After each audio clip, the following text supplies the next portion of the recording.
Democrats don't speak for me. Speak for me, speak for me. Republicans can't speak for me. Speak for me, speak for me. A bitch ass nigga can't speak for me. Speak for me, speak for me. You coon ass niggas can't speak for me. Speak for me, speak for me.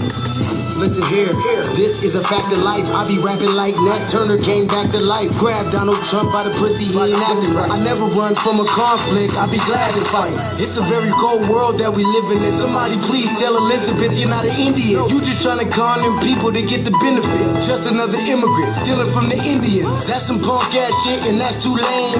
Now we finna step over to Andrew Yang. And you a sucker, you can never speak for black folks. Fake ass pandering, trying to get the black vote. The Democrats don't speak for me. Speak for me, speak for me.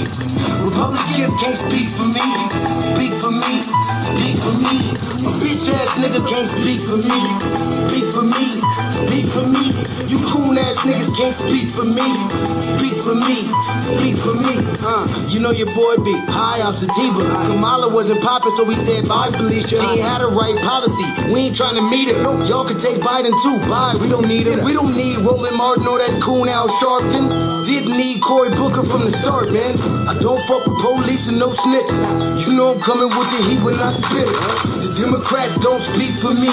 Speak for me, speak for me. Republicans can't speak for me. Speak for me, speak for me. A bitch ass nigga can't speak for me. Speak for me, speak for me. You coon ass niggas can't speak for me. Speak for me, speak for me. If you ever go to court and this is your luck, try not to get fucked by Benjamin Crump. I know it's hard. You and all go is hard. But who the fuck is Amy Cloak? Put her picture up on the bullseye and start throwing darts. People cut our organs out our bodies, that's a stolen heart. They can't save us from the flood like Noah's Ark. Black lives always matter, we finna go for ours. So then we savages, we don't need to pop the piss. Mike Bloomberg is sub thick with that stop and frisk, bitch. You ain't speaking for us, we don't know you. Bernie Sanders, and get your funky ass on too. The Democrats don't speak for me. Speak for me, speak for me. Republicans can't speak for me. Speak for me, speak for me. A bitch ass nigga can't speak for me. Speak for me, speak for me. You coon ass niggas can't speak for me. Speak for me, speak for me.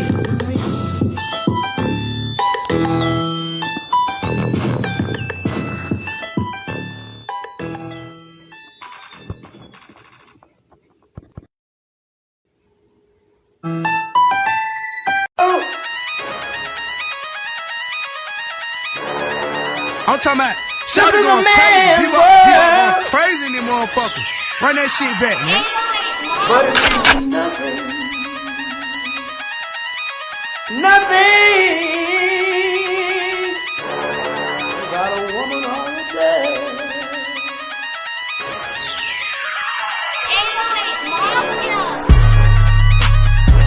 Man made the car.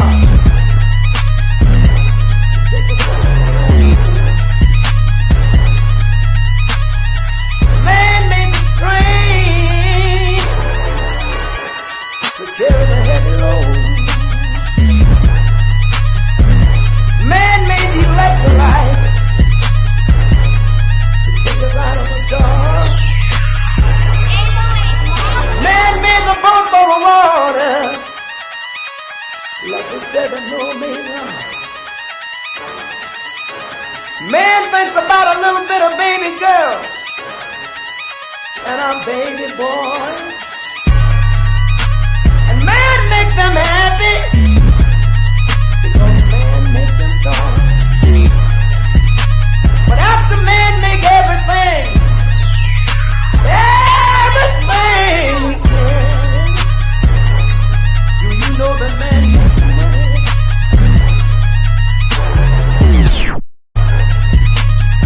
To buy from other men. This is a man's world.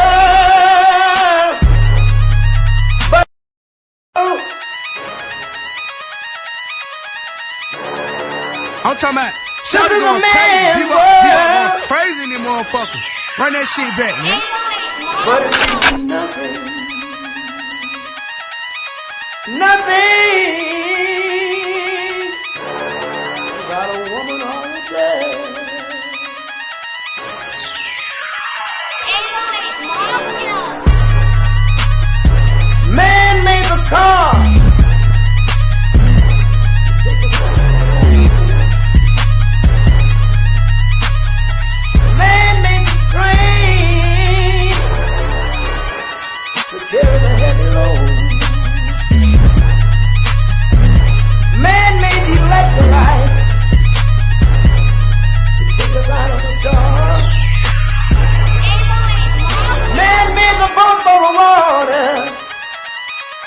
Like you said, no man. Man thinks about a little bit of baby girl and a baby boy. And man makes them happy because man makes them joy.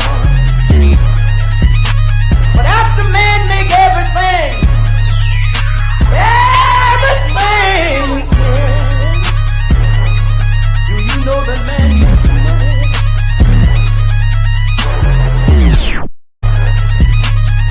To buy from other men. This is a man's world. But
Greetings, Black family. Greetings, and thank you for tuning in to another episode of the Front Line Blacc News. I'm your host, Chan Krummer. We're joined with our other host, Lady Cheshi, in the background, and we should be joined here shortly with Shabaka Sankori, Shabaka's Black Experience Enhanced, which I'm the co-executive producer and co-host of. And on this season 5, episode 23, part 1 of the Front Line Blacc News, we'll be discussing several topics. First topic is the tangibles. Continue to demand something tangible for your vote. Black family between now and 2100. For tangibles 2025 all the way up to 2100. And then we got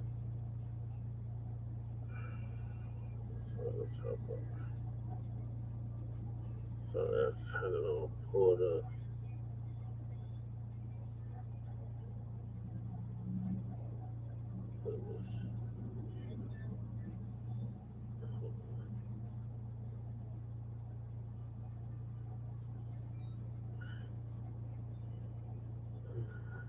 Then we got DC mayor forced to admit massive crime drop, 87% drop in carjackings. Then we got white man wants black men to save America, but we're done, Caucasoid. Then we got Trump fires Federal Reserve governor. The enemy of my enemy is my friend debunked. Alligator Alcatraz closed. Judge demands shutdown of Florida Detention Center, August 2025. Update. Dominican woman says she's black, but haven't Dominicans always denied it?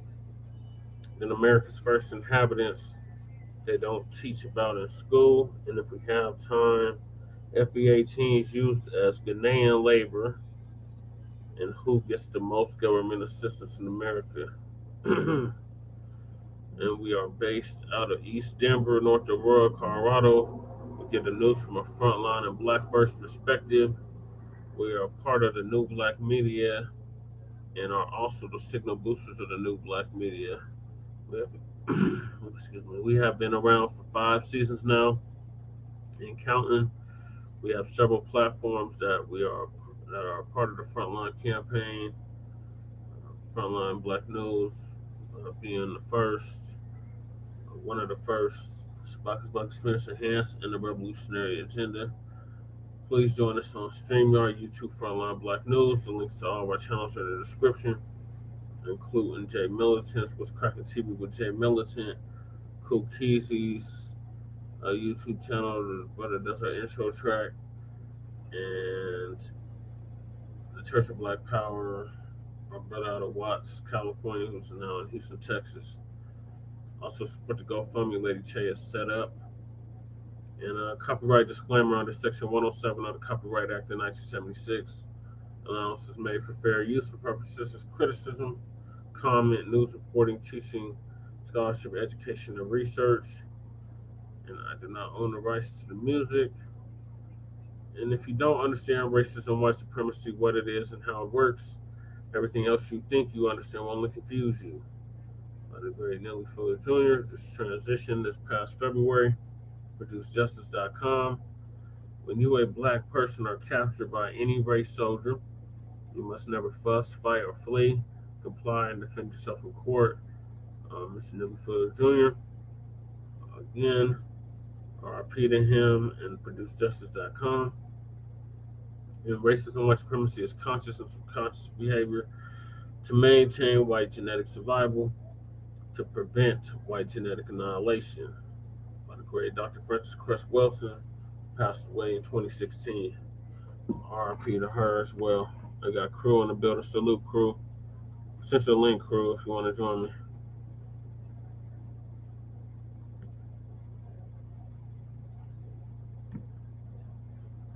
All right, so I'm going to hop right into it with the tangibles. Again, continue to demand something tangible for your vote between now and 2100. So back in 2019, our good brother Tariq Nasheed came up with the hashtag Tangibles2020. And in it, he was detailing everything that we, meaning the foundation of Black Americans, descendants of American child slavery freedmen, we're going to demand from the two-party system. So we got Tangibles 2020, and now since it's 2025, it's Tangibles 2025. So we got the 2025 local elections coming up, 2026 midterm elections coming up, and the 2027 Denver elections coming up, and the 2028 presidential elections coming up. The foundational Black Americans are going to reject the 50-year-old plus malign neglect policy that has been implemented by the political system. This malign neglect policy mandates that Black Americans should be ignored and only mentioned in vague and non-specific terms, lumping foundational Black Americans in the groups of minorities, immigrants, people of color, BIPOC, downtrodden, underserved, underprivileged, underrepresented, distressed, communities of interest, communities of color, etc., has only hindered the progress of Black Americans as a group while providing tangible benefits for other groups.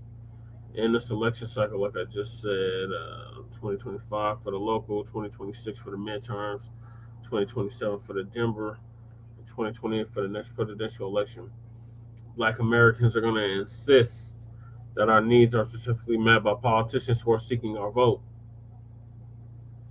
Foundational Black Americans want tangible benefits specifically for us. We do not want trickle-down, secondary benefits that are provided for every group. Every group has now been systematically marginalized and disenfranchised in every area of society as foundational Black Americans. So we refuse to be lumped in with groups who often assist in the exploitation and disenfranchisement of Black Americans. So politicians must offer tangibles, specifically the foundational Black Americans that we simply will not vote for him. Be sure to spread this message far and wide on social media using the hashtag Tangibles2020. And that's exactly what we've been doing in Black Family for the past 5 years. We've been spreading this hashtag far and wide on social media. And it's definitely catching on now. And like we said, this is going to be a marathon, not a sprint. We are demanding what is rightfully owed to us, and that is reparations in the form of direct lineage-based cash payments for past, present, and future atrocities that have been brought against our people and continue to be brought against our people in 2025. So now that amount is in the gazillions, with the ultimate amount is in the sextrillions, 900 sextrillion to be exact. We are starting with 100 trillion. we said 100 trillion to start with. So that's been compounding interest. So now it's up to a gazillion plus. And it's just going to keep compounding interest. So when we talk about something tangible, we're talking about something real, something with substance, something you can touch, feel, count, measure with your own hand, i.e. a check, i.e. reparations, i.e. Anti-Black, anti-FBA hate crime law, bill passed into law, qualified immunity in all 50 states, tax exemption, land allotments, etc., etc. So if they're not offering that, waste your time with it. Hey, I see you, Mac. Peace, Mac. Peace, Mac. Yep, that's right, Mac. Tangibles 2025 to 2100. And yes, please like and subscribe to the Front Line Blacc News. So that's it for the tangible. So continue to mess up the tangible for your vote, Black family. From now all the way up to 2100. Like we said from the very beginning, it's going to be a marathon, not a sprint. And we in it for the long haul. So if that means the Democrats got to lose 2 more election cycles, so be it. If that means the Republicans got to be in office for another 2 election cycles, so be it. We don't really care about either one of these parties. We don't care if either party collapses. But right now, it looks like the Democrats are collapsing right before our very eyes. This is great news, great news, great news. So speaking of the Democrats, moving on to D.C. So Washington, D.C. mayor has been forced to admit massive crime drop. 87% drop in carjackings. You know what I'm saying? So Nick, the lawyer, is going to give us an update on that.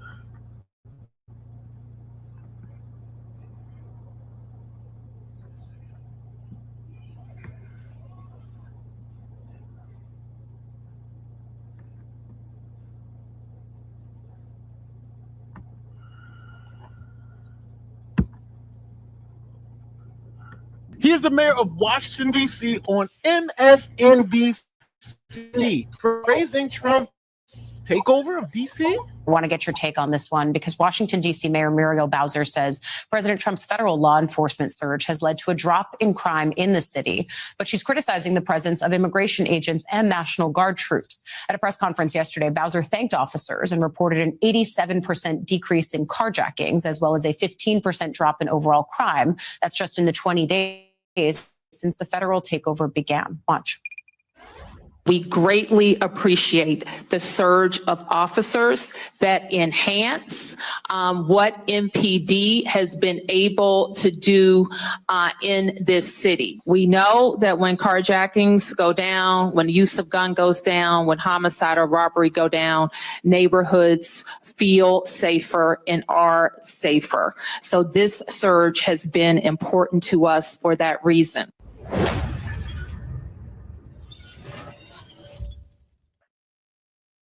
Now, for those of you who've traveled outside the United States, have you ever been to a place but didn't know how to ask where the bathroom is? Yeah, I've been there. That's where Babbel comes in.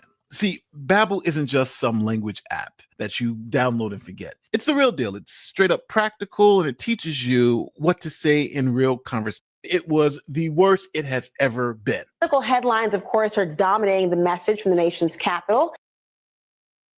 Back under the Biden administration, crime in D.C. exploded. I mean, it was the worst it has ever been. Political headlines, of course, are dominating the message from the nation's capital. The city's leaders are now sounding the alarm over a much different crisis on the streets.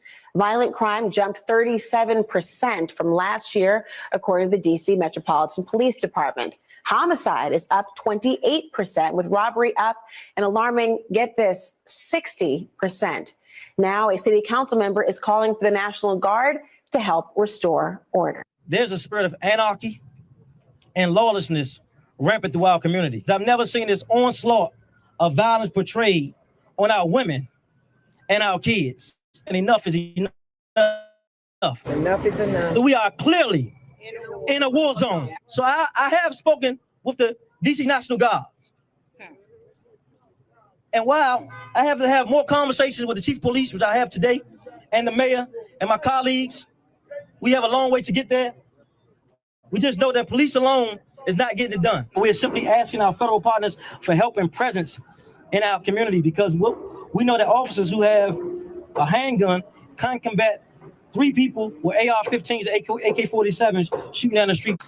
And Shamar, we know Councilmember Trayon White last week, when he made the call, did not mince words, saying that D.C. is experiencing a war zone in the district. Now, today we did, get to ask D.C. Mayor Muriel Bowser about this. She said that she's happy to work with the council member, also shares his safety concerns. What's interesting is that the city has seen this before. Fox 5 D.C. pulled the archives from back in the 90s when former Mayor Sharon Pratt Kelly was calling on the National Guard to address the crime in the district. Then D.C. dealing with drugs and gang violence in the city. And it was asked of the former mayor then whether making this request would be an admission that the capital city is out of control. I want you to listen to that former interview as well as D.C. Mayor Muriel Bowser's response today. Well, I don't think it should be interpreted that way. I think we should. I'm the chief executive of the District of Columbia. I have a responsibility to provide for the public safety of our citizens, and I'll use whatever means at my disposal. I'll call upon whatever federal assistance is available. I'm not prepared to talk about 1993. I can tell you that we're very focused on how we deploy the resources that we control, and we will continue to do that. The crime rate is ridiculous. These past at least 10 years or so, it seems to just been increasing. I'm not sure how much the Guard could help with that. They should consult the police and see what they need. If they need the resources, definitely, yeah. The kids in the community, they don't have no guidance, and their fathers and their parents can't go out there and help them because a lot of times they don't even know the kids. So, of course, the mayor should bring in the National Guard to help police and patrol the neighborhoods. The killing is out of hand. They got to stop. Now, also exacerbating this crime situation is that DC didn't have enough law enforcement officers to respond to criminal activity. Here is the police chief begging for more officers. The department has had fewer than 3,400 members since December. 430 fewer officers now than we did in 2019, and likely the lowest number of officers since at least the 1970s. It will take more than a decade to reach 3,800 sworn officers if we are able to sustain even modest net gains in staffing each year. Think about that, fewer officers than in the 1970s. So now follow me, people. You got crime out of control. You got the lowest number of officers since the 1970s, and you got light on crime policies. So crime is just out of control in DC. But then all of a sudden, crime started going down dramatically. At least the crime number started going down dramatically. We're taking a closer look at crime in the district this year. DC is on pace to end 2024 with the lowest reported crime rate in 3 decades, according to recent DC police data. But it comes after a particularly violent 2023. The district saw 274 homicides, which was a 20-year high. Today, our Rafael Sanchez Cruz spoke with DC's top lawyer, U.S. Attorney Matthew Graves. And Rafa, we know that Graves faced a lot of heat for the rise in violent crime last year. So what changed? Yeah, that's right. And Attorney Graves pushed back on the criticism that his office lack of criminal prosecutions was hurting the fight against crime. With 185 homicides so far this year, DC is in a better place than it was last year. But Graves says 1 homicide in DC is too many. During the same time last year, DC had reported over 5,200 violent crimes. The most recent police data shows today we stand at less than 3,400. A 35% reduction in total violent crime. To put that number in historical context, that's the fewest violent crimes that have been reported in the last 30 years.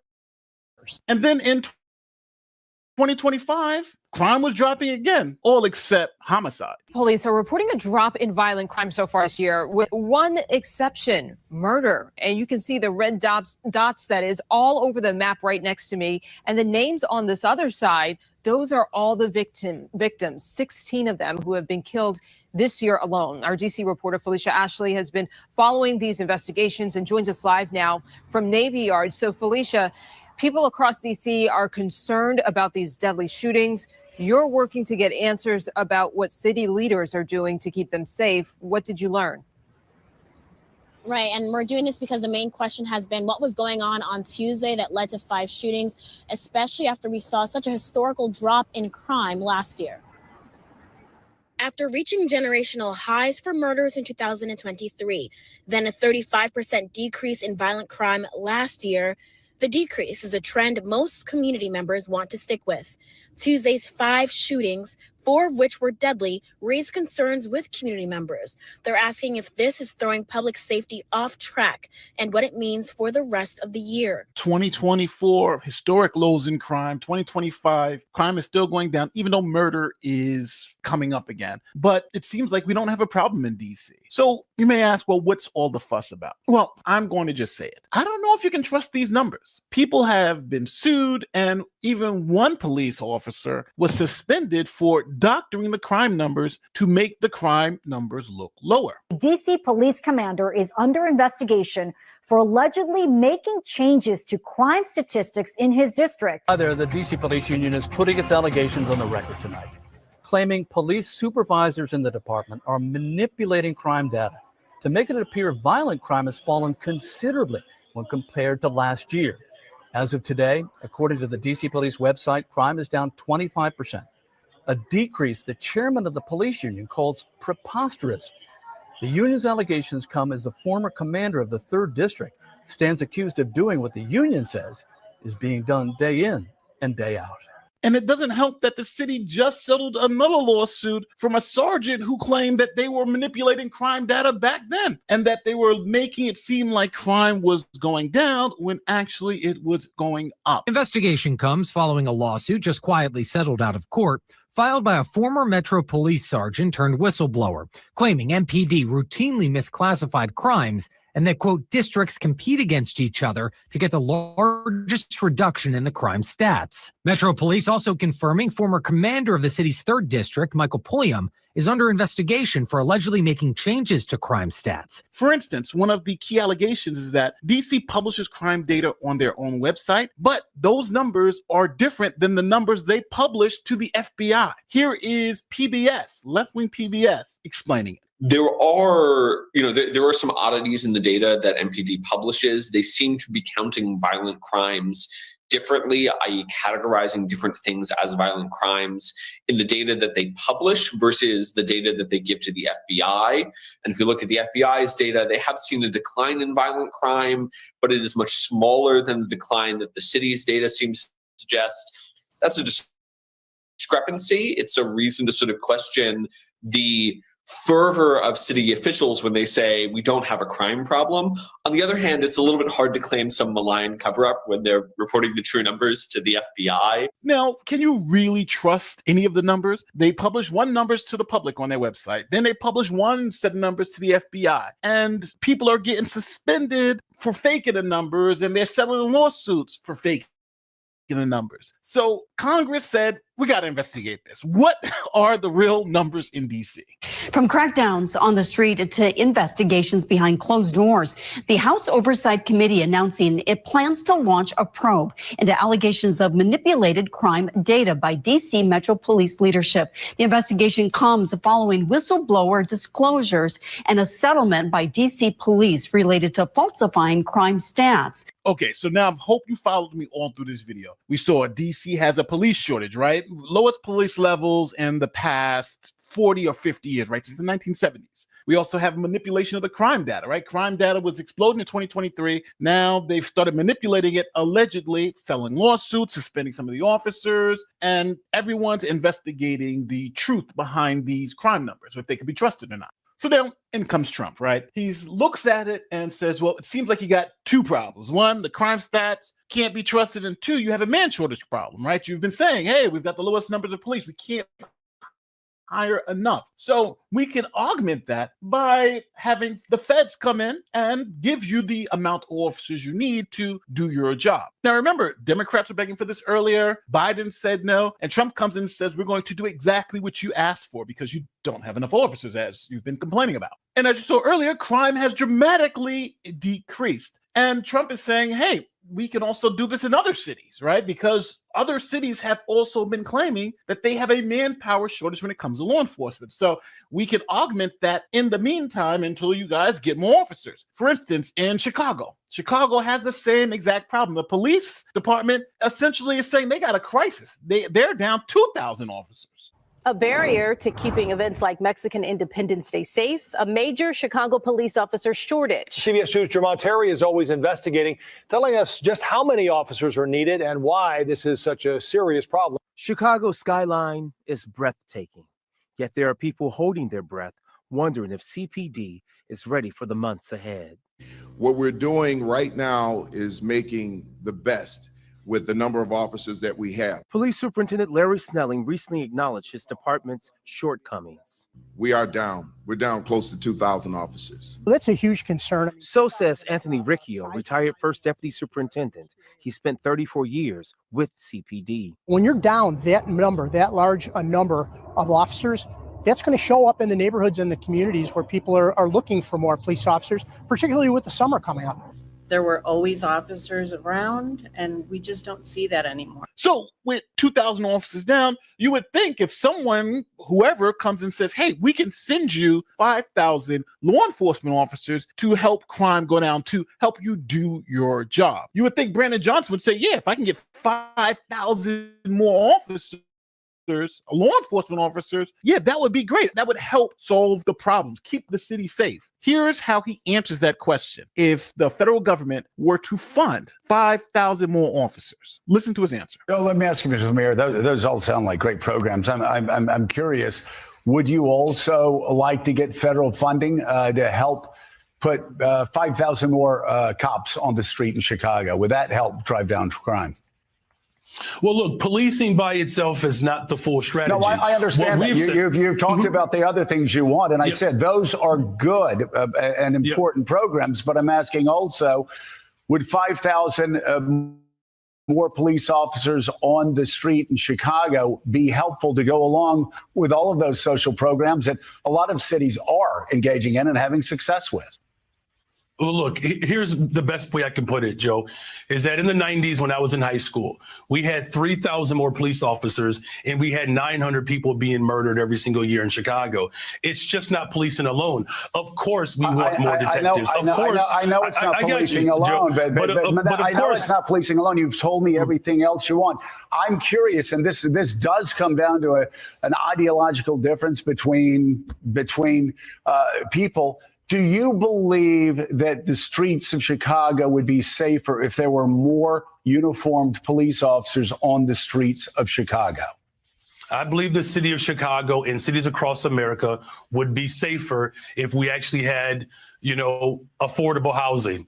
Look, okay, I'm not saying that that's not the question I asked. My question is, and I just need a yes or a no, do you believe the streets of Chicago would be safer if you got all of those other extraordinary programs put back into place, which do have a history of being successful, if that's complemented by having 5,000 more cops on the streets of Chicago? I don't believe that we should narrow it down to just police officers, Joe, is what I'm saying. That is an antiquated approach. I'm saying we've invested in detectives. Mr. Mayor, are you hearing what I'm saying? I'm agreeing with you that all of these other social programs are extraordinarily important. I just need a yes or a no, and then this will be the last time I ask. If you get all of those other social programs that 800 million that New York City does, Los Angeles, other people do with great success, would an additional 5,000 cops on the streets in Chicago help complement those programs to make Chicago safer? Look, we are working hard to make sure that our police department is fully supported. I don't believe that just simply putting out an arbitrary number around police officers is the answer. What I'm saying is policing and affordable housing. No, think about this, people, because I want to be very clear here. Joe asked him specifically, he asked Brandon Johnson specifically about funding. The federal government says, hey, you need 2,000 officers. I'm going to give you $5,000 funding so you can do whatever you want to. You hire your own officers, 5,000 more uniform officers under your control. We'll give you the money to do that. Would that help, right? At first he said, with a lower crime, he struggled with that. With 5,000 more officers help because you're down 2,000. He can't say yes. That shows you how sick in ideology he is.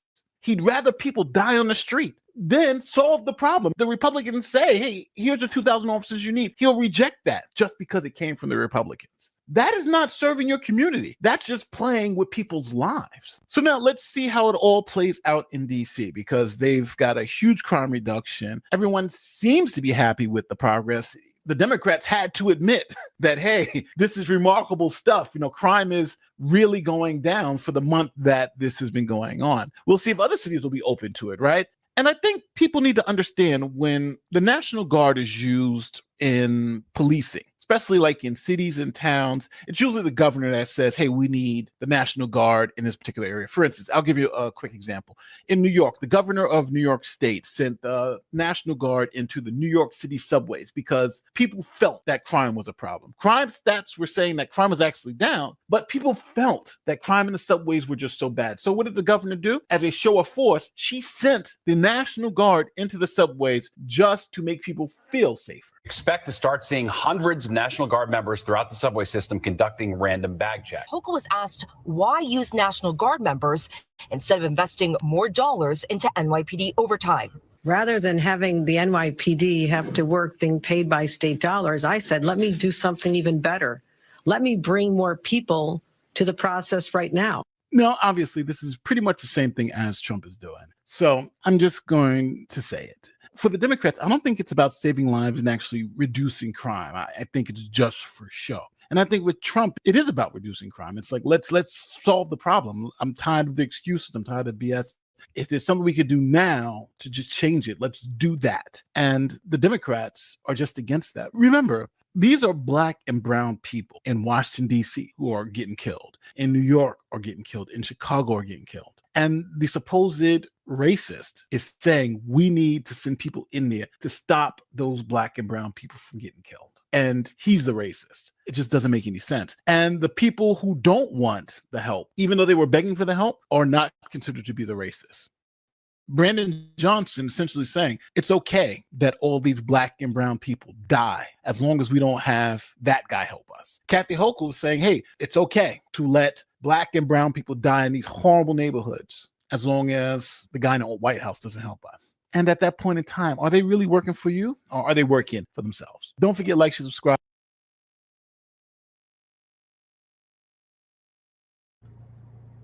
All right, thank you, Nate, the lawyer. Yeah, so the Democrats is full of shit. I did show these stats on the previous episode, but that episode has been removed, so I had to replay it, or similar to something to that. I had to replay it. So yeah, as you can see, the Democrats are lying. Crime is not down in these cities, and they've been manipulating the numbers to make it seem like crime is down, even though it's clearly not. And then they was calling for the Guard for the past 2 years in D.C., and Biden said nope. Then Trump get in office and like, come on, I'm gonna bring him in. And now it's a problem. So this politics is something else.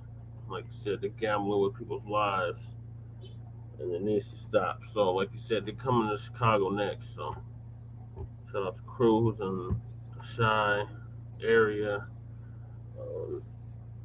Please keep us updated on what's happening, because I hear the National Guard is supposed to be coming to Chicago after Labor Day, and Labor Day is Monday, so we will keep y'all updated on that.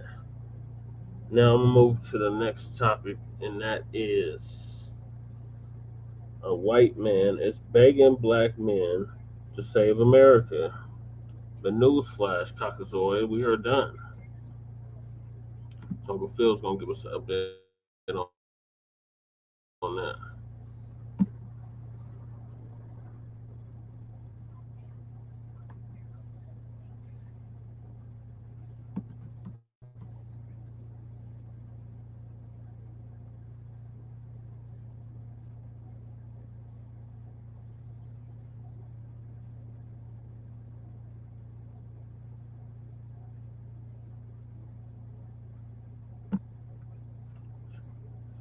It's so slow.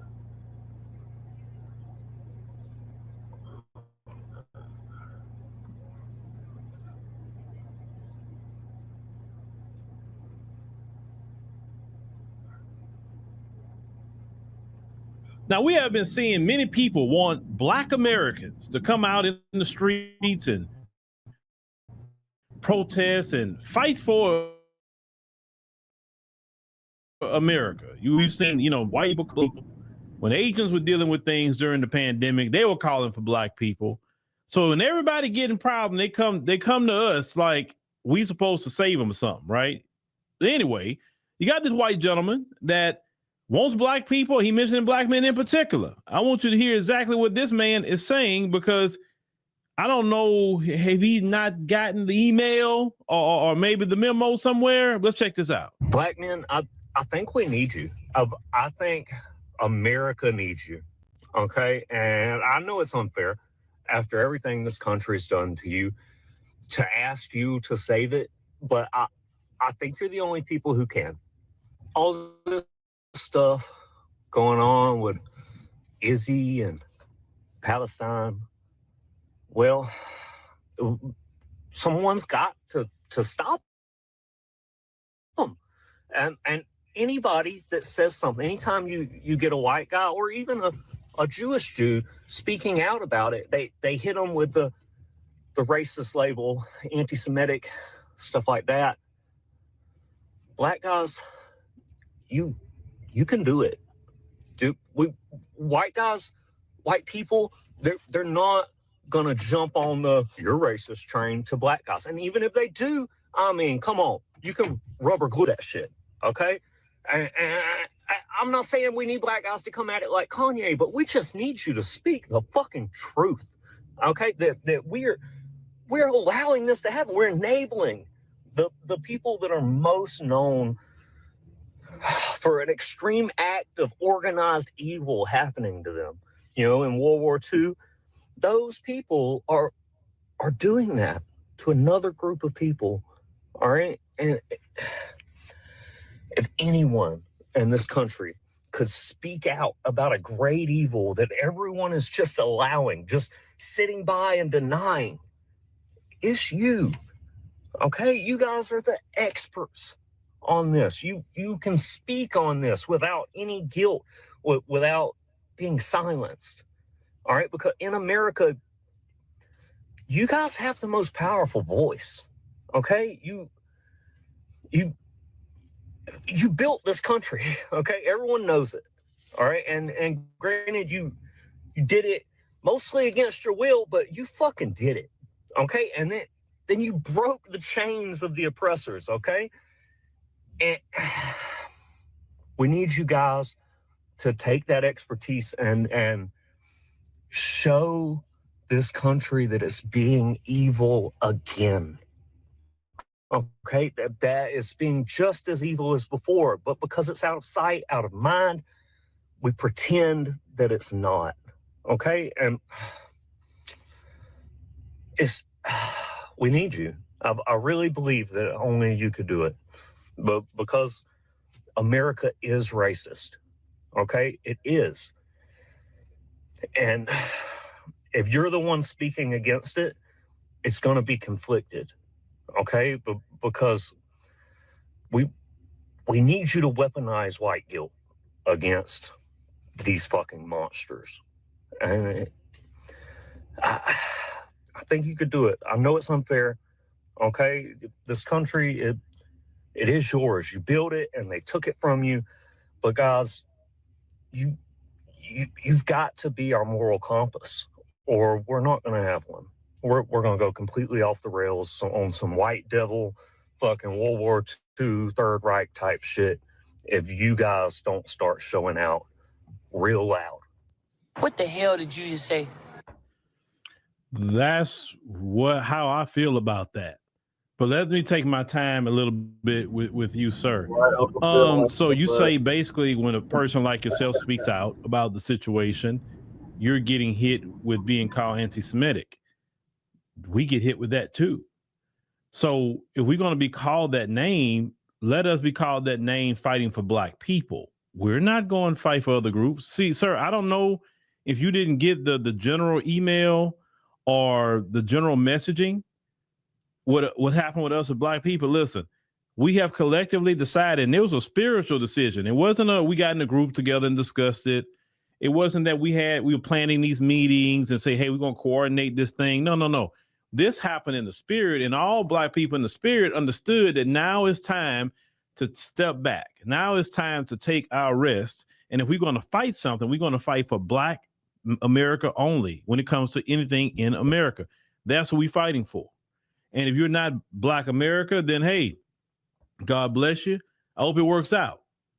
We have given you the blueprint on how to protest. We've given you the blueprint how to turn up. You got the videos. You seen it. Go out there and do what you got to do. Fight for whoever you got to fight for. See, this is the deal. Gone are the days where we're going to go and fight for America and be the moral compass of America, and we get no benefit. Just like Trump talking about reciprocal tariffs, well, we need reciprocal reparations. We need reciprocal power. Yes, I said power. Because the fact is, you want us to go out there and fight for America and then have no power in America. Fight for America, and yet we still at the bottom. No, why would we do that? That's dumb. We might well just chill what we doing, and then and that's it. No. See, the deal is you're going to have to get your hands dirty, sir. Your reputation going to have to be ruined. You're going to have to be silenced, censored, debanked. You're going to have to lose your job. You're going to have to go to jail. You're going to get beat up by the police. But see, the police not even going to do y'all nothing. Y'all done so many protests, and the police haven't done nothing but watch y'all. They haven't pepper sprayed you. They didn't beat you. Then a few Black women that did show up, the first thing they did was arrest them. And Black people at the time was like, didn't we say this is a nationwide movement right now? That we are not getting involved with no other groups but our own and suffer the consequences if you go out there?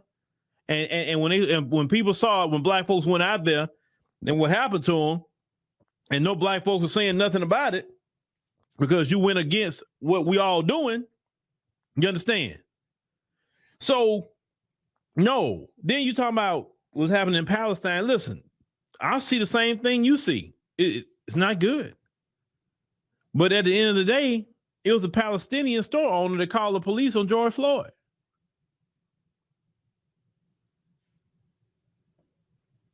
For a $20 bill that he didn't prove that was fake. You understand what I'm saying? He had to call no police on George Floyd. There was no reason for that. You need to be dealing with your community. Let's call it what it is, sir. The money that goes over there is being given by y'all. Black people ain't been saying give money to Israel or any other country for that matter. So why should we get involved? Maybe if you would have gotten involved in making sure we got reparations in the form of cash payments, maybe we can have a conversation, right? But it's people like you, sir, in your community is the reason why we still economically suffer, and physically, and health, and all of that. Why aren't people like you saying, you know what? Why are we always calling on Black people and we haven't done nothing for them? Why aren't we saying nothing about Black people losing their jobs? Why we ain't saying nothing about Black men and women who's been targeted on jobs and not being employed? Why weren't we saying nothing about it? Why aren't we doing nothing about it? Forget saying it. Why aren't we doing anything about it? Why aren't we doing anything about Black people can have a high credit score and still get denied a home or a business loan? Why aren't we doing anything about it? Right? You're not doing anything to make Black people feel included in the, American dream, which we know is an American scheme and American nightmare.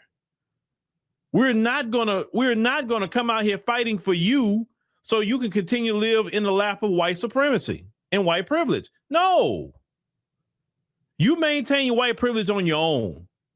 Because the problem is with us as Black Americans, we have maintained the status quo, and the status quo is keeping us at the bottom, fighting for this country and being the moral compass for this country. No. And from Trump on down to the rest of y'all. See, it's two different tactics to try to get us out there. And I want y'all to understand the tactics. There's a tactic where I was going to attack y'all like Trump and them doing. to make black people come out? Because they don't have a response for us resting. They don't have a response for us staying quiet. They don't have a response. Then the other response, if you can't do it that way, well, let me flatter you. Let me say, you built this country and it's your country and you're the moral compass. And that's the two ways they do things, right? So if they can't get you with brute force and get you to do something, they're going to flatter you and going to, hear what we say. Think about it. He said, well, you did build this country, right? They'll take things that we say, and because they know some of our people are still, get the memo. We're not taking for none of lost, I would say. And they will take, when a white person say like, oh my God, he agreed. We built the country. Oh my God, Phil, did you hear what the white man said? They know that. So that's why they say things like that. And then here y'all come like, yeah, we on solidarity together. And they're like, oh, good. They're finally coming out. Whether we had to do it that way or Trump's way, but we got to get them out there. You know what I'm saying? No. What? So go out there for what? Speak on that for what? So we can be labeled anti-Semitic? So we can lose our jobs, lose our platforms on social media, lose our bank accounts, lose business agreements? Just the way y'all got things tied up in America, doesn't say nothing else? You go out there and do it, sir. You do it. You be the change. You be the spark of the moral compass of America. We have shown you the way. Go get the course that we have already put out there, learn, and then apply. Nobody's gonna go out here and be getting the Minister Farrakhan treatment. Because what they did to minister is wrong. Censoring the minister and calling the minister all kind of names. Why should we go out there and do that for America? No. If we're gonna fight for any kind of America, it's gonna be Black America. That's the America we fighting for, not the rest of you. No, not at all. But,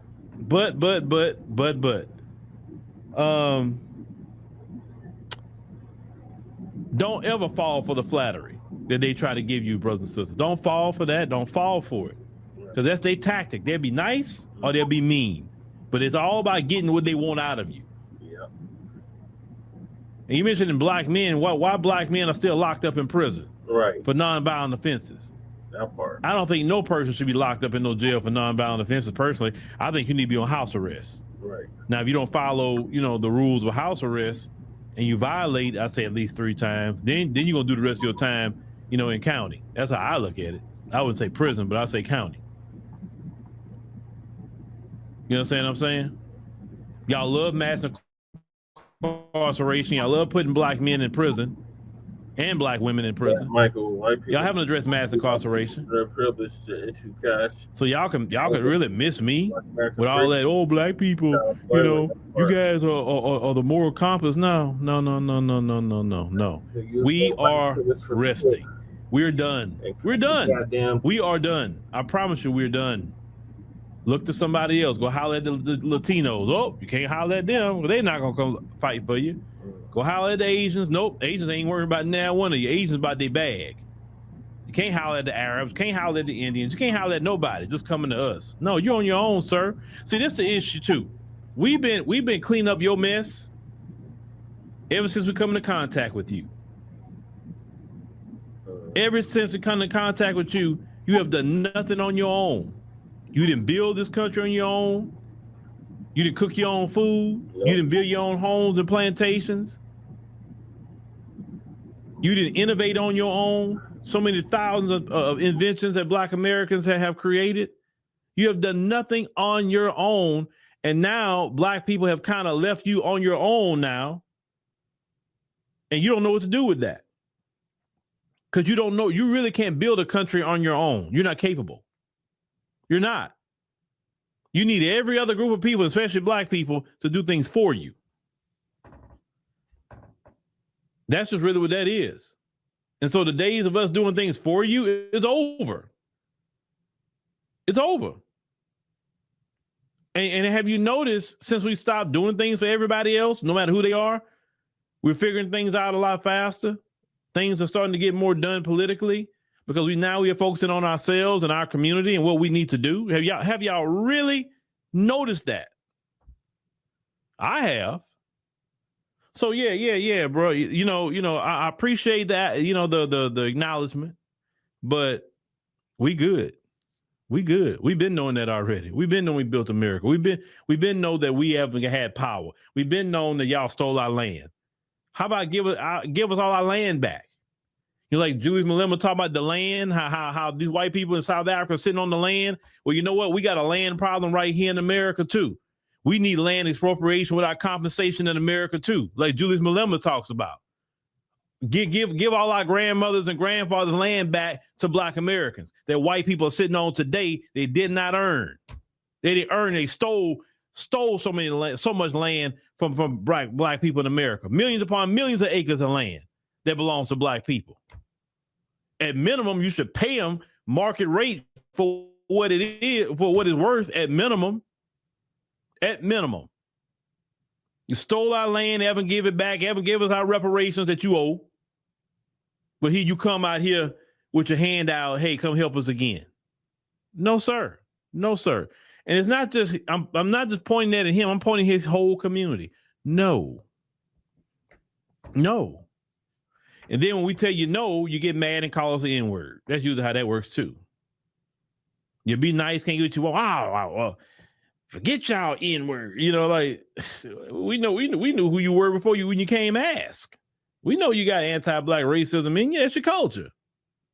That is your degenerate culture. We are fine with that. We get it. Trust me, we get it. So, you on your own, buddy. Get used to it.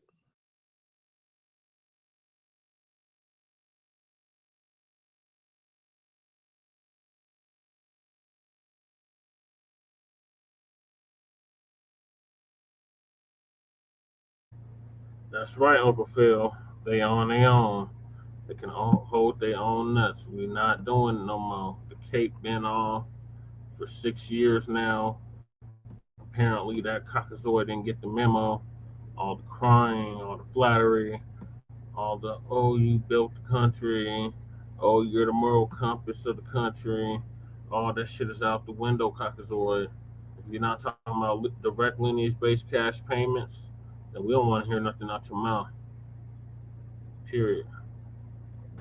As for friends, you have had no friends. All right. So, in other news, the dump has fired a Federal Reserve governor. A sister, I don't know if she's FBA or not, but he decided that he's going to fire this broad. So, I'm going to play the clip from ABC News about that next.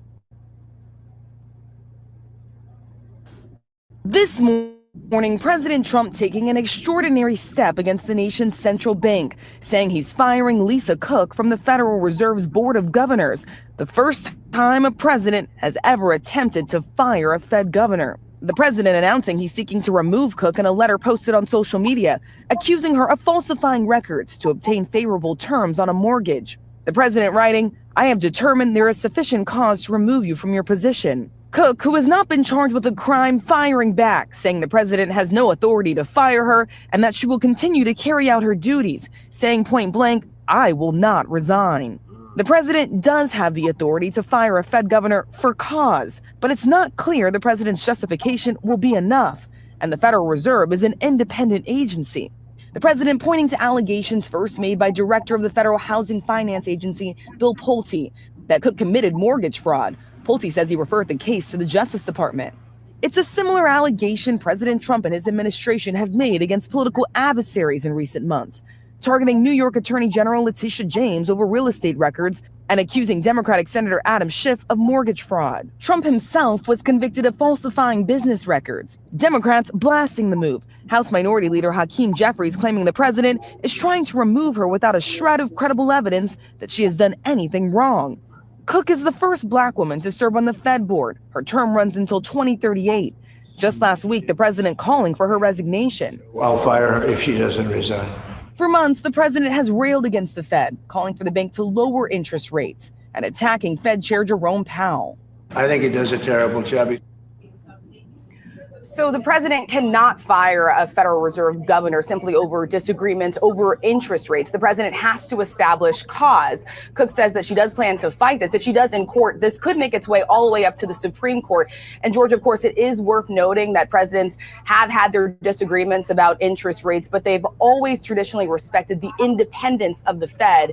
And some experts warn what this could do to the central bank and the independence of it if the president does succeed, George. Absolutely. Okay, Rachel, thanks very much. On another front, the president has also threatened to send the National Guard into other Democratic cities led by Democrats like Chicago. That drew a sharp response from the governor of Illinois. This is not about fighting crime. This is about Donald Trump searching for any justification to deploy the military in a blue city, in a blue state, to try and intimidate his political rivals. One of the questions is the president going to go through with it? Yeah, the president has not said if he does plan to go through with it and deploy the National Guard to the streets of Chicago. But Pritzker was very clear there, saying that they do not need to come there. He says that he would plan to challenge this if the president does proceed with this. It is worth noting, George, that homicide is down roughly 50% over the last 4 years in the city of Chicago, George. I just showed y'all the stats, so they lying. And Dump, you ain't got no cause to be firing this broad, so you can try to fire all you want, but it's not gonna happen. But we'll keep y'all updated on if the Supreme Court is gonna fire this Federal Reserve governor judge. All right, so moving along, our brother Black Truth United is gonna give us an update on the enemy of my enemy is my friend. Debunked.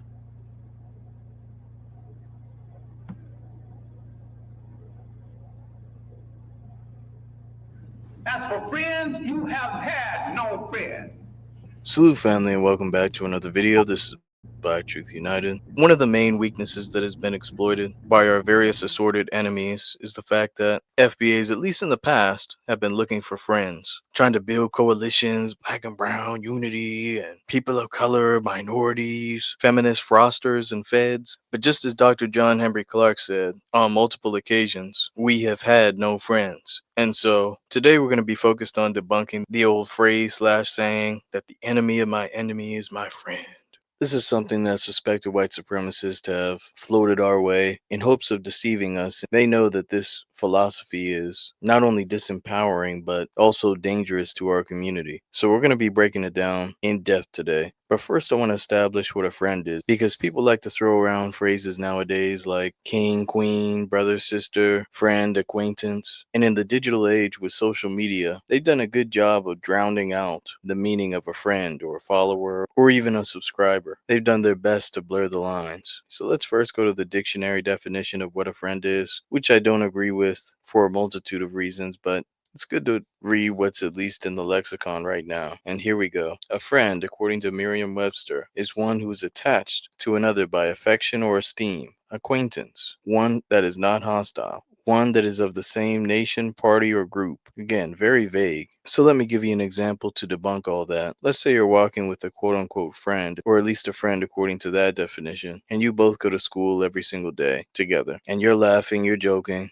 Same old routine, but suddenly a tree falls down, or a heavy limb of a tree falls down and hits you, but not the quote-unquote friend. Now, instead of calling 911, that person instead laughs at you, takes a selfie with you, and makes fun of you on the ground, knocked out. Now, is that a friend? Hey, they were attached to you. There was some affection there, right? They weren't hostile. They were laughing with you, or rather at you.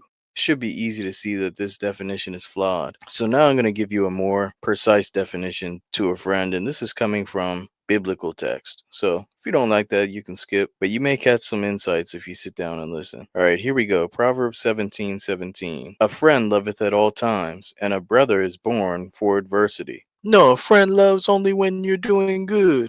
If you don't have resources and cars and boats and trucks and whatnot, a friend has no obligation.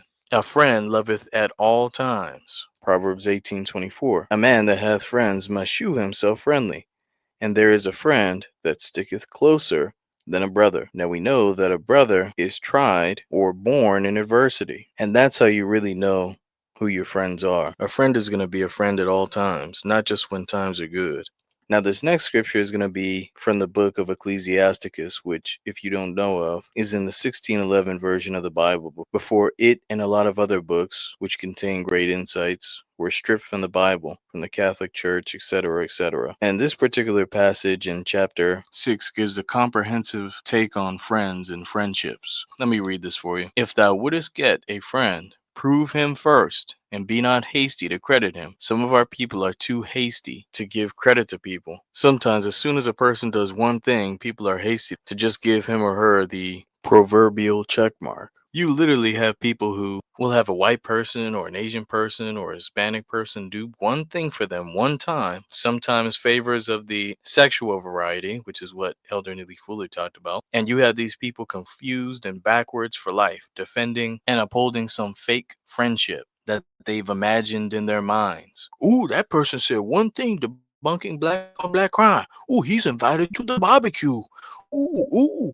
Ooh, she's laying up with this person. That means that person's down with the program. You literally have this going on right this very instant on social media and so on, not considering that quote unquote friend could turn on you or could have bad intentions. It's important to prove him. In other words, to test him or her. Let me continue reading. For some man is a friend for his own occasion, and will not abide in the day of thy trouble. Notice how it always goes back to proving, trying, testing, adversity. That's how you know who your friends are. And there is a friend who, being turned to enmity, meaning being against the person, being an enemy, and strife, will discover thy reproach. In other words, that person will reveal things about you that you don't want revealed, or use what he or she knows about you against you.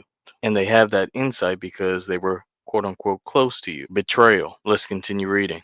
Again, some friend is a companion at the table and will not continue in the day of thy affliction. Notice a common theme. But in thy prosperity, he will be as thyself, and will be bold over thy servants. If thou be brought low, he will be against thee, and will hide himself from thy face. This is what happened with Job, when his quote unquote friends turned on him, when he was brought low. Let's continue on. Separate thyself from thine enemies, and take heed to thy friends. Some people have adopted the failed philosophy of keeping your friends close and your enemies closer. Almost all the time, that's not the way to go. One day I may tackle that subject, but just know we are to separate ourselves from our enemy and definitely not set them beside us. Again, most of the time, not talking about the exceptions to the rule. But anyway, it says, separate thyself from thine enemies and take heed of thy friends. A faithful friend is a strong defense, and he that hath found such, and one, hath found a treasure. Nothing doth contravail a faithful friend, and his excellency is invaluable. It's extremely difficult to replace a good friend, and it's important for us to value those who are sincere and who have proven themselves. Let's continue on.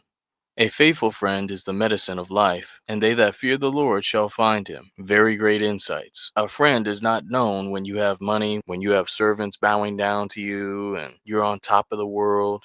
That's not when you know who your friends are. You know who your friends are when you're going through difficult times. Now let's tackle the phrase in its entirety. The enemy of my enemy is my friend. Hopefully you can see how this is falling apart already. Now, the first time I heard this phrase, I was reading a book about World War II, and it was discussing Stalin, FDR, and Winston Churchill, who were allies during the war. Stalin was the leader of Russia / the Soviet Union. FDR was the leader of the US, and Winston Churchill was the leader of the UK. These three were aligned during the war, mainly because they all had that common enemy of Hitler, the Nazis, and those Axis powers. But what happened after World War II?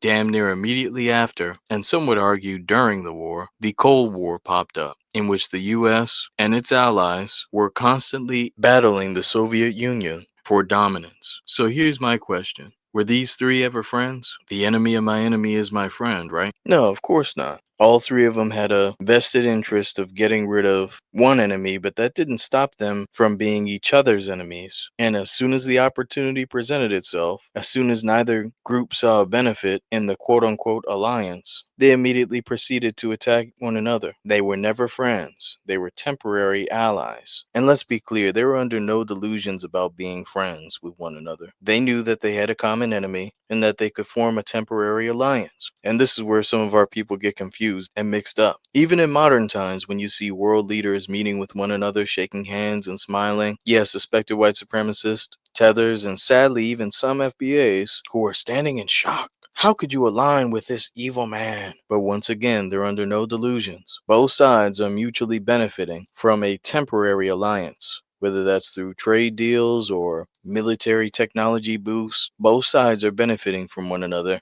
but that does not make them friends. And this doesn't just pertain to European countries aligned with non-European countries. You literally have a whole entire continent with dozens and dozens of countries, tons of different languages, tribes, ethnic groups, battles, wars, all that stuff going on. And the moment these people get over here to the US, they put all the bamboo sticks down, all the Jollof grenades down, all of the elephant trunk swords down, and immediately start attacking us and undermining us. It's a sickness. The only people who ever help them out, they attack. Yes, they may be each other's enemies, but damn near everyone who comes over acknowledges us as the primary enemy and the one they must attack in order to align with white supremacists. Again, the enemy of my enemy is not my friend. Just because white supremacists may see some of them as the enemy doesn't mean that they're automatically our friends. Just because they're temporarily aligned with each other against us doesn't mean that they're not enemies. They still have that tribalism nonsense going on. Even right now, if you were to check on Twitter, I guarantee you they're going back and forth with other people from other countries or other ethnic groups, warring about this or that, but they all acknowledge us as the primary target. Occasionally, these people will even try to use us against their rival tribe or country. Hell, the white supremacists do this with their "It's the Jews" talking points. And what do? They try to get us on board and form a temporary alliance. Oh, you need to call out the Yoruba. Oh, you need to call out the Zulus. You really need, it's not us, not all of Africa. It's just these people over here. You need to focus on them. Trying to get us on that tribal nonsense, knowing damn well that they're all aligned against us. They drop all the pretenses when it comes to us. They are not our friends. Time and time again, each group has proven that they understood the fact that any temporary allegiance with us was not to be upheld as any kind of permanent friendship or allegiance. And this is what our brother Tyreek pointed out in his book, Foundational Black American Race Baiter, which I believe should be required reading for FBAs. But let me read from this excerpt regarding the Asians. But you can replace that ethnic group with literally any other quote-unquote minority group that has ever done anything that even remotely had a semblance of an allyship. Let me read. But many of these Asian societies in the United States and abroad understood the importance of having temporary allies when it was beneficial.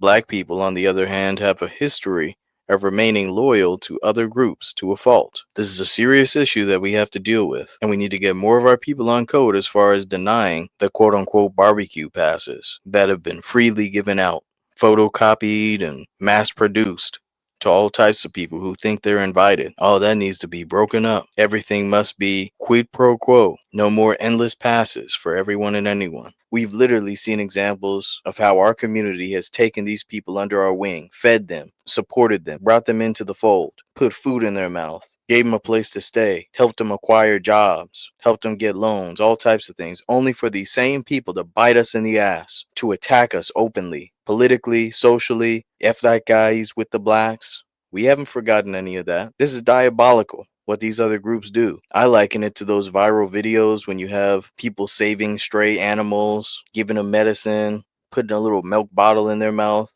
nursing them back to health. Only instead of the animal being nice and being courteous and helpful, that animal turns and starts biting and attacking and, busting windows and eating your vegetable garden. The moment these people get into a position, they're working to oust us from our positions, making room for their people to come on in. This is exactly what we saw in LA. If you want what happened to LA to be replicated, keep thinking that you have some quote-unquote friend and ally with these people. And I'm not saying that it's impossible for them to be an ally on an individual level, but let that person prove himself or herself time and time again. Again, no more of this infinite pass nonsense. And since these other groups really don't have anything that they can point to, especially in recent times, besides the fake George Floyd riot support that they use to divert energy to their own issues, and loot stores and do all kinds of nonsense while blaming FBAs. What these groups tend to do is point to some distant thing that someone of their lineage did one time, sometime in 1342, that kind of nonsense. So let's go through a couple examples that I've heard being used in different spaces by scam Africans and others to try to show that they're down with us and that they're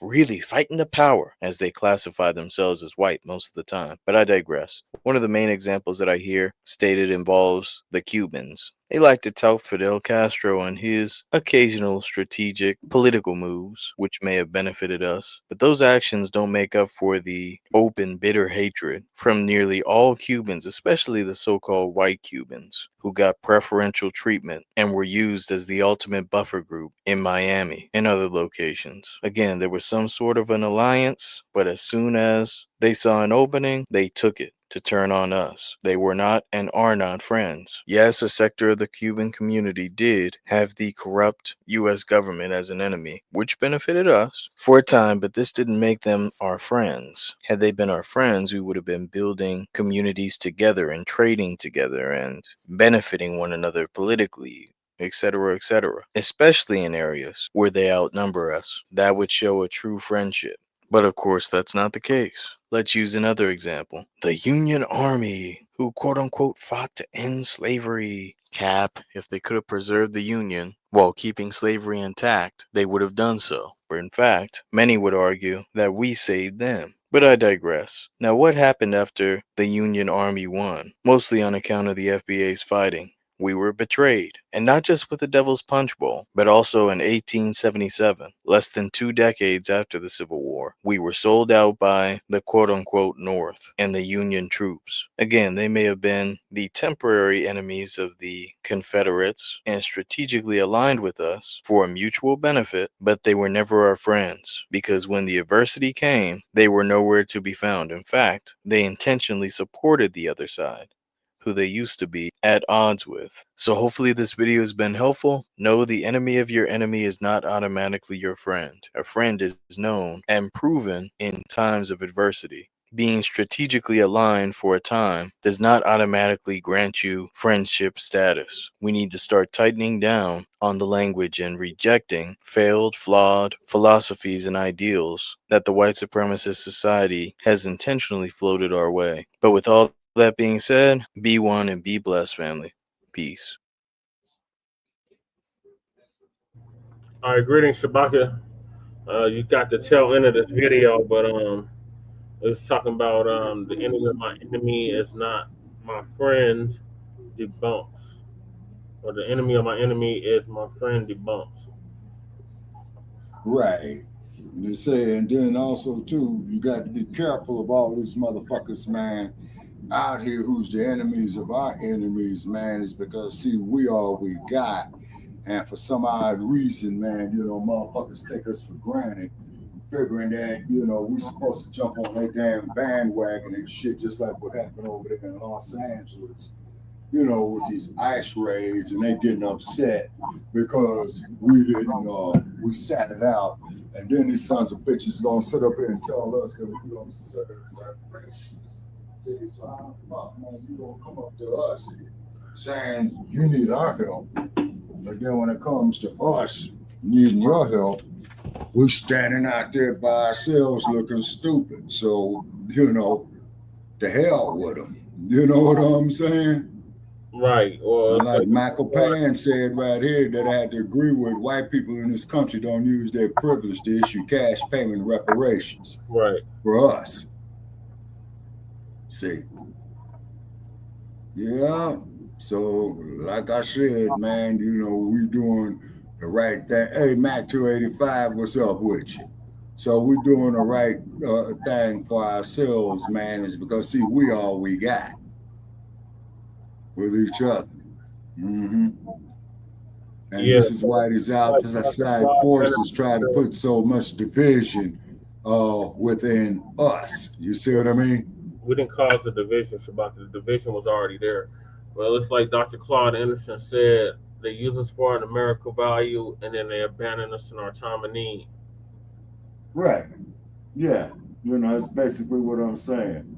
You know, regardless of what the situation was, you know, just like up there, you know, these immigrants is talking about that we supposed to be out there helping them.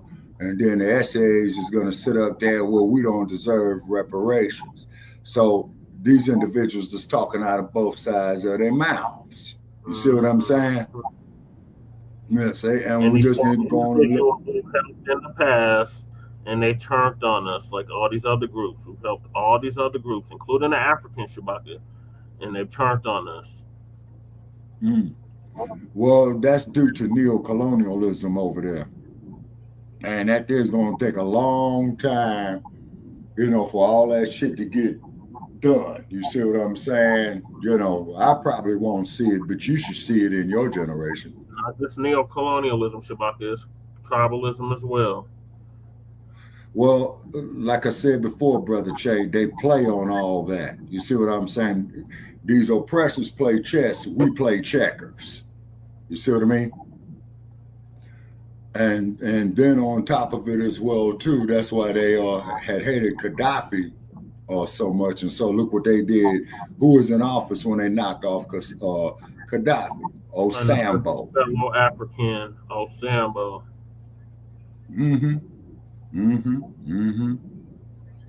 And then goes over there and tell them to embrace that alphabetized agenda. You know what I'm saying? But, you know, old Donald Duck, you know, he's interesting. You know what I'm saying? Is because he's stating how he honestly feels, you see. And then I'm seeing all across the net is that they said, oh, man, he needs to come to Chicago, man, and clean up all the black on black crime. You know what I'm saying? But what these individuals don't realize is that, let's say if he's successful in doing that, right, then they're going to turn on the same people. He's going to turn on the same people. You see what I'm saying? Saying that now you're committing crimes. You see? Yeah, well, he's going over there to get the immigrants out, the illegal immigrants out. Yeah, so we're going to see how that's going to go, you know? But I do not put nothing past Trump. You know what I'm saying? I really don't. Well, you missed the video, but I showed a video of the Democrats begging for help in both DC and in Chicago. Yeah, well, Chicago, you know, is one of their strongholds. And to hell with them. And then also, too, to hell with that damn mayor of Chicago, that Brandon Johnson, another egghead mayor of New York. You know what I'm saying? What's that trick's name in New York? Officer Eric Adams. Yeah, that trick. You know, so Brandon Johnson, Eric Adams, Thomas Sewell, Larry Elders, Leo Terrell, man, to hell with them cats, man. Well, the first three are politicians. The other ones are just media personalities. Yeah, that's true, too. Yeah. They say that's true, too. Yeah. And then, as Michael Pan says, white people in this country don't use their privilege to issue cash payment reparations. Yep. You right about that. You missed the video. It was a whole cracker begging for our help, Shabaka. That shit was hilarious. Okay, just give me a brief summary if you can. Who was begging for our help? Some crockazoid. He was talking about, y'all built the country, y'all the moral compass of the country, and we need y'all to get out in the streets and help us. And he was bringing up the situation in Palestine and all this bullshit. And it's like, dude, we can't do it no more. We're not capable for you either. Yeah, man, because we's tired. You say, we is tired. You say, and then I was going back and forth with idiots on social media today talking about said reparations. You see what I mean? And I ain't saying no names because there's one brother out of the shy is talking about, oh man, we need them here, we need them here, we need them here. Yeah, go get all these black criminals and all that old bullshit. And don't you know that when you walk down them goddamn streets, man, then when the police roll up on you, they're gonna look at you as one of them as well. You see? Yeah, that part. Yeah. Yeah, yeah. So they really did a job, man, on shattering the black family unit, man. That's for damn sure. Well, a lot of the black people are asking for his help to get the illegals out. Right. But you know what's going to happen, Brother Che. Like Chicago. You know what's going to happen. Yeah, you know what's going to happen. You know exactly what's going to happen. They're going to go get so many of the illegals, right? And then they're going to start framing brothers with cases and shit like that. You know what I'm saying? And what have you. Yeah, but it'll be more cases, more gang injunctions, all of that. Yeah, all that bullshit, you know. Gonna be stopping, but they're gonna be doing those damn Terry stops. Terry, if you're familiar with that, yeah, that stop and frisk shit. Yeah, Terry v. Ohio. Yeah, stop and frisk, you know. Then they're gonna bring the shit to LA. Then they're gonna bring the shit to San Francisco and Oakland.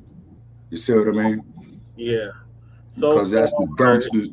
He ain't say he coming to Denver yet, but he need to come to Denver because this shit's ridiculous. Yeah, believe me. You know why he's gonna come to Denver? Because you know what you all got in Denver besides them GMO ponies. Broncos, Shabaka. We're gonna run the division. Y'all gonna be in the basement where you belong. Well, I'm keeping an eye on these damn masqueraders and shit, man. And then, but what you all got there is you all got the mint there in Denver. Yeah, we got the mint. They got the mint in Kansas City too. But yeah, I didn't know that. Yeah. Actually, if you go to the Federal Reserve here, it says Kansas on it. Yeah, they got the Federal Reserve in San Francisco too. Yeah, but the one here in Colorado, the one in Denver, it says Kansas on it. Kansas? Yeah. Why would it say Kansas? I don't know, Shabaka, but the last time I was over there, it said Kansas on it. Damn, man. Yeah. But yeah, we got the mint here. We got the Federal Reserve. We got all kinds of stuff. Well, because you got, wait a minute. You got 12 Federal Reserve banks. Then I think you got 24. So I went over to Judge. You missed that. I went over. Okay, which judge? The one that Trump is trying to fire. Oh, okay. Yeah. But Trump, man, you know, this dude, man, he really is a piece of work, you know. And after the call, Shabaka, the Democrats was begging for help the whole time Biden was in office. For their call, so now Trump is answering their call, and they're like, "Oh, we don't want your help because you're a Republican." But if they wouldn't have no problem with it. Yeah, but keep in mind, I bet you dollars to donuts, man, is that Trump is going to use Biden's what he was doing to crack down on crime and all that old type of shit. They say so. Trump is going to use that. I don't put nothing past that trickster. You think you talking about another crime bill? You think he's going to do another crime bill? Oh, hell yeah, he's going to do another crime bill because he's got the Congress on his side now, you see? Yeah, he got the Congress and the Supreme Court on his side. Right. So all hell is getting ready to break loose. Full mandate, and that's why I'm not rolling out the reparations. He can still cut the damn check just to spite him because he's that petty. And I hope they piss Trump off enough, man, where he will give us the damn reparations sooner than later, just to piss them off. Yeah. I think he'll do it just to piss them off. Yeah. Hey, I told you they wasn't going to do nothing for you, but I got you. Yeah. Because one thing he did say in his first term, though, he did say, yeah, you black motherfuckers did build this son of a bitch. You know what I'm saying? Well, that's what that cracker was saying in that video that wanted our help. Coliseum of Arguments. He's in here with us. Peace to the chat. Yeah. We're just going over finishing up with the enemy of my enemy is not the enemy. Oh my God, how's it go? The enemy of my enemy is not my new friend. Yeah. Opposed to the enemy of my enemy is my friend. That got And shout out to Blacc for debunking it. Mm-hmm. He put too many E's in it, but I got you.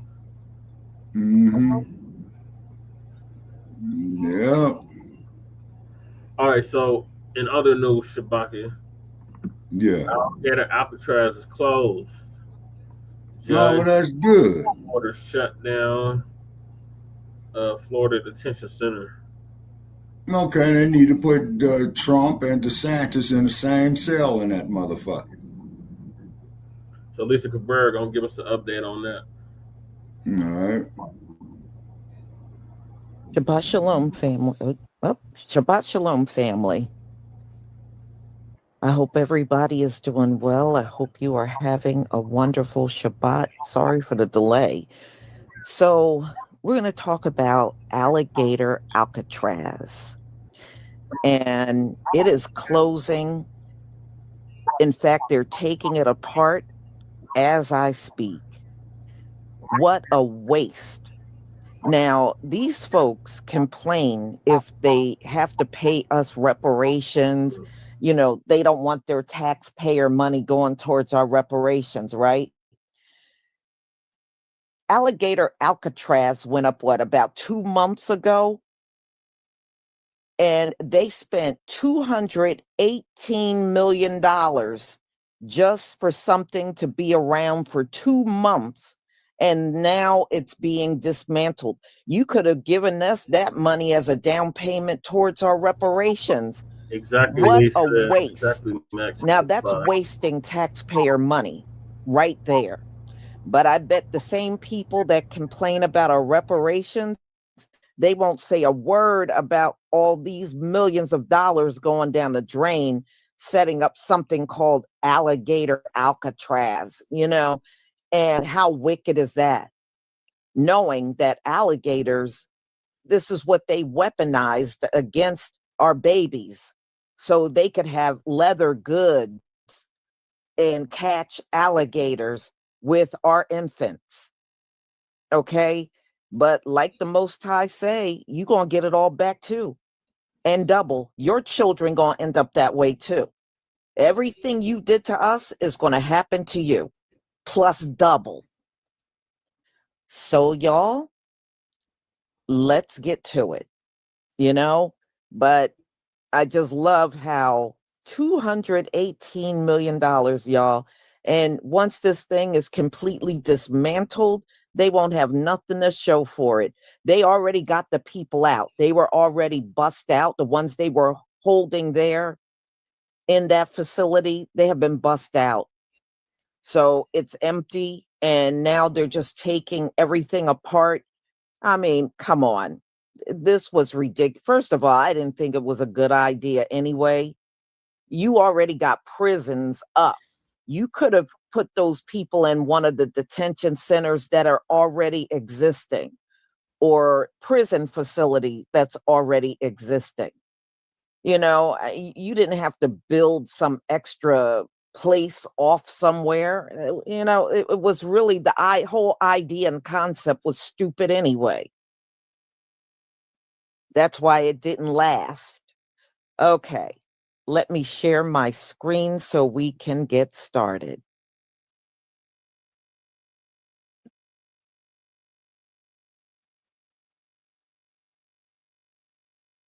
All right, y'all, please give me a 1 if you can see my screen. Give me a 1 if you can see my screen.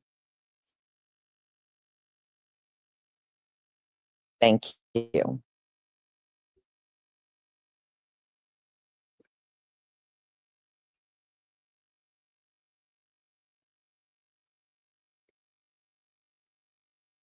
Looks like it's a dark day for Donald Trump and his prized Alligator Alcatraz, because a federal judge ruled that it needs to shut down in 60 days and will receive no new detainees. And saying it needs to shut down kind of misleading a little bit. It's more like things will be done where it cannot stay open and operate. In her 82-page ruling, Judge Kathleen Williams said that they can receive no more immigrants to the detention center built on an airstrip at the edge of Big Cypress National Preserve. She also told the state to remove all generators, gas, sewage, lighting, fencing, and other waste items over the next 9 weeks that help transform the airstrip into a detention center. Basically, without those things, it can't be open. And this is all because of the environmental impact and because the tribe, the Miccosukee tribe, I believe specifically, does not want it there because they don't want anything in the Everglades damaging it, and they're right. Unfortunately, this doesn't mean that the people who are being held there will be let go. They'll just be sent somewhere else, but hopefully somewhere else that at least has more humane conditions. Because sticking you out in a swamp surrounded by alligators and making that like a thing, like, well, if someone tries to escape, you're going to get eaten, is fucking gross. And I'm glad this place is going to be shut down. DeSantis is appealing it. I'm sure he got up this morning and had a temper tantrum in his pointy high lift boots. So he's going to try and get around this. But for now, that place has its days numbered. Alligator Alcatraz is being disassembled. What a waste of taxpayers' money. Could have used something for the poor.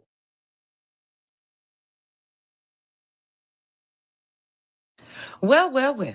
It's Friday, baby, so you know what that means. It's time for some FAFO tea. Yes, we do love a good fuck around and find out Friday. There's always something in the brew when it comes to the Red Hat crew, and we're going to talk about 2. Yes, dear, I have 2 FAFOs for this video. The first FAFO is to the Kitten Hill Ho. Yes, old Kitten Hill's Rhonda DeSatan, baby. He's going to have to dismantle Alligator Alcatraz expeditiously. They did not win. Actually, the motherfucker belongs as an inmate in Donald's some knockout bit. has got to go. So there's a FAFO for the Kitten Hill That's Ho, but there's another also a son that you FAFO need play to today be for all of incarcerated those who there. ran out expeditiously to buy themselves a little bit of Alligator Alcatraz merch.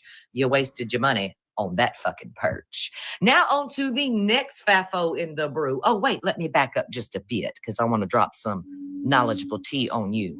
For 3 weeks, they have been quietly removing the detainees at Alligator Alcatraz to somewhere else, baby. And for those in Florida today that are upset about Rhonda DeSatan taking $450 million out of your FEMA fund to build Alligator Alcatraz, hun, he's coming for some more. He's got to refurbish a shutdown prison in Florida to use as a detention center. So I don't know if you heard the news lately about FEMA, dear. People are walking out the door. And now Rhonda DeSatan is asking for more of your state's money to refurbish a prison. Okay, now on to the next cup of tea, the next cup of FAFO, baby. Do you remember Miss Jody Ernst? Yes, the one that came out to say that people die anyway at that town hall when her constituents were so concerned about their Medicaid going away. Yes, she said people die anyway.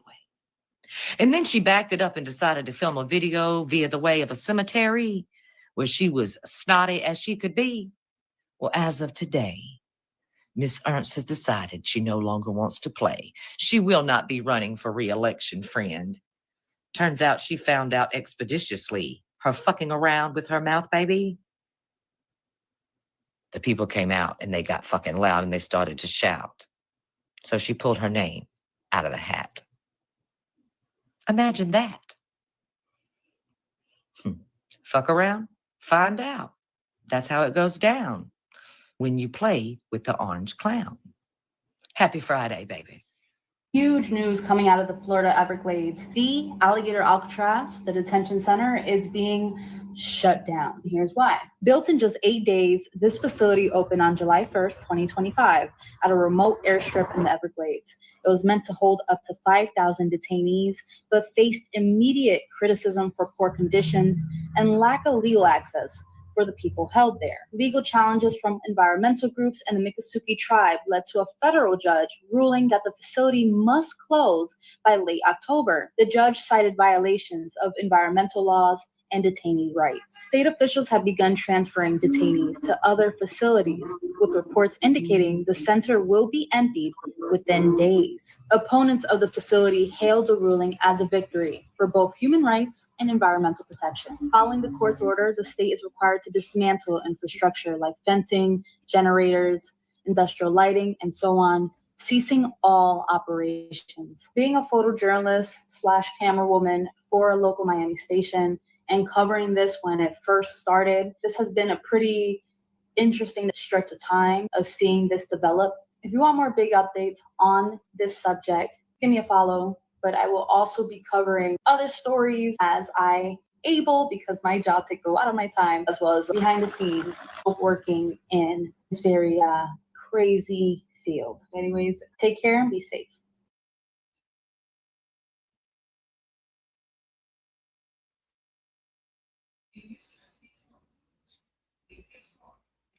Damn.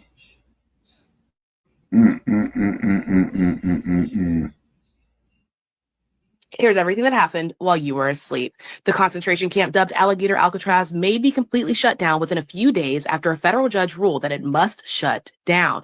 So prosecutors in D.C. failed to secure an indictment against the man accused of throwing a sandwich at a Border Patrol agent in Washington, D.C.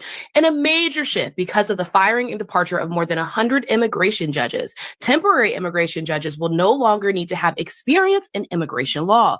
A jury has awarded at least $2.2 million to someone who was shot in the face with a less lethal munition by an LA sheriff's deputy during a demonstration during the George Floyd rebellion in 2020.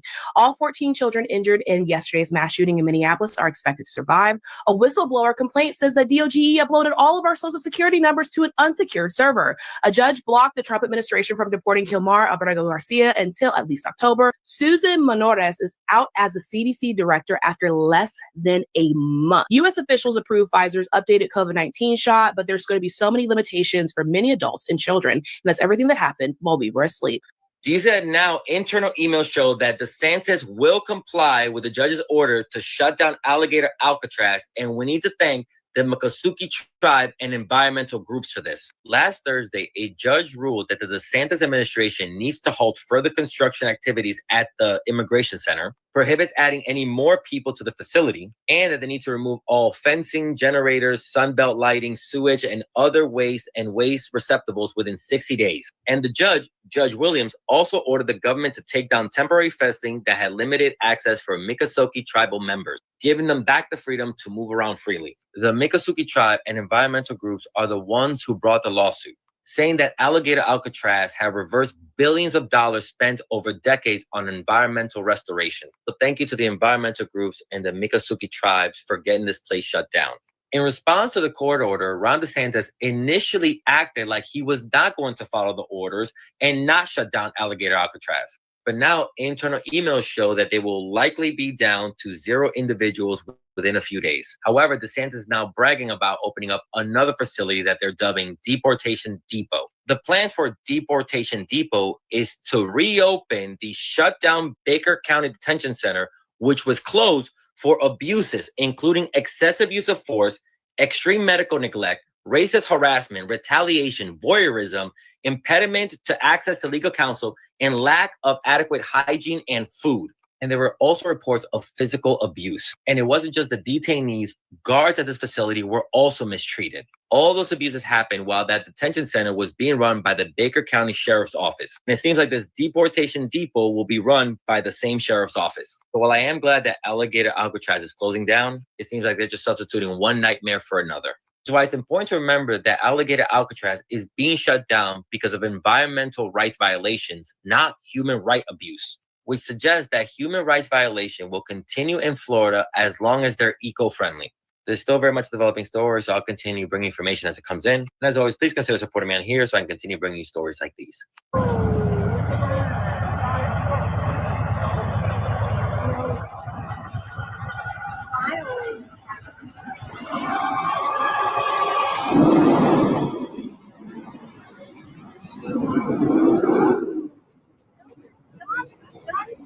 Alligator Auschwitz is officially closed. There are no more detainees there. And for those of you who don't know, let me give you a little brief backstory. So essentially, Ron DeSantis took it upon himself to build a $250 million concentration camp in the middle of the Everglades. He did this in like 8 days. He did no environmental regulation checks. He did no environmental impact studies. He just built the thing.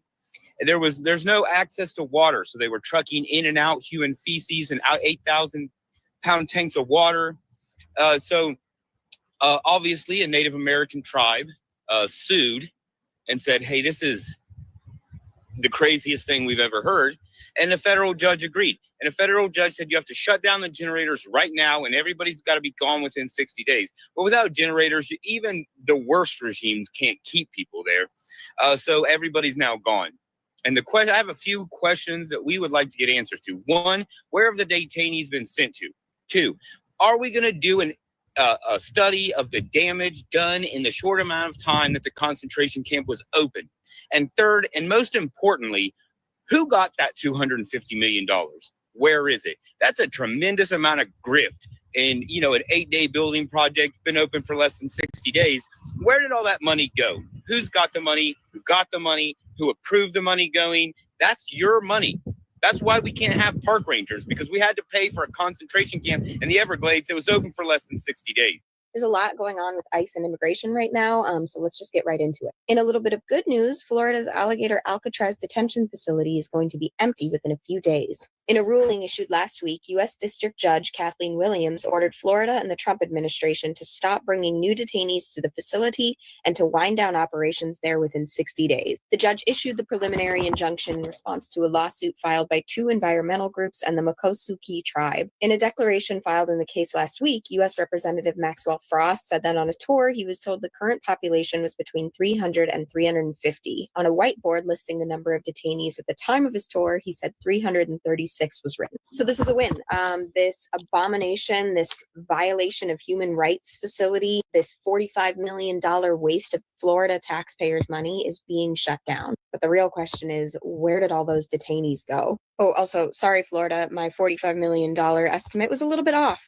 Florida may lose $218 million on empty Alligator Alcatraz as judge orders shutdown. Shutting down the facility for the time being would cost the state $15 million to $20 million immediately, and it would cost another $15 million to $20 million to reinstall structures if Florida is allowed to reopen it, according to court filings by the state. So this was just a huge waste of time and money. They brutalized and violated people's basic human rights at the expense of $130 million. They stole land, tribal land, to build a torture center. But like I said, we don't know where those people are going. And in a bad news update for ICE and immigration, an army base used for World War II Japanese internment will be the nation's largest ICE detention center. Stewards of Japanese American history are calling out the Probably a use of place called forklifts to Manzanar. detain immigrants. At the cost of $1.2 billion, the camp has the capacity to detain 5,000 people. Roughly 1,000 men were being held there in mid-August, according to U.S. Representative Veronica Escobar, an El Paso Democrat whose district includes Fort Bliss. Tricia McLaughlin, Assistant Secretary for Public Affairs at the Department of Homeland Security, called comparisons between detention centers for people in the country illegally and World War II internment camps deranged and lazy. No, Tricia, you are deranged and lazy. It was scare tactics back then that put these people in these internment camps, and it is scare tactics now. Oh, and also the Alien and Enemies Act, which Trump invoked. ICE is also now stopping firefighters on their way to fight fires to check their papers. This firefighter in Washington got a video of the incident. Yeah, we got pulled over by ICE. Fucking crazy, dude. We got members from the tribe of Umatilla, Cayuse, and Walla Walla. This is fucking crazy, man. Walla Walla, that's where the hell in Washington State. Yeah. We have a different crew over here. Talk to the boss. And I guess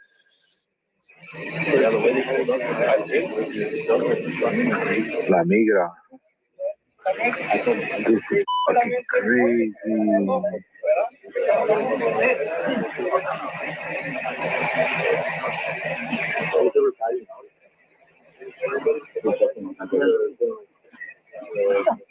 They're discussing about fraud hours.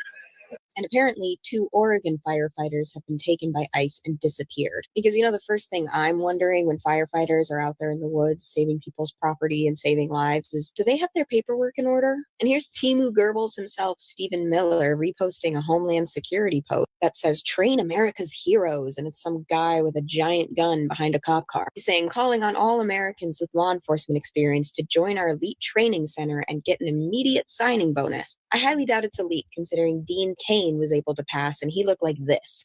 And so this time, Dean Cain isn't flying there. He's going through that obstacle course and training to be an honorary ICE agent. He was working hard out there, and this is exactly what those recruits will do as they're picked one by one, and they're at the federal law. Yeah, real elite, they're crawling through a child's playground.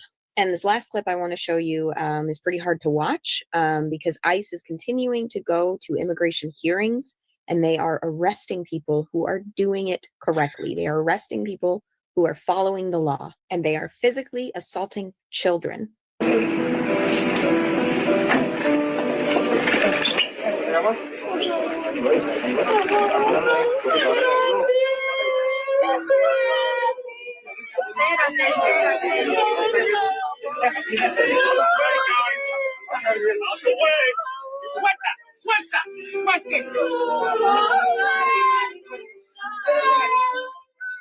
Yeah, masked dudes in t-shirts and hoodies and baseball caps are ripping children from their father's arms at immigration court. This man is doing it correctly.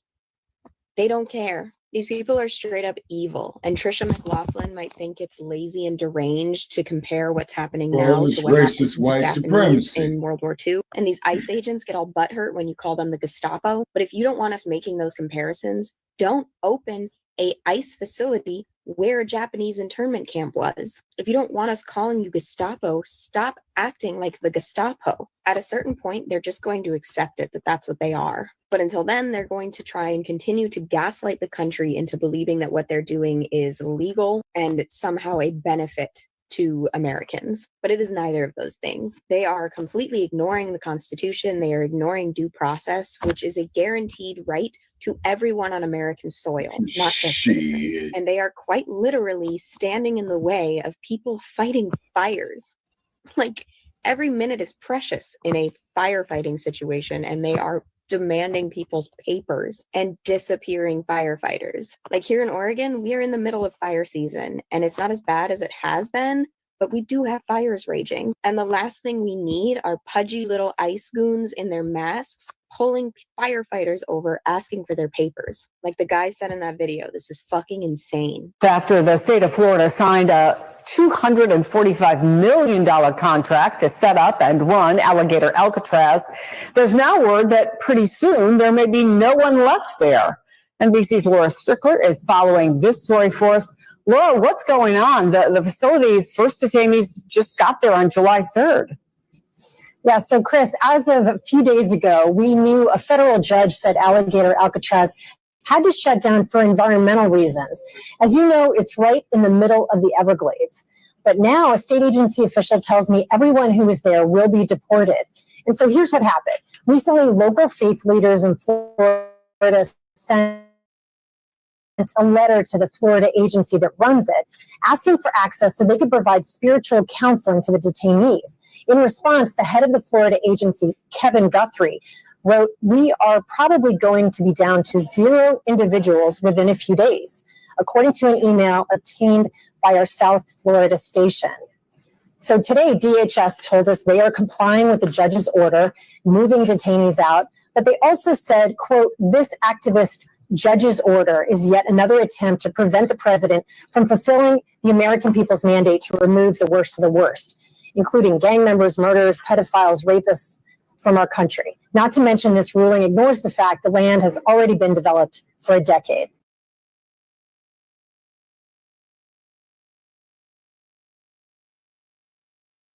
Yep.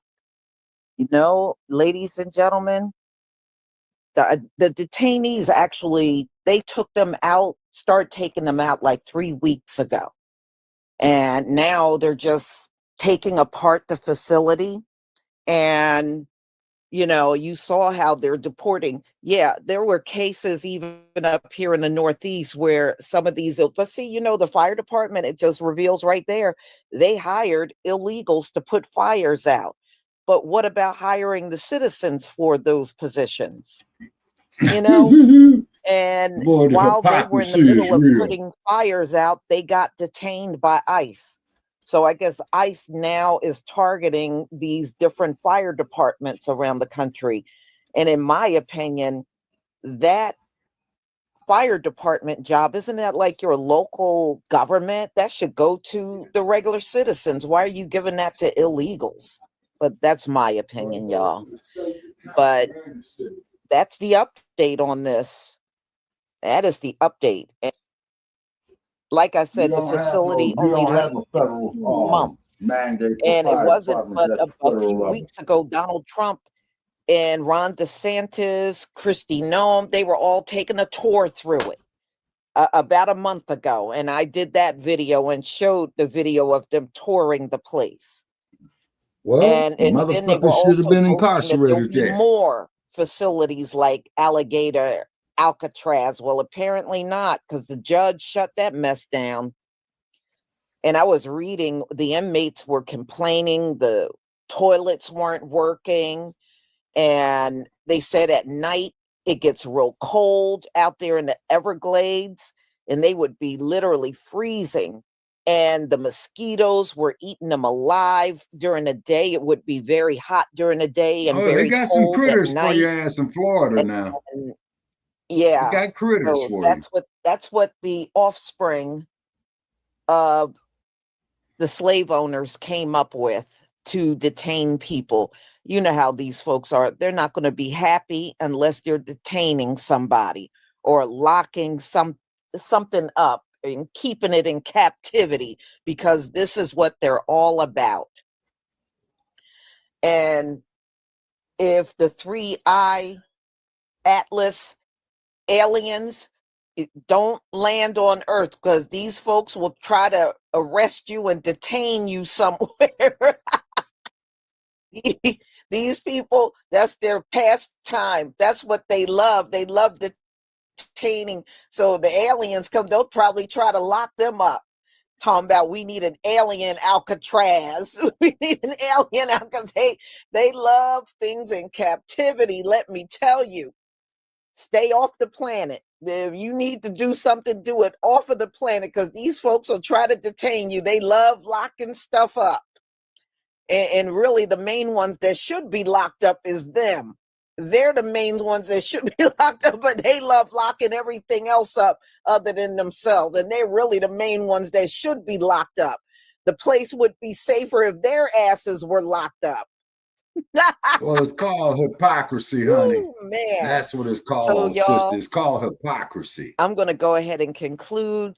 The Bible study will be coming up at 2:45, and I hope to see you then. If I don't see you, please enjoy the rest of your day. Shabbat Shalom, family. All right, thank you, Lisa. So Alligator Alcatraz is officially closed. Yeah, but you know, man, they're gonna be taking motherfuckers over there clandestinely whooping their ass, man. Oh, you know what what I'm saying? Rocket? You know where they're Where? taking them? They're taking them Where? to Rwanda and Uganda. Now, what does the Ugandans got to say about that? I don't know what Mr. Vinny has to say about it, but I know the president of Rwanda is welcoming them with open arms. Mm-hmm. Well, who knows? Maybe they're gonna put them, give them some of that work. You know what I mean? Yep. Oh, they'll learn to stop doing shit illegally. Stop coming to countries. Yeah. They're having a problem with illegal immigration in Africa too, Shabaka. Mm-hmm. Because Dump is trying to send all the garbage over there, but I do know that Ibrahim Traore ain't going for it. No, not even that, Shabaka. This is not even including the dump. This is within the own African nations themselves. Like Which Nigeria. ones? Like Nigeria is sending people to South Africa or Xania, and then South Africa, the Xanians is not digging it. Okay, now, is that the Boers are not digging it, or the Zulus, the Xhosa, and the, no, shit, it was three of them down there. The sun, the colors, the black South Africans are not digging it. Mm-hmm. Okay. Okay. Yeah. All right. Well, then what they need to do is just throw them motherfuckers out there in the goddamn Indian Ocean and fuck them. Didn't Gandhi say, keep in mind, this is the Indian Ocean? Throw them sons of bitches out there in the Indian Ocean. I'm dead goddamn serious. Throw who exactly, Spocky? Because you talking about the people that dump is sending over there, or are you talking about the illegal immigration that's already going on over there? The dump, the motherfucking, who was that there? That Brahma class shit? Throw them motherfuckers out too. Fuck them. Throw their asses right out there, man. Get on a goddamn ship, take the motherfucker out there in the middle of the Indian Ocean, man, and have the motherfuckers walk the plane and throw them overboard and fuck them. Oh, you talking about Kamala's people? Yeah. Any motherfucker from the land of India, the country called India. Yeah. Because when Gandhi, as you and I both know, when we did that story on Gandhi, he wasn't saying shit about nothing of the Xhosa, nothing of the Zulu, nothing of the Sutu. You see what I'm saying? He was just doing it for the Indians in South Africa. So, Shabaki, you said there's some critters in Florida, which there are some critters in Florida, but there's also critters in Africa, Mac 285 said. Oh, you got critters over there like a motherfucker. It's a Garden of Eden. Oh, you got critters like a motherfucker over there. Yeah, he's sending them over to Uganda and Rwanda, Mac 285. Mm-hmm. Yeah, and I think Idi Amin's son, man, you know, I don't think he's gonna have it, you know, or President Museveni, I'm sorry. Just like when he told that Biden representative of his, talking about you got to embrace the LGBT agenda, and he says, man, this is chaos. We don't do that here. Right. And get the fuck up out of here. And that motherfucker standing there with his mouth open, and he looked up at him and told him, motherfucker, you still standing here? You know what I'm saying? Or do we have to get your mind right?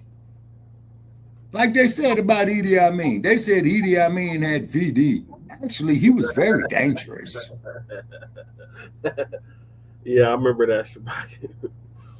All right. So Alligator Alcatraz closed. So we'll keep y'all updated on where the detainees are going. Like I said, they're going to either Uganda or Rwanda.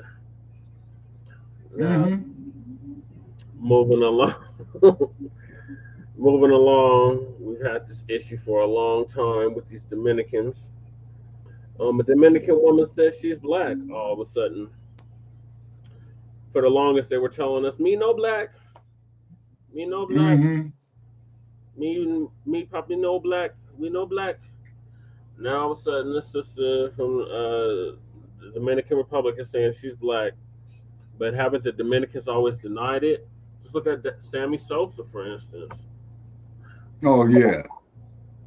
Yeah, you saw what Sammy Sosa did to his eyes and his skin and shit. Yeah. He looking mighty backwards. Yeah, you know, bleaching his skin, looking like Anderson Cooper, and then want to fuck with his eyes and all that like old powder. type of shit. Remember that powder, Shabaka? No, I never saw Powder. Oh my God. Okay, well, this is a pale ass motherfucker in the movie called Powder. Damn. That's why the name of the movie is called Powder. So he's like a skinhead looking motherfucker. Oh yeah. So Uncle Phil gonna give us the update on the Dominican woman saying that she's black all of a sudden. Mm-hmm. You know, the Trump administration, and he's doing a lot of mass deportations, you know, it's been really making people think and assess their particular identity.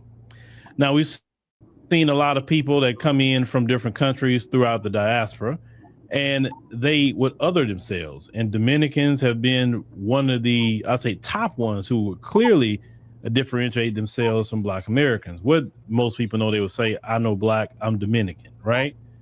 And that is something that we have talked about for a very long time. And Black people say, I'm looking at a Black person. And you say, no, me no Black, I'm Dominican, right? You calling yourself a nationality. You're not calling yourself an actual race. But okay, which is fine. Well, tell that motherfucker to go to Los Angeles. They remind them what the fuck nationality he and is. ethnicities from their home countries. And now we're seeing more and more people say they're Black. And say, wait, whoa. When did this happen? And why were we sent the memo? You understand? Because for years, you kept saying that you wasn't Black. Now, I want you to hear what this Dominican woman has to say, but she gonna take it a step further. Let's go ahead and check this out. Everybody telling me, Stephanie, be careful, Nueva York. Everybody, the ICE stopping the people deportation. I say to them, I'm sorry, no my luck. I born blessed. I'm Black. Yo no, I'm not Dominican that say I'm not Black. No, yo soy Black. I'm negra. I'm Black and beautiful. Because let me tell you something, baby. Jesus Black. Jesus is Black, baby. We are same slave, different master. You have the England, I have the Spain. You're not telling me I come over here and show me the paper. I'm Black, baby. You're not telling me nothing. I was slave for two, just like you, my family. The people think, because she's Dominican, she's not Black, baby. I'm Black. We're the same people. So as you heard, Tiffany said that she is Black. We are the same people. Well, Tiffany, that's not what a lot of people over here in America that comes from the Dominican Republic ever had to say. But she took it a step further. She said, hey, we the same. Your slave master was the British, basically the British, and then transferred over to the so-called American. And then our slave master was a Spaniard. So we are the same. We descendants of slaves. Basically what she's saying. We are both descendants of slaves. Now, get it right, Uncle she's Phil. correct. I'm not saying that she's not Haiti was correct. a colony of saying, France. but why are you claiming your slave ancestry now? We're not hearing that Taino thing right now, are we? We're hearing, I'm Black. We're hearing, I'm a descendant of slaves too, just like y'all. What? I'm trying to figure out where the memo went. Let me tell you why. When Black Americans said, okay, cool, everybody want to other themselves, we notice it when they get in political positions, how they act toward us. Not some, not all, of course, some, not all. It's never all of anything. And how when they do want to do something, they do it for their particular group, their ethnicity. They don't do it for the whole Black race, right? They only do it for their people. They push immigration, which don't benefit 43+ million Black people at all. So now with delineation, they don't have that same voter base like they used to. With delineation, they don't have the same protection like they used to. More and more with delineation, disaggregation is coming into different government forms and things like that. Why? Because with disaggregation, they could say, hey, well, you're not even Black, so you don't even qualify. Because what they were doing, they would say, well, I'm not Black, I'm Dominican, but when it's time to go get some set-asides for Black people, they mark on there they're Black. And I think like stand on what you was standing on the whole time. Don't switch it up now because Trump is coming. Don't switch it up now because you don't have the backing that you used to have.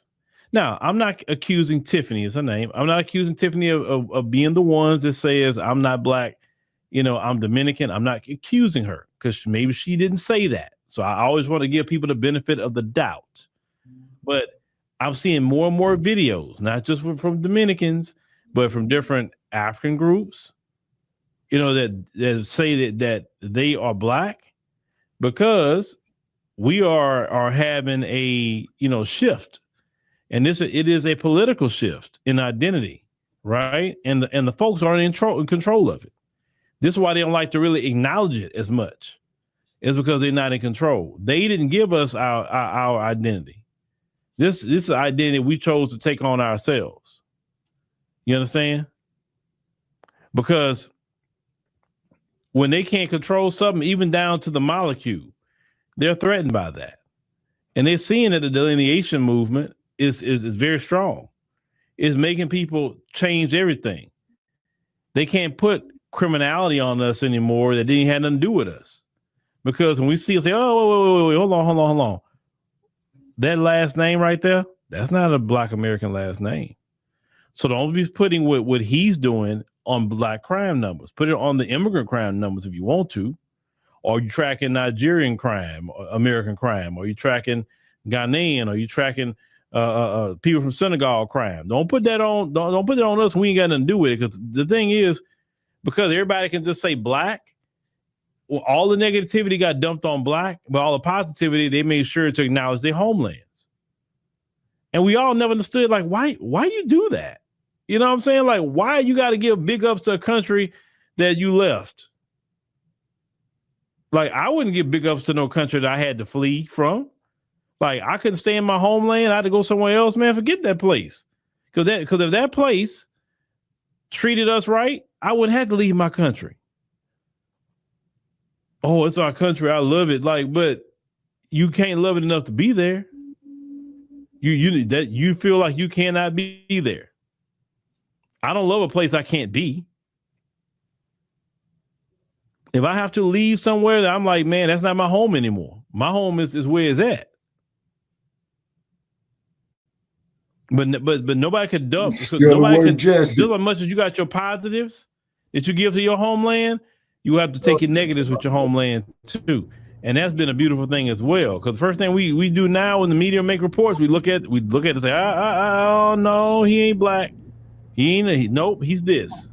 She ain't Black. Nope, she's that.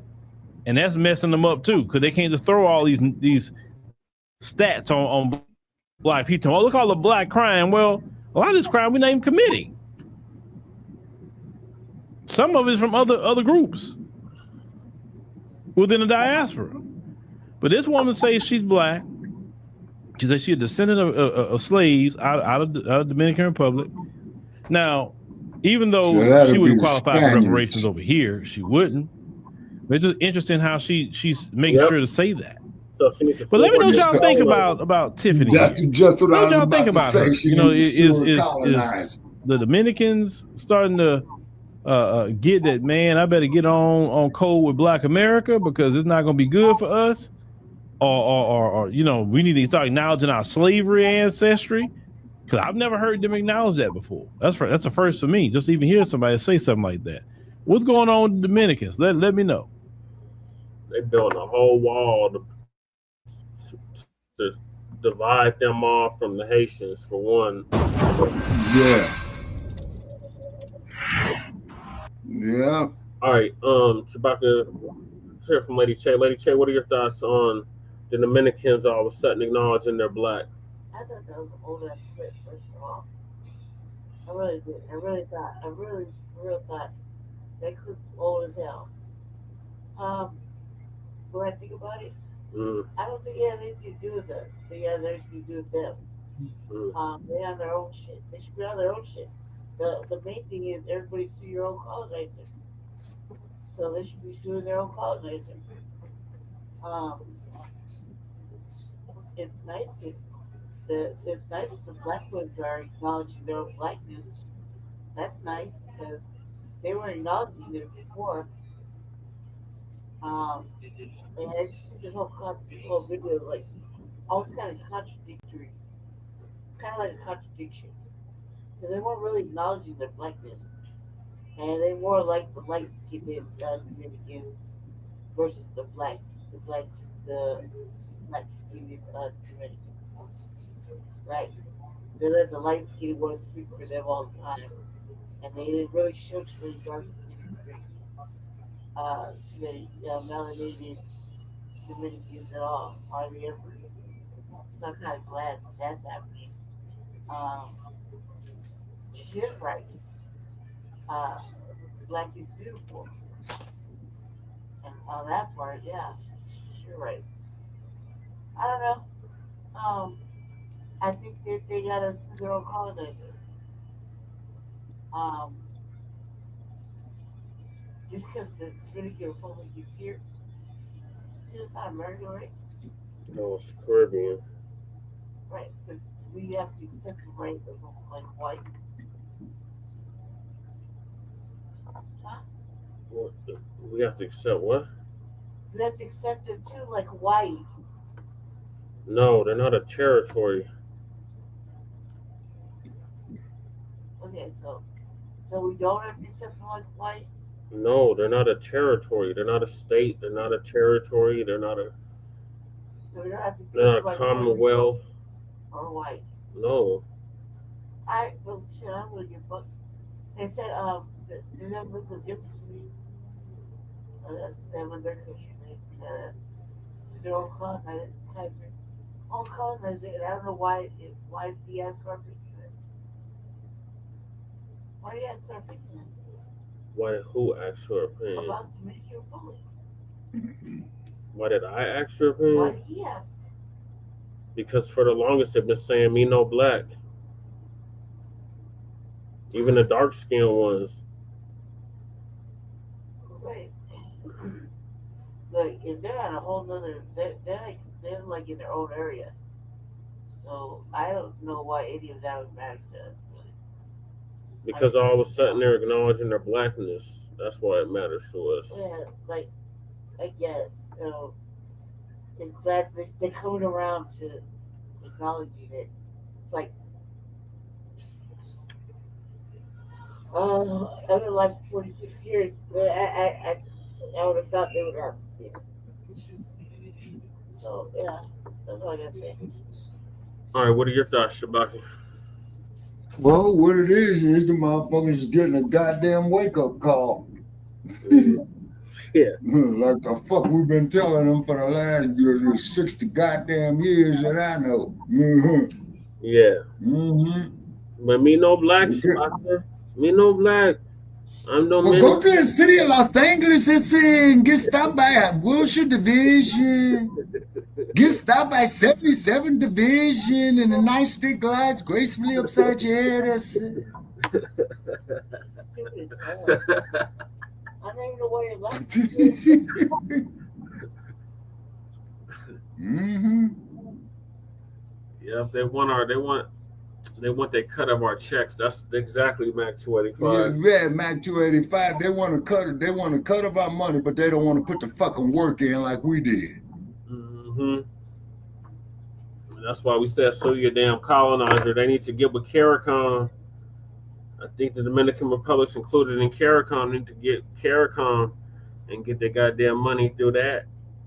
Mm-hmm. They think they slick. Now all of a sudden they want to, now me black. Me Negro, now me Marino. Shit. Yeah. That's why we can't do that flat blackness no more when it comes to our reparations. It has to be lineage based. Well, we got our family tree trace all the blood our family spilled in Virginia and Alabama and Tennessee. Alabama and Tennessee. Mm-hmm. Down there with old frog face. Mm-hmm. Mm-hmm. All right, so move on to the next topic, and that is America's first inhabitants. They don't teach you about in school.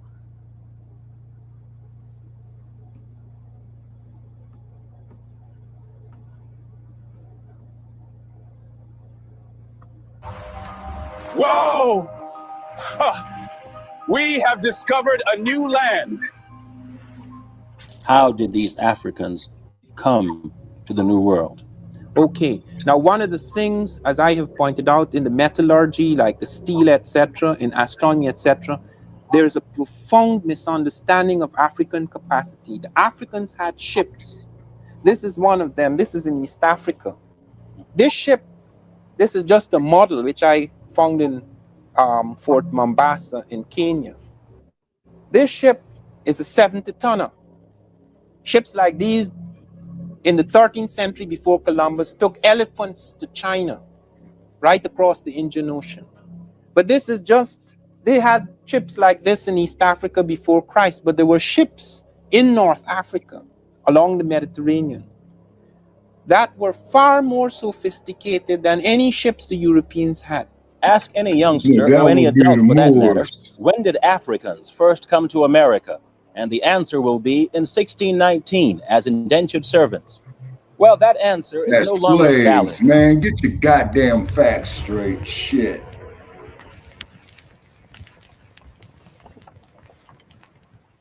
What if I told you that most of the things you thought you knew about history was just the tip of the iceberg, mere twists from the real things that actually occurred?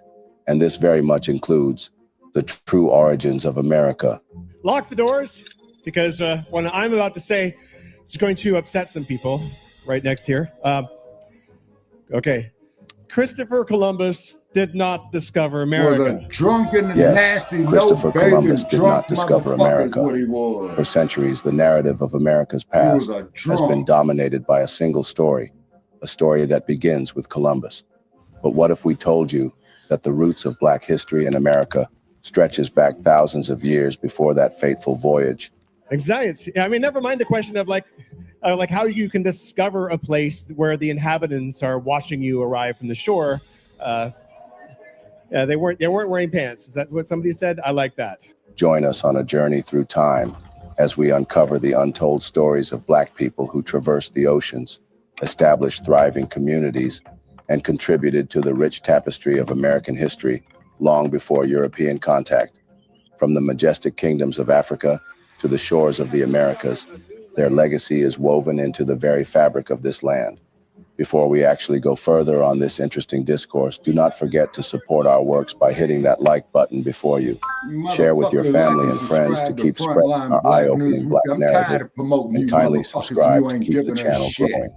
Now to the crux of the matter. So anyway, there are actually many other mariners before Columbus that discovered America as well. Decades earlier, even eons earlier, there were so many people that were coming across these islands and this continent. But it's only been in the last century that evidence has surfaced and continually grown to indicate that many of these pre-Columbian explorers might have come from Africa.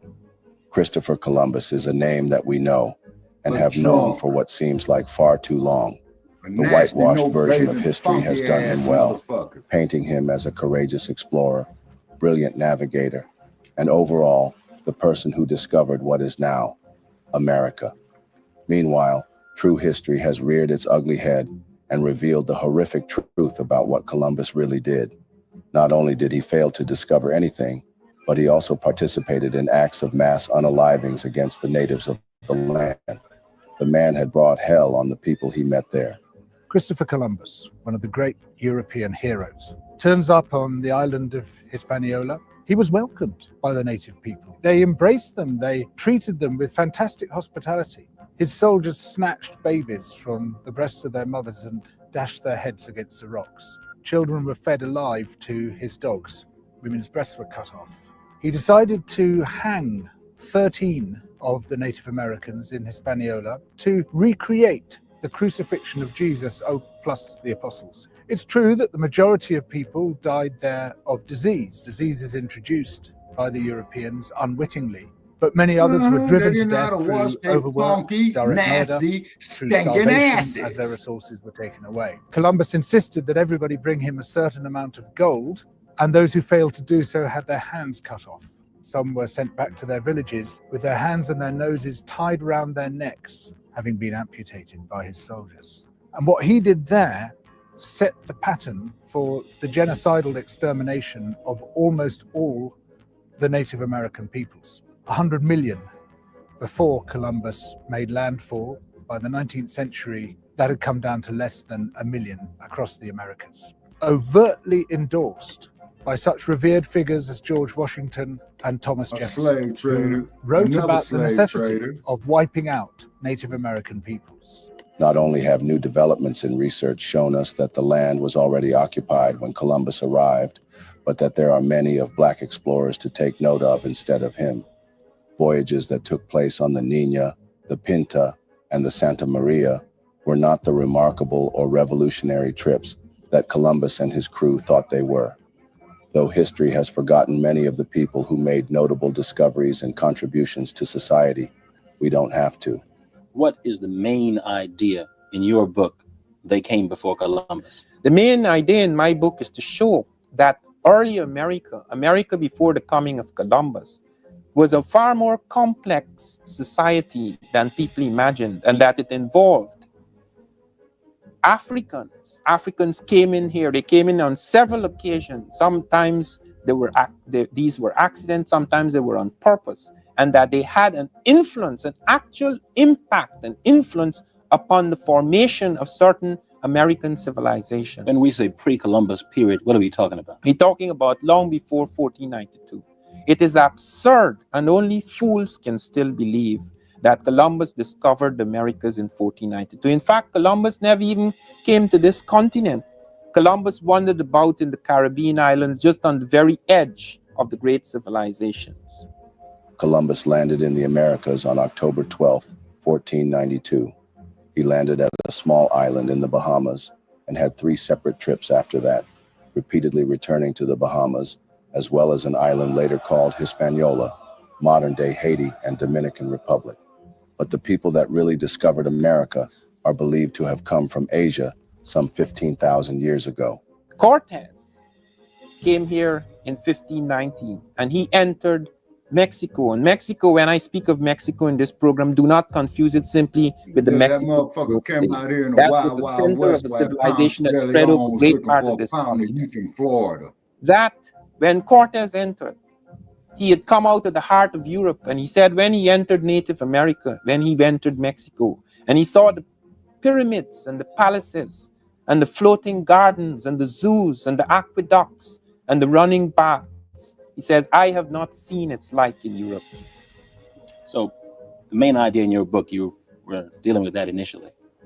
The main idea in my book is that there were visits to this continent from the old world, that there were visits to the Native Americans in this continent, and those visits included Africans.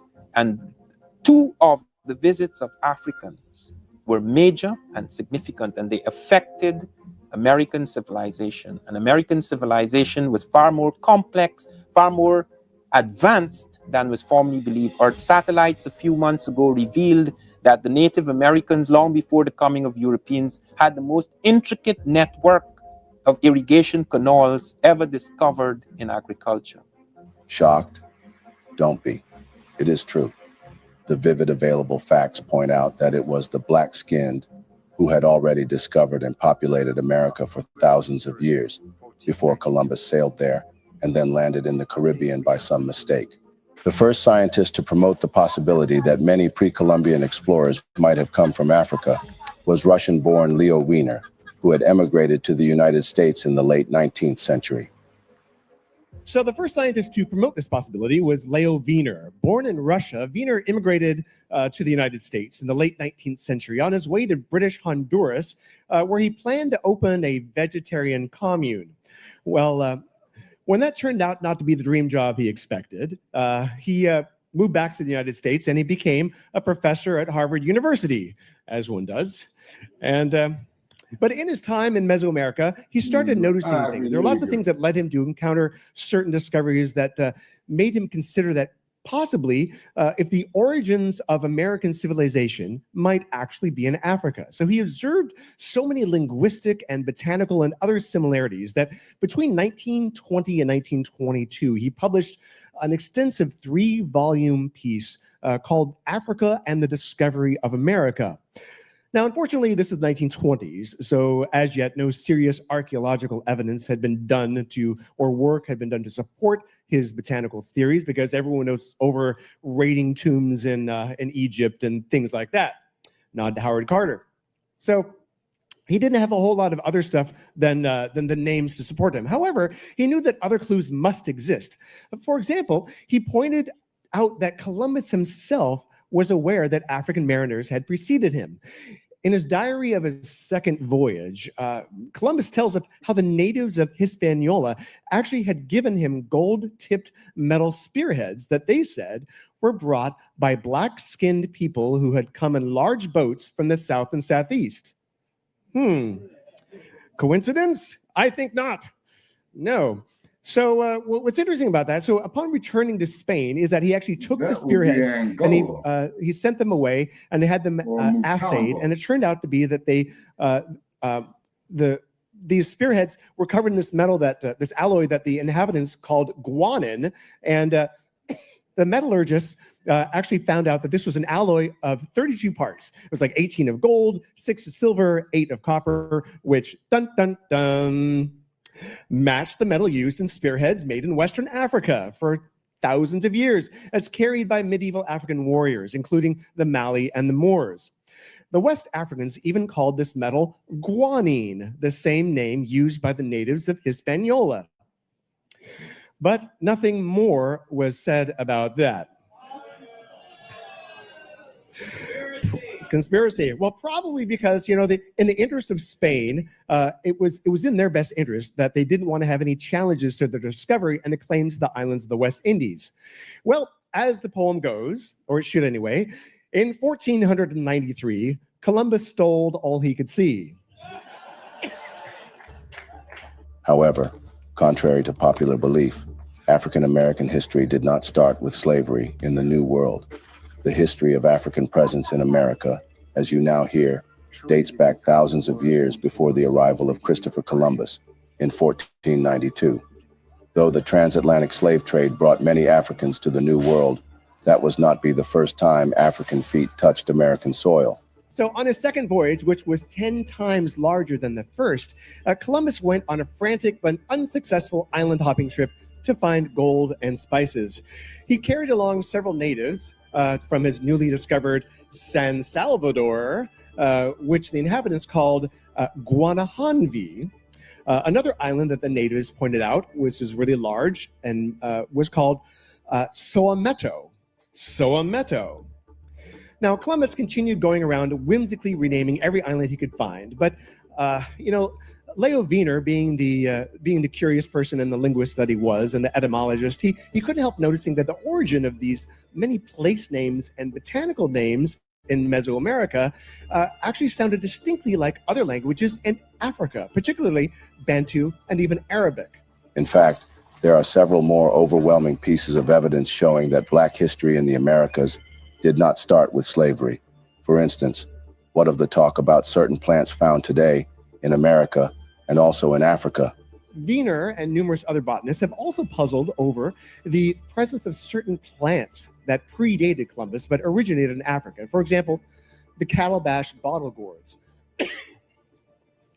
Now, this is a species originally from West Africa, where they were well cultivated in America before Europeans arrived, even long before they existed in Indonesia or Polynesia. So, in fact, the Pacific was the last place that bottle gourds actually reached and expanded to. Pardon my covfefe. Well, if it were not for transatlantic trade pre-Columbian times, it would be very difficult to explain how certain plants, such as the yam, the sweet potato, domesticated cotton, peanuts, and tobacco, reached both West Africa and the Americas. Africans were adept shipbuilders. They were courageously adventurous, sailing diverse parts with their well-made boats, different sizes of them. Some housed up to 80 men, and some housed much more. So how do these plants and languages and other cultural elements get to the Americas? Well, some believe, so what's that? Well, you're cheating. Well, some people believe that,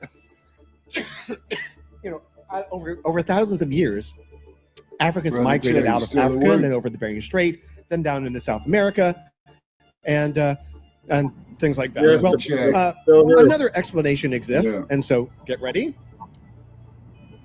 There you go. Let it out of your system. Awesome. Africans had ships. In fact, they had four kinds of. They had unbelievable. They had a shipload of vessels, and they had away the anchors way. So in fact, they had 4 kinds of vessels, and Nubian pottery. This is an example of Nubian pottery with a painting on it that shows a long-hold pottery art that shows either a long-hold boat or a papyrus raft or a hauled-out canoe. And then this other painting beside it is from the first one was from 3000 BC, and this is a bird's-eye view of an oared riverboat in Chad. And it dates from 3500 BCE. Now, the Africans of Guinea also had dugout canoes hewn from these monumental trees on the coast there. In 1500, just a few years after Columbus's voyage, the Portuguese captain Pacheco Pereira wrote, "In this country can be found the largest canoes made of a single trunk. Some are so large that they hold 80 men." Now, the West Africans were known to lash 2 dugout canoes together, side by side, and no one questions the seaworthiness of a similar type of Polynesian catamarans. Well, here's a 15th century Portuguese painting of sailing canoes on the Congo estuary. The Portuguese, like Captain Pereira, had heard that African traders were visiting Brazil in the mid-1400s. So to demonstrate that mariners from West Africa could have sailed to the Americas using papyrus vessels as early as 2000 BCE, the Norwegian adventurer Tor Heyerdahl actually used ancient shipbuilding techniques in order to construct and sail the Ra 1 and the Ra 2 in 1969 and 70. And generally, some type of sailing vessel will average about 100 miles per day, even without sails. And in an ocean current, something like a raft or a reed boat can average about 60 miles a day. We have evidence that Africans not only went, but in a late pre-Columbian period, they also returned, because we found American things which Africans brought back. Just as we have found African things in America, they found American things which Africans brought back with them, such as the cotton in the Cape Verde Islands. Are these currents still? Oh yes, for thousands of years, these currents have been in existence. This has been tested. 200 small boats, some of them smaller than the major African boats, have crossed the Atlantic. They have been tests. Thor Heyerdahl, the Norwegian explorer, got Africans to build a ship used long before the birth of Christ, used in Egypt and Ethiopia. And this ship was made of papyrus reed, and the scientists said it couldn't float. And Heyerdahl insisted, and the Africans on the Abdullah Djibrin built the ship, and it crossed the Atlantic successfully to America. Africans were in fact so good at what they do that mariners from West Africa would sail to the Americas using papyrus vessels as early as the year 2000 BCE. They were so well skilled in ancient shipbuilding techniques that some of their sailing vessels would average about 100 miles per day, even without sails. And in an ocean current, something like a raft or reed boat can average about 60 miles a day. Africans had ships.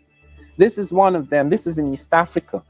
This ship, this is just a model which I found in Fort Mombasa in Kenya.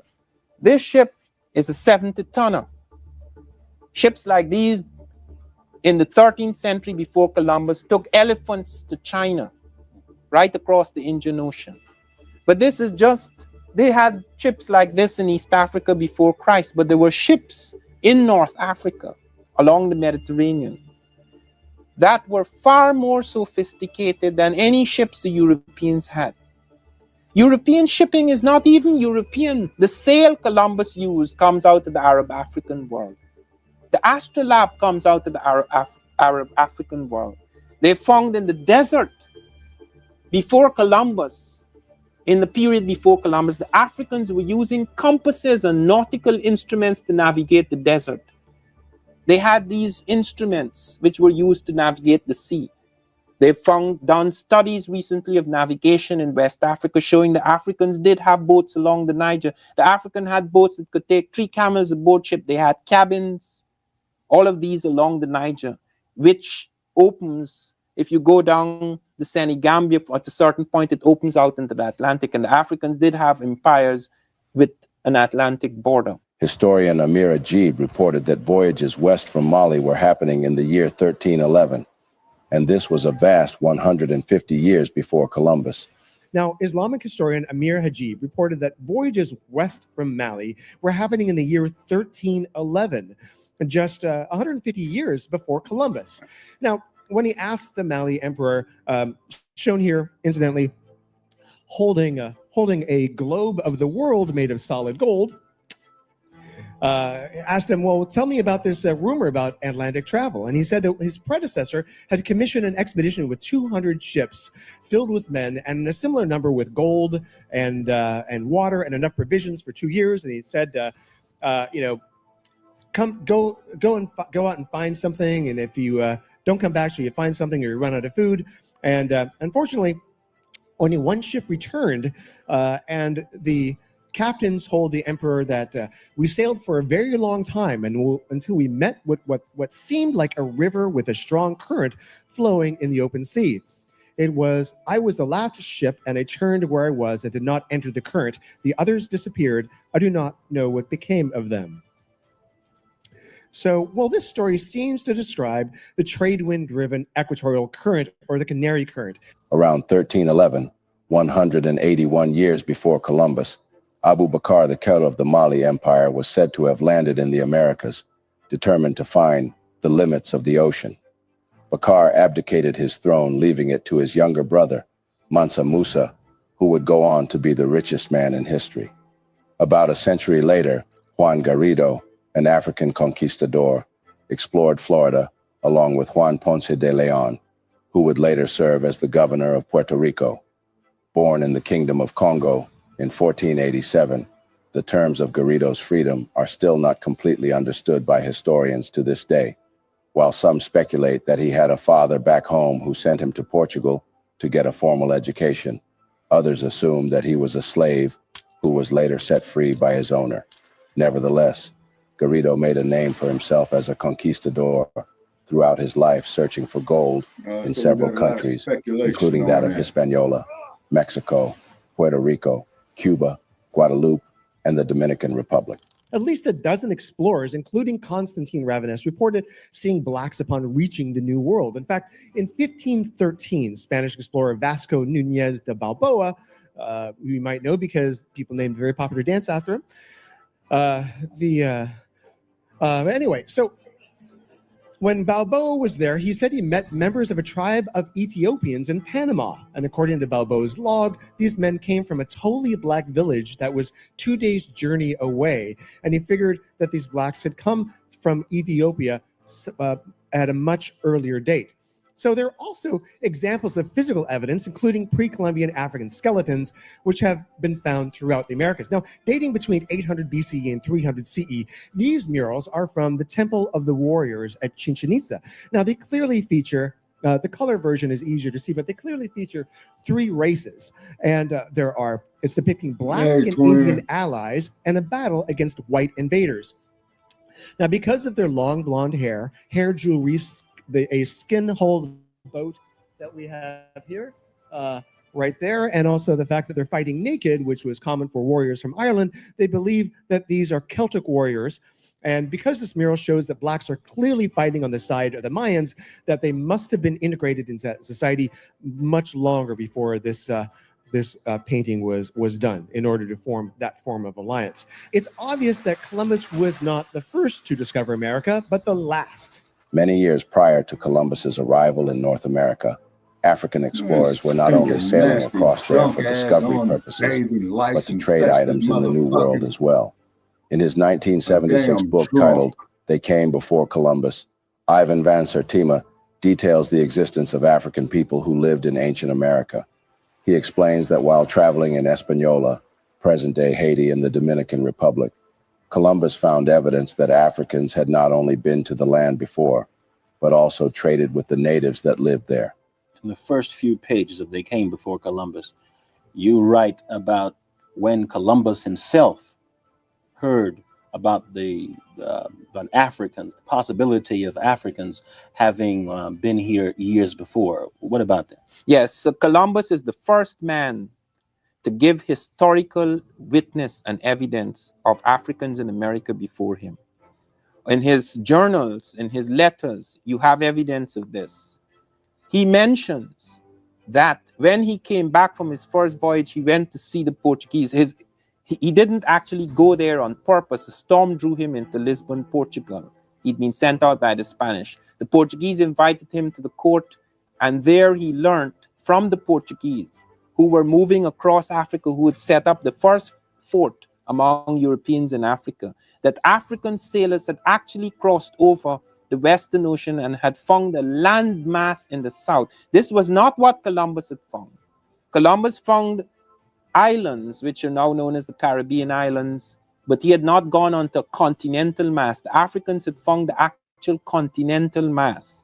And the Portuguese insisted that this continental mass in the south was 370 leagues, which is about 15 to 1600 miles away, according to whether you count a league as 4 or 4.5. There were differences in counting of a league, but it was about 1500 to 1600 miles away from Africa. And they pointed this out. And Columbus went back to Spain and he insisted, because the Portuguese promised to help him, he insisted that they should draw a line across the world, and that this line should be drawn 370 leagues away from the Cape Verde Islands across Africa, and that Spain would claim lands he had found on the other side, and if Portuguese found land within that line on the other side, they could claim it. And Brazil, which was visited by the Africans, was on the other side of the line. And this line was drawn in 1494. It was drawn up in June 1494, before any Europeans had come to South America. Sertima explains how the natives not only recalled that the people they had traded with had black skin, but also that they carried gold-tipped spears with them. In his second voyage, Columbus sent back samples of the spears to find out that they were made of guanin, which is a mix of gold, silver, and copper. It was later found out that guanin has origins in several of the Mande languages in West Africa, including those of Mandingo, Kabunga, Taranka, Kankanka, Bambara, and Vey. Sertima writes that in Columbus's journal, gold is given as koana, while guanin is recorded as an island where there is much gold. So while we commend Christopher Columbus for sailing the seas in search of new land on Europe's behalf, I don't commend that drunk motherfucker that he was not the first to make that journey, as widely untaught evidence exists, suggesting that Africans made it to the Americas after the first Americans arrived on the continent, centuries before Columbus ever did. Here is more evidence to show that Black history in the Americas did not start with slavery. The strongest evidence of African presence in America before Columbus comes from the pen of Columbus himself. According to an American historian and linguist, Leo Weiner of Harvard University, one of the strongest pieces of evidence to support the fact that Africans sailed to America before Christopher Columbus was a journal entry from Columbus himself. On several occasions, Africans were able to make that journey. If you look at a map of currents, and we will look more closely at this later on in the program, you will see there are 3 currents that take you from Africa to America. Africa is half the distance from America as is Europe. Not only is it half the distance, it is far easier to get from Africa to America because the currents take you automatically. In other words, you don't have to know of the existence of America. Even Columbus was not aware of the existence of America. He came off the North Atlantic. Columbus thought he was going to India, and he struck out for the latitude of Japan, hoping to land in India, and he swore he was in India. That is why people like myself are called West Indians. I'm the Indian he found in the West. And Americans are called American Indians because he thought they were in India. So that you have these currents which take you automatically. European ships did not use these currents until the second voyage, when Columbus used that knowledge which he got from the Portuguese about Africans. On the second voyage, Columbus heard from the American natives in Hispaniola, which is now known as Haiti and San Domingo, that Africans had come to the Native Americans. The Americans told Columbus that. He recorded it in his journals, that Africans had come to them trading in gold-tipped spears. In 1920, Leo Weiner, in his book, Africa and the Discovery of America, explained how Columbus noted in his journal that Native Americans had confirmed that black-skinned people had come from the southeast in boats, trading in gold-tipped spears. It was found also that the ratio of properties of gold, copper, and silver alloy were identical to the spears then being forged in African Guinea. Columbus sent samples of those spears. They were studied, they were surveyed in Spain, and they were found to contain the same ratio of gold, silver, and copper alloys as those found in West African Guinea. It is said that the inhabitants of Hispaniola were the ones to confirm this to Columbus, as he wrote in his journal of the second voyage. Other explorers like Vasco Núñez de Balboa, a Spanish explorer, who is best known for crossing the Isthmus of Panama to the Pacific Ocean in 1513, also reported sighting black people off Panama. There were dark-skinned people in the Caribbean long before the Atlantic slave trade and long before the arrival of Columbus. But there are some historians that say Columbus was misinterpreted. He simply said there were people that painted their skins black, which might suggest that Native Americans were the ones with the painted faces he was referencing. One of the first documented instances of Africans sailing and settling in the Americas were black Egyptians led by King Ramses III during the 19th dynasty in 1292 BC. In fact, in 445 BC, the Greek historian Herodotus wrote of the ancient Egyptian pharaohs' great seafaring and navigational skills. Further concrete evidence noted by an Egyptian chancellor to the king Djoser, Dr. Imhotep, and largely ignored by Eurocentric archaeologists includes Egyptian artifacts found across North America, from the Algonquin writings on the East Coast to the artifacts and Egyptian place names in the Grand Canyon. In 1311 AD, as earlier pointed out, a major wave of African exploration to the New World was led by King Abubakari II, the ruler of the 14th century Mali Empire, which was larger than the Holy Roman Empire. The king had sent out 200 ships of men and 200 ships of trade material, crops, animals, cloth, and crucially, African knowledge of astronomy, religion, and the arts. African explorers crossing the vast Atlantic waters in primitive boats may seem unlikely, or perhaps far-fetched to some. But such incredible nautical achievements are not as daunting as they seem, given that numerous successful modern attempts have illustrated that without an oar, rudder, or sail, ancient African boats, including the dugout, would certainly have been able to cross the vast ocean in a matter of weeks.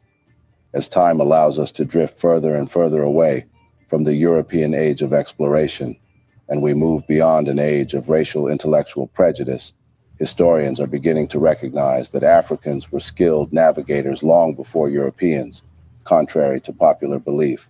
Of course, some Western historians continue to refute this fact because, consciously or unconsciously, they are still hanging on to the 19th century notion that seafaring was a European monopoly. After all, history will tell you that seafaring is the quintessential European achievement, the single endeavor of which Europeans are awfully proud of.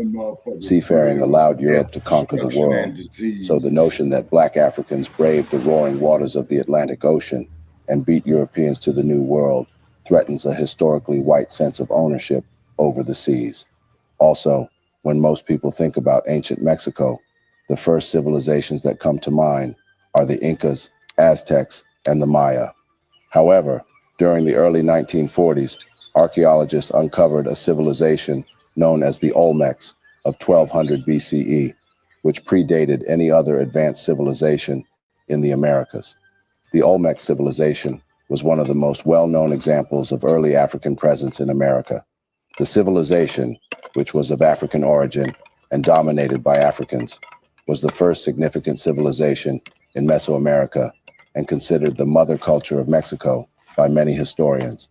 This civilization existed between 1200 to 400 BCE in the areas that are known today as the states of Veracruz and Tabasco.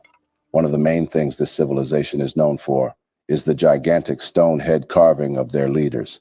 The carvings clearly depict African faces. Now, I want you first to look at this head, this stone head. Okay. Now, this head, they found a dozen of these heads. They found them in a very specific area. Before we go to the area, look at the head carefully. The lips, the very generous type of lips that you find in the tropical areas, the Africoid type.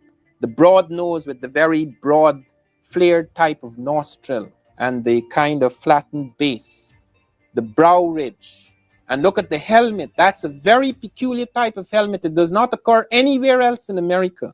It has a strap along the face, falling along the ear, and it has a circular ear plug. Those helmets, exact type of helmet, were found in the Egyptian world in this period. What period?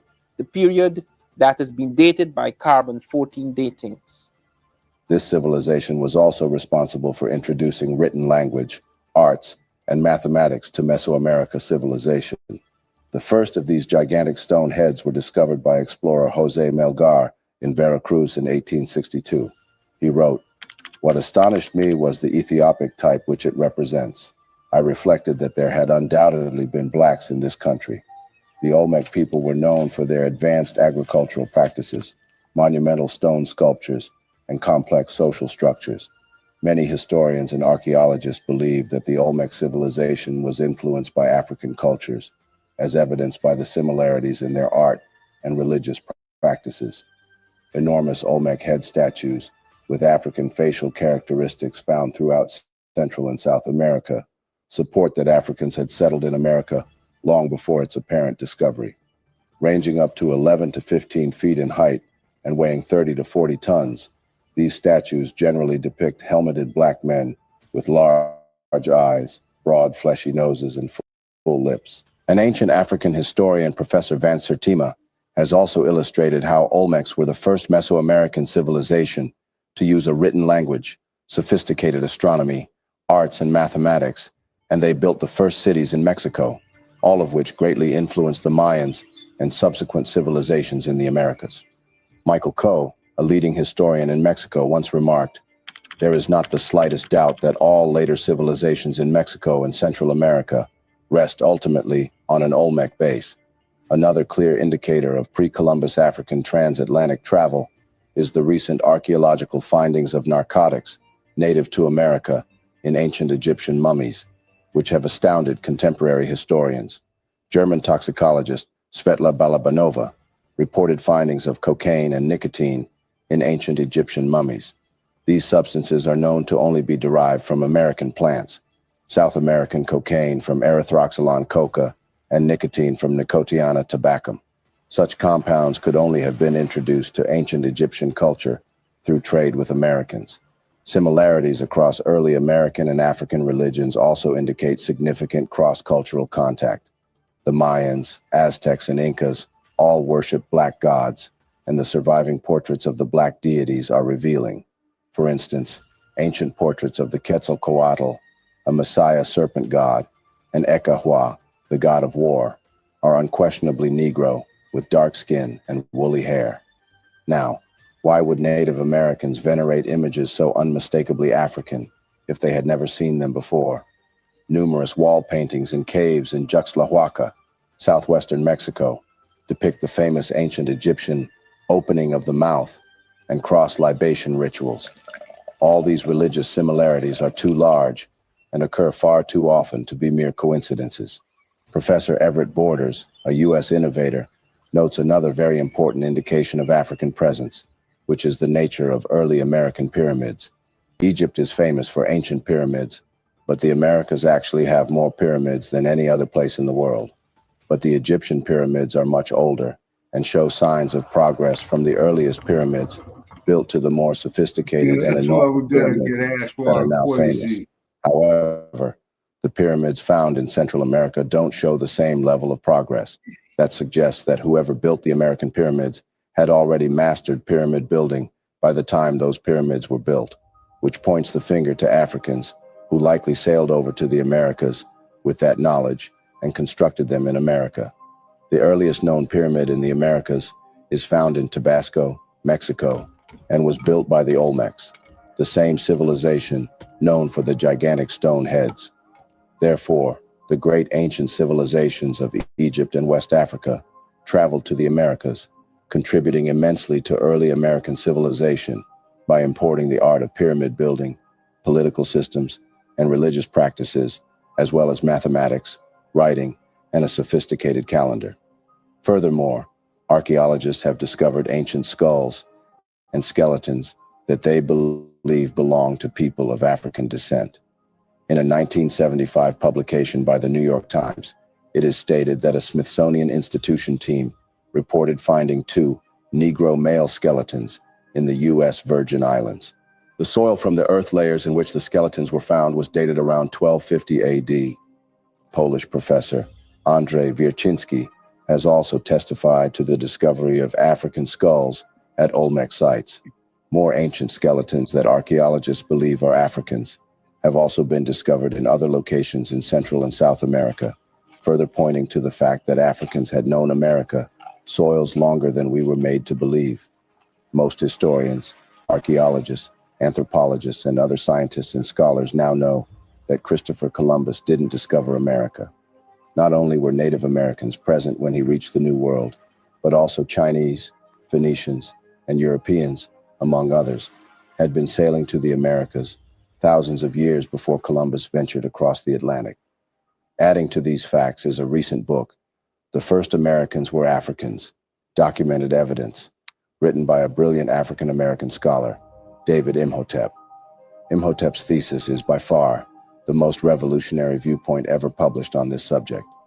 Unlike his predecessors, he does not claim that Africans simply sailed to the Americas before Columbus and influenced the Native Americans who resided in the New World.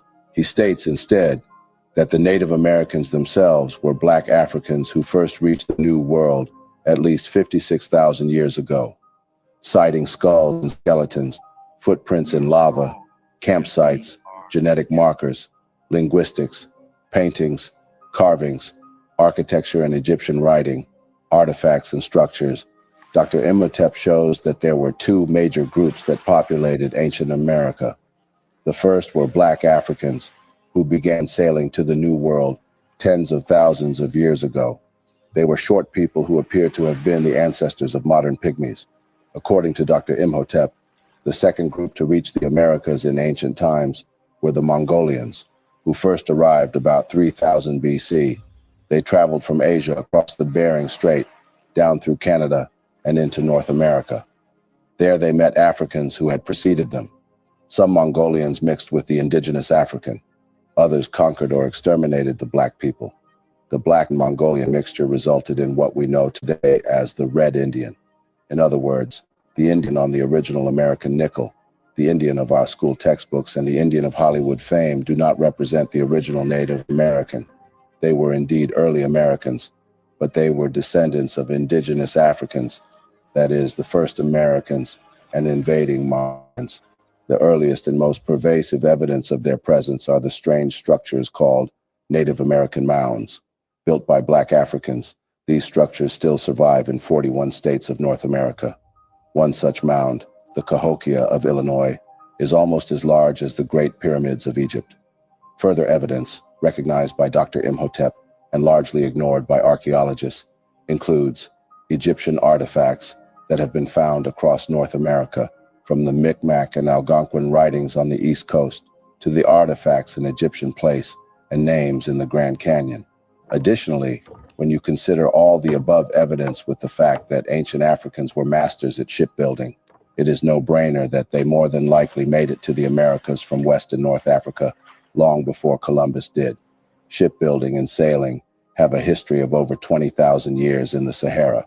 There are cave wall paintings of ancient ships documenting this tradition. Ancient Egyptians were pioneers in shipbuilding. One example of this is the ancient Egyptian king Khufu's ship, which is a vessel that is 44 meters long and was buried at the foot of the Khufu's Great Pyramid in Giza around 2500 BC. Thai was discovered with its structure still intact in 1954. Furthermore, ancient transatlantic similarities in botany, religion, and pyramid building constitute but a fraction of the signs of African influence in ancient America. Other indicators are astronomy, art, writing systems, flora, and fauna. Historically, the African people have been exceptional explorers and purveyors of culture across the world. Throughout all of these travels, African explorers have not had a history of starting devastating wars on the people they met. The greatest threat towards Africa having a glorious future is her people's ignorance of Africa's glorious past. Pre-Columbus civilization in the Americas had its foundation built by Africans and developed by the ingenuity of Native Americans. Sadly, America, in post-Columbus times, was founded on the mass unalivings of the indigenous Americans, built on the backs of African slaves, and continues to run on the exploitation of workers at home and abroad. Sad also is the fact that despite this evidence of early African presence in America, the history of African contributions to the development of the Americas has often been overlooked or marginalized. The legacy of slavery and racism has obscured the true extent of African influence on American culture, society, and history. In truth, Africans began coming to the Americas thousands of years before Columbus, and the evidence of their presence, though systematically ignored by mainstream and K-12 education curriculum, is overwhelming and undeniable. Even early Mexican scholars were convinced that the impact of the Black explorers on the New World was profound and enduring. One author, J.A. Villacorta, has written thus: "Any way you view it, Mexican civilization had its origin in Africa." Indian scholar Rafiq Jairazboy appears to have been right when he wrote, "The Black began his career in America not as slave, but as master." For many decades, the lives and adventures of African explorers and settlers had remained hidden in the shadows, largely unknown due to a lack of evidence, as well as the whitewashing of history. But now, thanks to many Black researchers, we as a people can live with the knowledge of what those who came before us have done for society. We can now know the truth of how our ancestors risked their lives on long voyages and adventures to places that were once considered unknown. Though history was once heavily whitewashed with the intention of keeping us in the dark and stealing our self-worth, we no longer have to live this way. With these newfound discoveries, we can hold our heads high, knowing that we have always been innovative and adventurous, ready to make strides and push boundaries with hopes of changing the world. And instead of mistakenly giving all the credit to Christopher Columbus as history once did, we can learn about the explorers and settlers who sailed the seven seas to make Black history. The growing body of evidence is now becoming simply too loud to ignore the narrative of African civilization in the Americas before Columbus. It therefore challenges the Eurocentric view of history that has dominated for centuries, and it invites a reevaluation of the interconnectedness of cultures and the shared human experience. Thus, it's about time education policymakers re-examine their school curriculums to adjust for America's long pre-Columbus history. This is because, by recognizing the contributions of Africans to the development of civilization in the Americas, we can foster a more inclusive understanding of history that honors the diverse legacies of all peoples. In conclusion, the story of Africans bringing civilization to America before Columbus is one of exploration, resilience, and cultural exchange. While definitive evidence of pre-Columbian African presence in the Americas remains a topic of debate, the possibility of such interactions encourages us to look beyond traditional narratives and consider the rich tapestry of human history.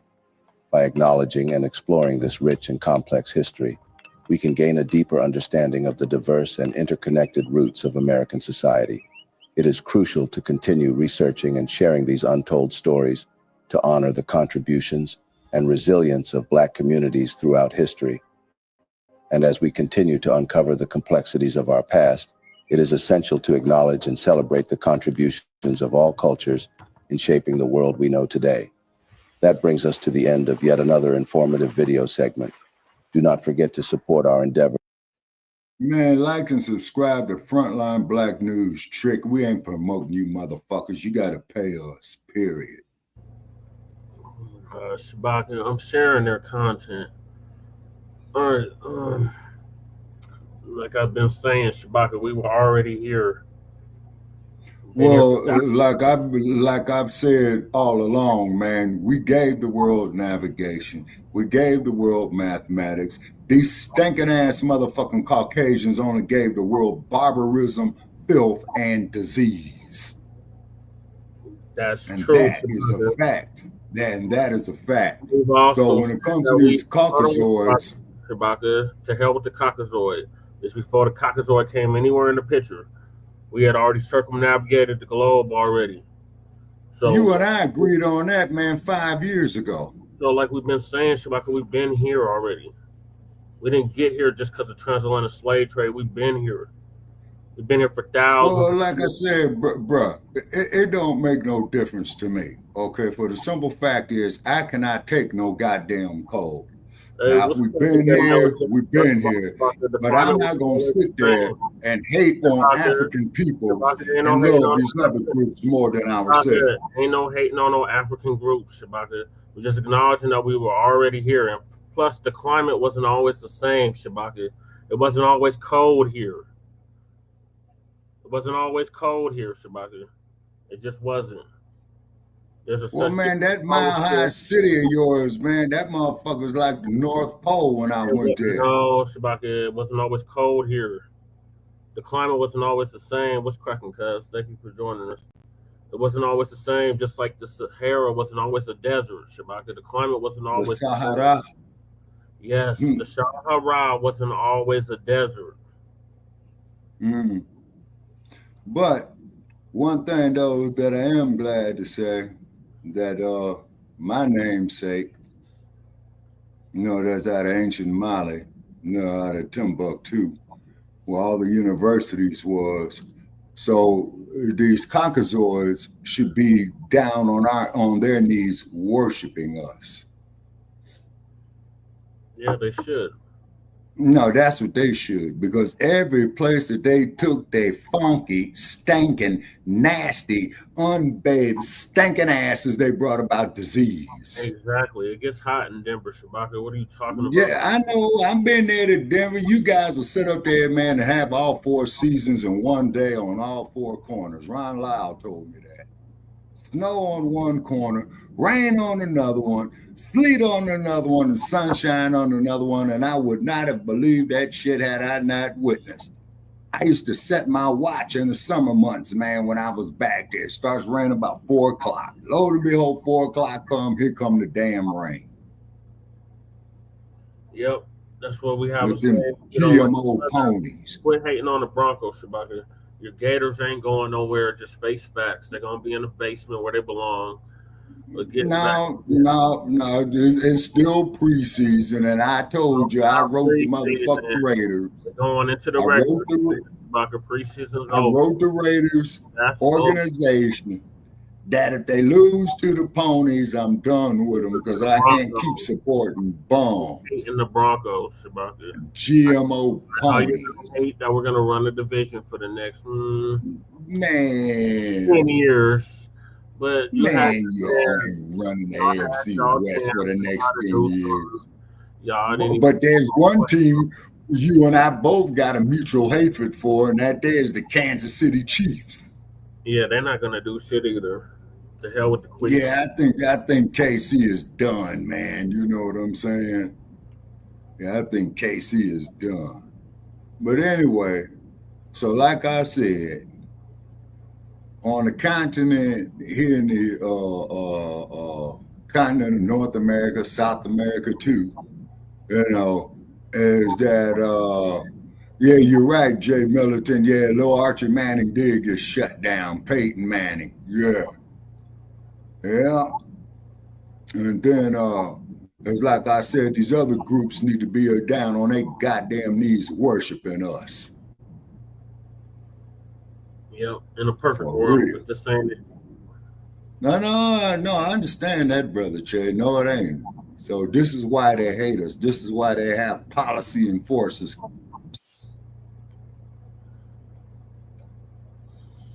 Yep.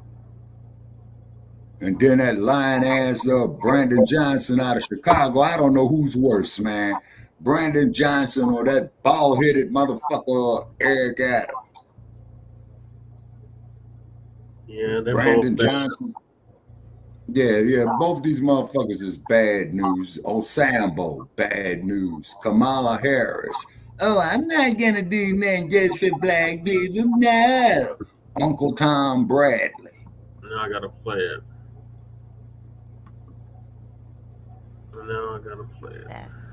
So I'm not gonna sit here and say I'm gonna do something that's only gonna benefit black people. No, because bro, man, you know the dumpster killed her Secret Service protection yesterday. You know that, right? Yeah, I seen that on the news. Yeah.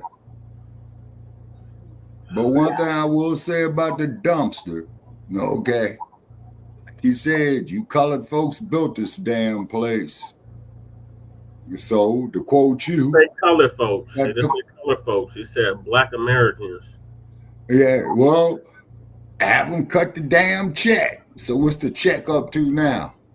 It's in the gazillions. Yeah, actually, they just need to give us all the Silicon Valley. That wouldn't even put it. That's a drop in the bucket, Shabaka, to what they owe us. Silicon Valley.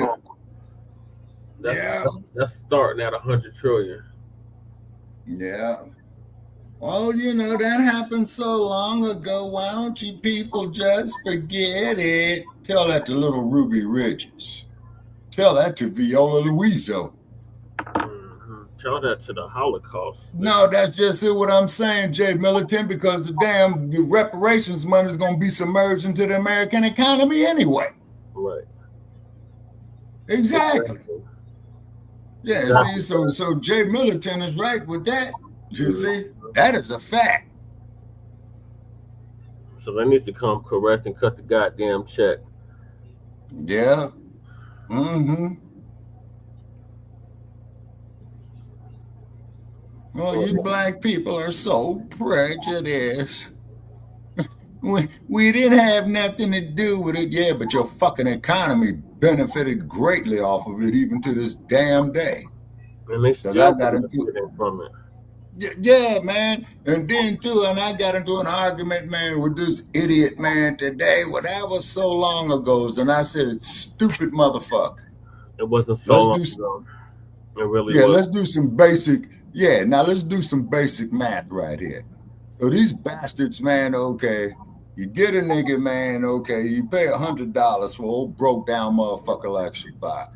Paris, maybe $250.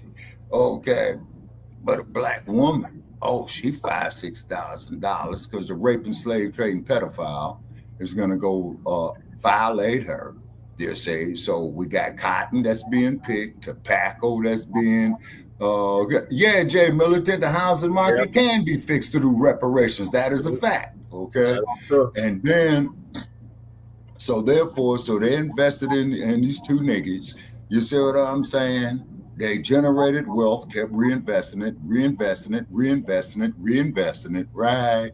But that initial investment, okay, will not be possible without the slave labor. Just like how the story we did where we got shut down on, you showed that they had our people enslaved all the way to the 1960s. Yeah, they took that video down up to the 1970s. Yeah. Oh, I believe it. Yeah. They shut down your page and they shut down my page behind it. Yeah, and they took that video down too. Yeah, they sure did. You know, so that's great to see. Once again, you know, we gave the damn world, you know, shipping. You know what I'm saying? Better schools, better teachers, better education through reparations. Okay, Jay Militant, you know, you'll get an argument from me on that, you know? Yeah. So, Jay, what are y'all going to put over there where Candlestick Park used to be, man? Because I passed by there, man. All I just saw the sign that said Candlestick Park and looked east, and all I saw was Frisco Bay. Where Freddie D came into Frisco Bay as a sailor. Yep. And then I got this thick-ass book on Freddie D, man, that I got to read. And then I got to read some more of this idiot Larry Elder so I can crumb bum on his sellout ass. Him and Leo Terrell. Yeah. Them Negroes is sick. Yeah, that's them boss we sick Negroes. They don't know what they want to do. They keep changing their minds. Exactly, Jay Militant. See, Jay Militant, as you know, as Brother Paris know, what these motherfuckers is trying to do is trying to get their lies straight, just like that sorry black ass police chief down there. What was that, Pinellas County, where they No, Smocket, I was in Jacksonville. No, he's talking about Candlestick Park. He's saying they don't know what to do. They keep changing their minds. Oh, okay. They keep changing their minds about Candlestick Park, you know? Yeah. I remember going in there in the Candlestick Park, you know, seeing the 49ers. That's back in the days, Jay, when they had John Brody and Gene Washington. And Dave Wilcox was the middle linebacker, if memory serves me right. This is what happens when y'all get old. Damn, Shabbat, you went back to the damn 70s. Yeah. Oh, Jim Washington, that motherfucker was a cold-ass wide receiver, man. At that time, the 49ers wasn't shit, though. You know what I'm saying? But I really wish they would have had Jim Washington and Jerry Rice, man, when Joe Montana was quarterbacking for him. Now, Jay Militant, that would have been an awesome-ass offensive right there. Yeah. Yep. All right. Well, I'm going to move to the And then, left. of course, we can't forget our man Jerry Rice, who started with the 49ers and he retired with the Raiders and he went out as a winner. And Jerry Rice, you know, he didn't get banged up too bad. He lasted all the way till he was about 42 years old. Yeah, he did. Yeah. He had the record up until Brett Favre. Yeah. Yeah, the damn pack. You know what I'm saying? We should have been in 2 Super Bowls in the 70s, but them damn Cowboys. Yeah. Jay Militant, now that's one thing you and I got in common. I cannot stand them damn Dallas Cowgirls. Yeah, I can't stand Fuck them. Aikman, fuck Roger Staubach, fuck Craig Morton. You know what I'm saying? Yeah, I know. Yeah, that was his last game too, when the Raiders lost the Super Bowl. Yeah. But he kept himself in good health though, you know. Yeah. So now that we've given the world everything, then we need reparations from these motherfuckers here. We need reparations from the Europeans. Sue your colonizer. Mm-hmm. Spain, France, England, the land of the Boers. You know what I'm saying? Yeah. The British. Mm-hmm. The French.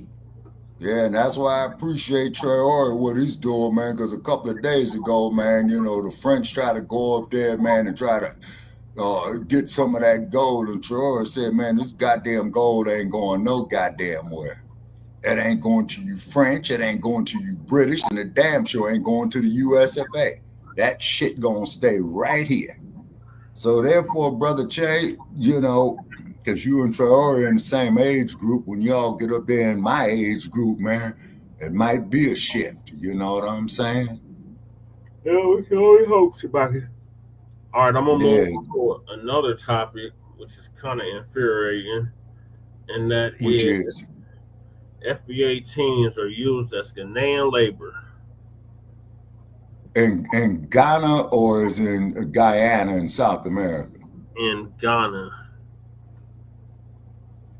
All right, now let's see who's got puppet strings on this shit. Okay. So this is from the Church of Black Power. Warning. Copyright disclaimer under Section 107 of the Copyright Act, 1976. Yeah. We already know that such as criticism, bullshit. comment, news reporting, teaching, scholarship, and research. Fair use is a use permitted by copyright statute that might otherwise be infringing. Nonprofit, educational, or personal use tips the balance in favor of fair use. Family, what the hell is going on? Why do we got a bunch of Philly teens out in Ghana cleaning their beaches? Why do we have our FBA children out here acting as free labor for Ghana? Oh, family, we definitely got to talk about it. How to get over there? Welcome back to the Church of Black Power. If you're not subscribed, go ahead, hit that subscribe button along with the notification bell so you can be notified whenever videos like this drop. Please make sure you're hitting that like and share button so we can beat the algorithm. Make sure we get this message out to the ears that need to hear. Do And the if you have same not done goddamn so thing yet, for please Front click Line the link Blacc in the News. description. Go to change.org and put your signature on the petition for reparations. And with that being said, family, I seen this video. It came across my X, and it really pissed me off. It really, really pissed me off. And so I'm going to play this, and then we're going to run through it as we should. Let's go. Yeah, we covered that earlier. Yeah, I saw that, Jay Militant. That shit was funny as hell.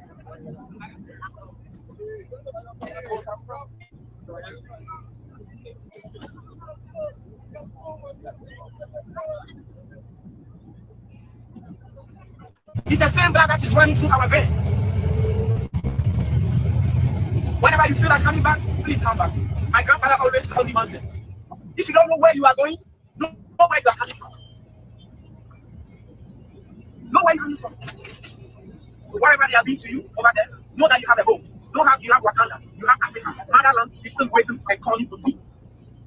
Never forget, it all started from here. So when it's getting tough, remember that motherland, Wakanda, Africa is calling for all of you. Come, let's do Ghana together. Come, let's make Africa a great continent. Now, did this motherfucker just say Wakanda? That's why they don't want us to be like them. And they lie. When our Brother time Che, comes, we did this will overtake motherfucker them. just say Wakanda? Black is power. Yes. Black is power. They know this. They are doing everything. Okay, all right, I got a comment on that after this play. They are rising up and show them that enough is enough. And for that thing to happen, it will depend on you, it will depend on me, it will depend on you, it will depend on all of us. It's not only one person fight. All of us need to come together. That's why I don't like it when brothers are fighting each other. It makes me sad. Nigga, please. Family, notice what they're doing. Notice exactly what they're doing. They can't make any headway with that scam Africanism with us, the adults, people who know what's going on, people who've been in this whole situation for a while now and saw that scam Africanism has done nothing for foundational Black Americans or America as a whole. All it has done is given leeway for all these people to come over here and benefit off of everything that we built here in America. You can't say fuck America. So since they can't get us on board, now they're using that's the why schools, they, like the hat says, reparations. because I'm assuming that this is who put on this trip was a school. They're using these institutions to now try to get to your children in the very same way they tried to get to us when grandma was telling us that we were natives. When grandma was telling us, our grandpa was telling us that we come from whatever tribe, myself personally, the Blackfoots. Yep, me too, Blackfoot. And some Cherokee. They enslaved us too. They know that they can't get to us because we realize. Not the Blackfoot, Shabaka. The Blackfoot didn't No, I enslave said us. the Cherokee. No, I said the Yeah, Cherokee. that's part of the 5 civilized tribes, Shabaka. Not all the tribes were 5 civilized tribes. Well, like I said, go visit the Little Bighorn. Hold on, Shabaka. I'm not gonna do that because some people is not. Those are Siberians, Shabaka. Like that video that I just played previous to this, Native Americans wasn't just all one Native American. They're not just one monolith. Mm-hmm. Yeah, but they that sure these did folks treat your have been boy running kind of game bad. on us all this damn time. So what are they trying to do? They're trying to go after the children. In the very same way white supremacists go after our children. That's what pissed me off the most. The fact that without anybody giving the okay, Now I know they had to sign the parental slips and things like that for them to go over to Ghana. They might have thought that it was just a great opportunity for them to see another culture, meet another culture, whatever may have you. But the fact of the matter that these folks took these children over there, used them as hard labor, and then try to lecture them about making sure they come back to Ghana to build Ghana up. That is disrespectful all the way around. Then they sat there and lied to them children dead in their faces. They lied to the children dead in their faces, and we're going to go over it again because I want to make sure I leave nothing out. Let me read what this says here, family, before we do, though. Ghana has Black American youth cleaning their dirty beaches instead of Ghanaians. There's an agenda to Africanize Black Americans and use them to build Africa. Why aren't Ghanaians cleaning up their own beaches? Why is Ghana expelling Nigerians but begging Black Americans to invest and build? Which is a wonderful and a great question. Let's take this from the top. Hold on, shit.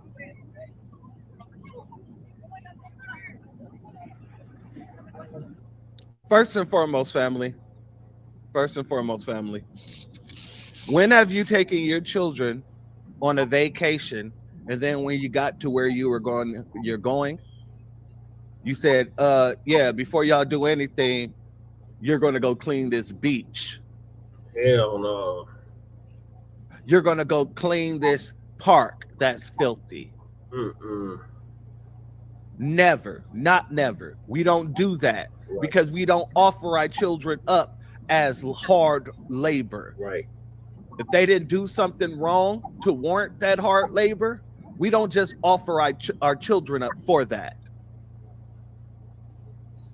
But right here, you see people who aren't even the parents of these students, having them conduct hard labor for a whole different country. Yeah, that's some bullshit. And some people might say, well, what's wrong with, wanting to help clean up the environment? That's fine and dandy. Why couldn't they take them to a trip to a beach in America? Yeah, it did sound like he was going to start. If they wanted to have a cleanup effort. Why couldn't they take these children to a park in America? I can't Certain see what Jay streets Miller's in America in order to promote a cleanup effort. Why do you then travel across the globe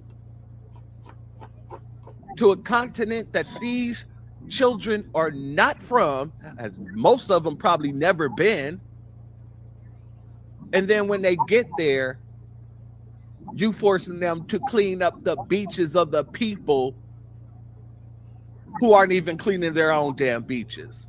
What sense does that make? Yeah, that's some bullshit. What sense does that Why do I make? smell a If European anybody says involved that in makes this? sense, I'm going to have to Undercover? ask. Did you take a stupid pill with your breakfast this morning, Admiral? Because that's what it would seem like. Exactly. That's some cold shit. What the fuck?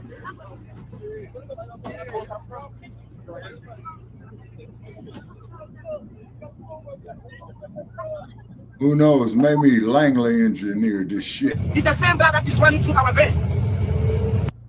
Nah, it's about it.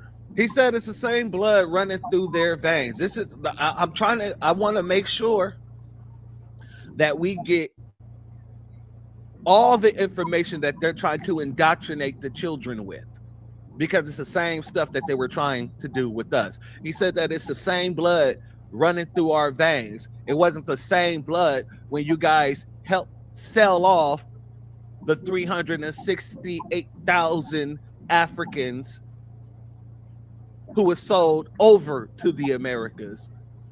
And not just that, But the 5.5 million that was sold to the Caribbean, the 10 million that was gone and taken over to the Brazil. Were they all the same blood thin? And motherfuckers who did the selling got or captured. Is it all because you want a new breed of Americans to come over and build up your country? I would have to suggest the latter.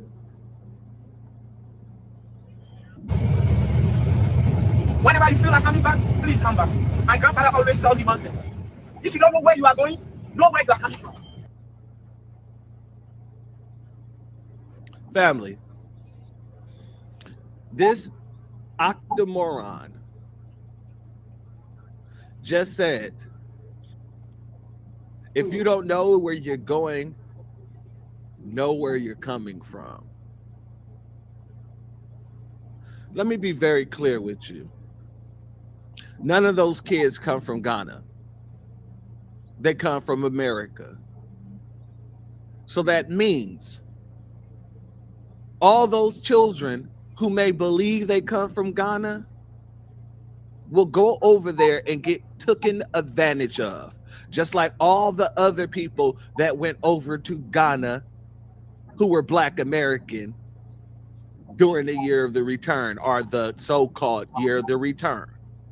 They're going to be taken advantage of the same way that our brothers and sisters had land taken from them, their houses destroyed, people harassing them consistently. That's not being from somewhere. That isn't being home. You can't relax in an environment such as that. But this is what they're trying to teach our children, what they're trying to indoctrinate our children with.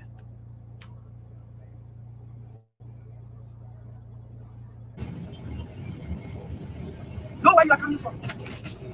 So whatever they are doing to you over there, know that you have a home. Know how you have Wakanda, you have Africa. Notice that he went into some fantasy land. So why them folks are over there being mean to you? Know that you got Wakanda. There it is, Shabaka. Sir, Wakanda does not exist. It is a fictional land. And Ghana is 100% not Wakanda by no means. By no means is Ghana Wakanda.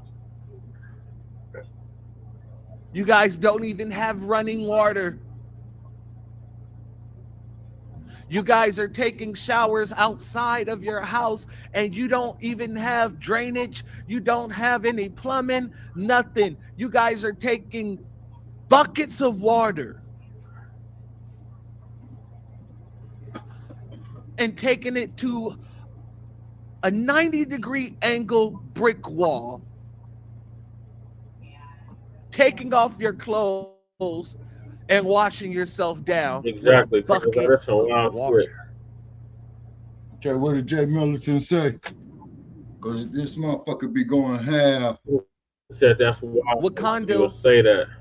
Even though it's fiction, be the most advanced nation on the planet. You guys are one of the most deprived.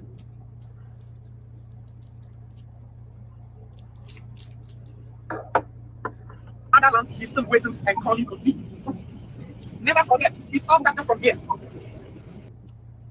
Yeah, it all started from there. What started from there? Oh, you mean the slavery that sent over the little 368,000 slaves from Ghana to America?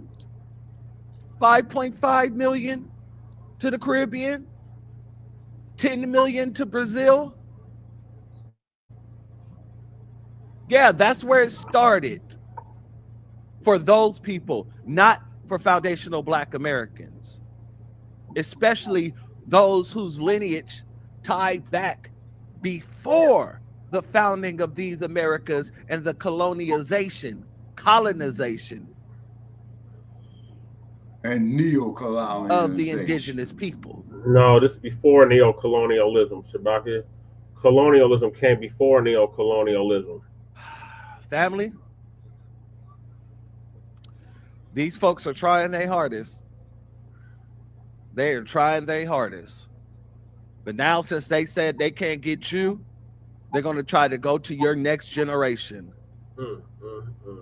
Who put this trip together and who funded this trip? I would like to know that too. Yeah, that's the main thing I like to know. Who put this trip together? Goddamn corporate. And more importantly, who was it that funded this trip? I wouldn't be surprised to find out that it was the African Union that did. Who was on the puppet strings of the Europeans. So when it's getting tough, remember, the motherland, Wakanda, Africa, is calling on all of you. Come, let's do Ghana together. Come, let's make Africa a great continent again. They know. Family, they're trying to use the next generation to build notoriety for themselves. It's crazy that these folks will say, come and make Africa great again, make Ghana great again, when they haven't made it great in the time that they're there. They're there right now and they're not making it great. They're kicking out Nigerians. Just like what the Chinese did. Because they don't want the Nigerians there, but they're begging our children to come over there and help build up their economy. They're kicking out their fellow Africans. This is indoctrination, family. Get them while they're young. Like I said, I'm very curious to see who the real culprit is, who's pulling the strings. And if you don't believe that, look at all the people who defend Disney because they're nostalgia for it. And when I say defend Disney, I'm not talking about any of the, Nabisco tropes or talking points or any of the quote unquote what they call woke nonsense. That's not what the hell I'm talking about, because none of it is woke, to be honest with you. We know what woke means, but that's what they call it. I'm not talking about none of that. I'm talking about Disney, Walt Disney's history, their anti-Black history. The allegations of Walt Disney being a PDF file. That's what I'm talking about. Yep. But I digress. Let's continue. Africa is the most powerful continent in the world. That's why they don't want to make Africa a great continent again. They know that Africa. Notice you had one of them bootlicks in the background wooing as if he was saying something that was of significance, something that was just so profound. Is the most powerful continent in the world. That's why they don't want us to be like them. Africa is the most powerful continent in the world. How is that so when you have 54 countries that don't get along with each other and more tribes than I can count that are warring with each other till this day? You guys are out Nigerians, but Africa is the most powerful continent. Africa is the most powerful continent. See, it's important to have these conversations with your children now, because these folks literally are targeting them with lies and propaganda.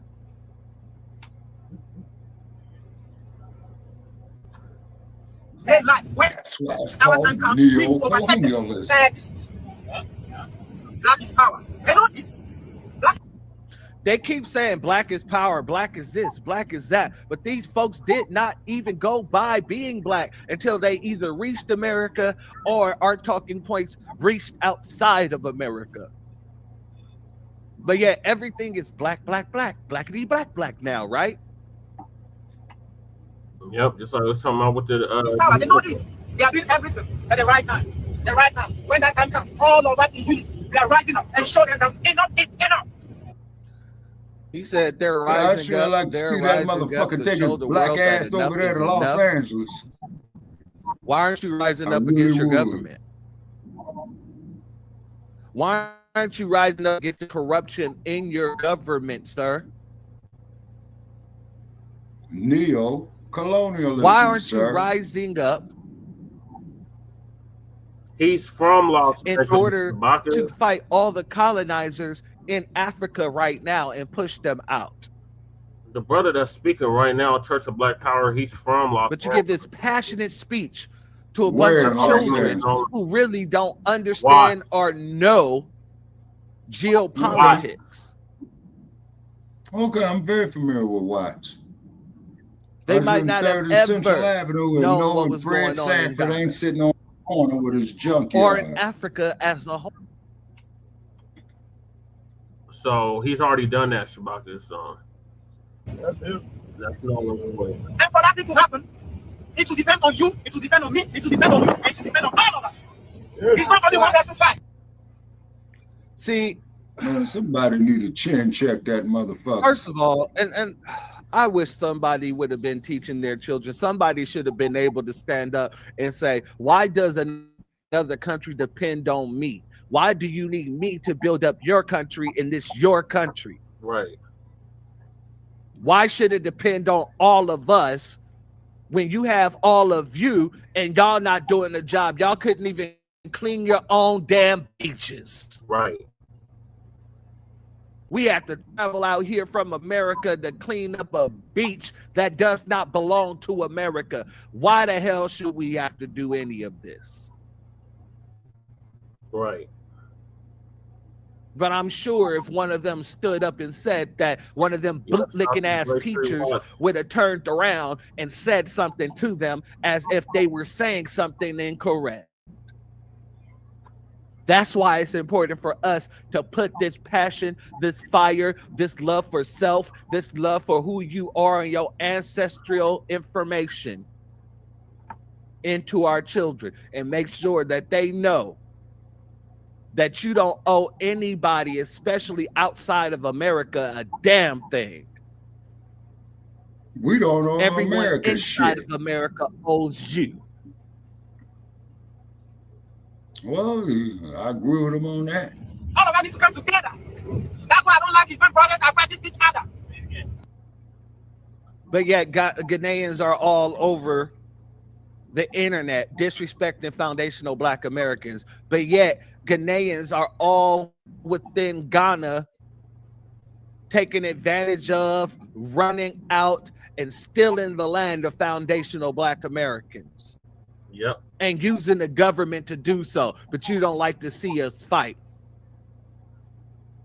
This is why they go to the children. They went to the children because people with sense would have been calling this out. Right. Not saying our children don't have any sense. I'm saying our children are gullible. Mm-hmm. If they're not given the proper information in order to combat propaganda. Right. And it's not just our children, that's any child. It's a child.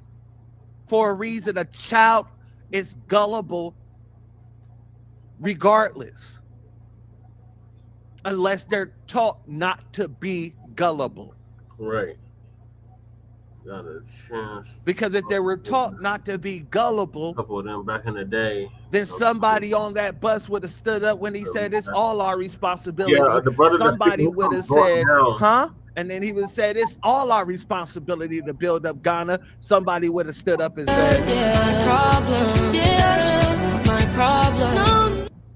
Yeah, I ran into some Great Street Watch out here in Colorado too.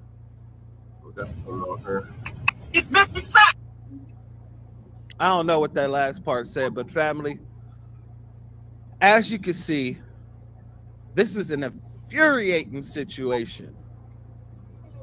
To get these kids away from their parents and say they were just going on a field trip. Mm-hmm. Paid for by whoever. All you got to do is sign the permission slip and your son will be able to travel outside of the Americas and see what a lot of children don't have the opportunity to see. I know how they sell it. And the parents thinking, hey, that is a good opportunity. You know, I want my child to see the world. I want my child to be able to say they've been different places. You sign it. Only for your child to come back thinking that they owe an allegiance to a group of people that has been an enemy of foundational Black Americans. Yeah, and when I say the enemy, because that's exactly I'm not just meaning the slave trade. Because you don't beg people to come to your land, and when they get there, you treat them like dog shit. You don't do that. That means you're an enemy. You're an op. You are nothing but an opportunist. Yep.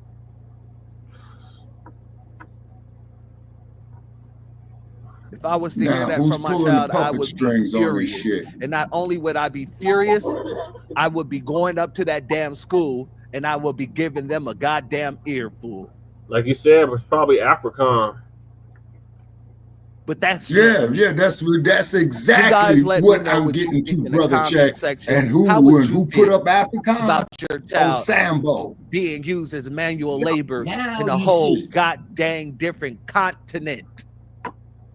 Not just country, continent, where they're not doing any of the labor themselves. But yet your children get there, and the first thing they do is put your kids to work.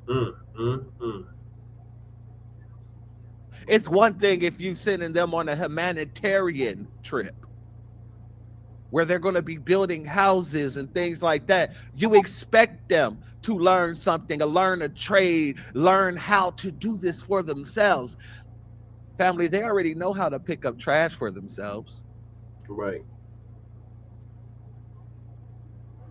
This is completely disrespectful. I agree. But like I said, let me know what you think in the comment section, family. And with that being said, if you're not subscribed, go ahead and hit that subscribe button along with the notification bell so you can be notified whenever videos like this drop. Please make sure you hit that like and share button. Advertisement and y'all ain't paying that shit. Like and subscribe to Front Line Blacc News. Yeah, he shouted us out, Shabak. He shouted out Front Line Blacc News. I've been on this platform several times, so I'm sharing his comments. So that's what he's going to do. What are your thoughts on the FBA teams being used as Ghanaian labor? Like I said, we got to find out who the puppet strings are, which is Afrikaan, so that leads directly back to the United States. Thanks to old Sambo. Send them over there to clean a foreign country's beach. That doesn't make any sense. Okay, hold on. But that's the game. You see what I mean? Because they always want us to keep us against each other. Because you see, Europe, the United States, and I'll even go so far as to say it's Canada too. Who was keeping the Ghanaians against the Nigerians? They're literally kicking out Nigerians. The Europeans. The Europeans, Brother Che, they call them proxy wars. Just like with Rwanda, it's a proxy war. See, that's not the same thing as you kicking out a fellow African out of your country. That's not the same thing. But like what Jay Militant says here that I agree with, I bet some Republicans and Democrats are working with this too. See, that's the point of what I'm getting at.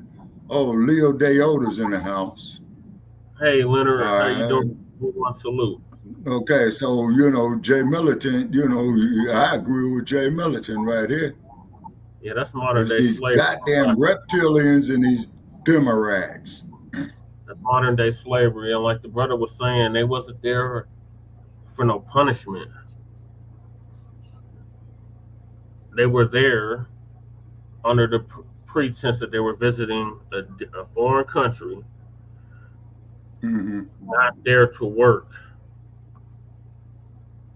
So then that means that they were deceived. Correct, Shabaka. The question is, who did the deceiving? I'm gonna say these goddamn repubs and Democrats, two sides of the same coin, just like what Jay Militant is saying. And then what are your thoughts about the Black Americans that went over there, Shabaka, and they got ran out their homes? They got the land that they had purchased taken from them. They were being terrorized and disturbed by the Ghanaians, not the Europeans, the Ghanaians. CIA op. Yep, CIA op. They want that vibranium. They want that silicon. They want that gold. So they doing it by any means necessary. Okay, why would America do that to their own people, though? That doesn't make no sense, Shabaki. Black Americans Why would went over America do that? Yeah. Shay, Black, listen to me when I tell you this. Listen to this. The Black Americans went over there thinking that this was Wakanda, that they could build something over there. And they got a rude reminder that they were foreigners. They were not at home. They kept on come home, this year of return, all of that crap, and they got scammed. They literally got scammed. And I blame the repubs and the Democrats. Because these motherfuckers got game. You know that, Brother Che. Come on now. You know, I bet these repubs and Democrats. The Africans got game too, Shabaka. You're not. Well, because they've been colonized. The Africans, Shabaka. You want to keep putting it on the Europeans. No European involved. Africans. Doing this to other supposed Africans, even though they don't treat us like Africans. Sure they ain't no European? Okay, hold on, Che. Are you sure that ain't no Europeans involved in this?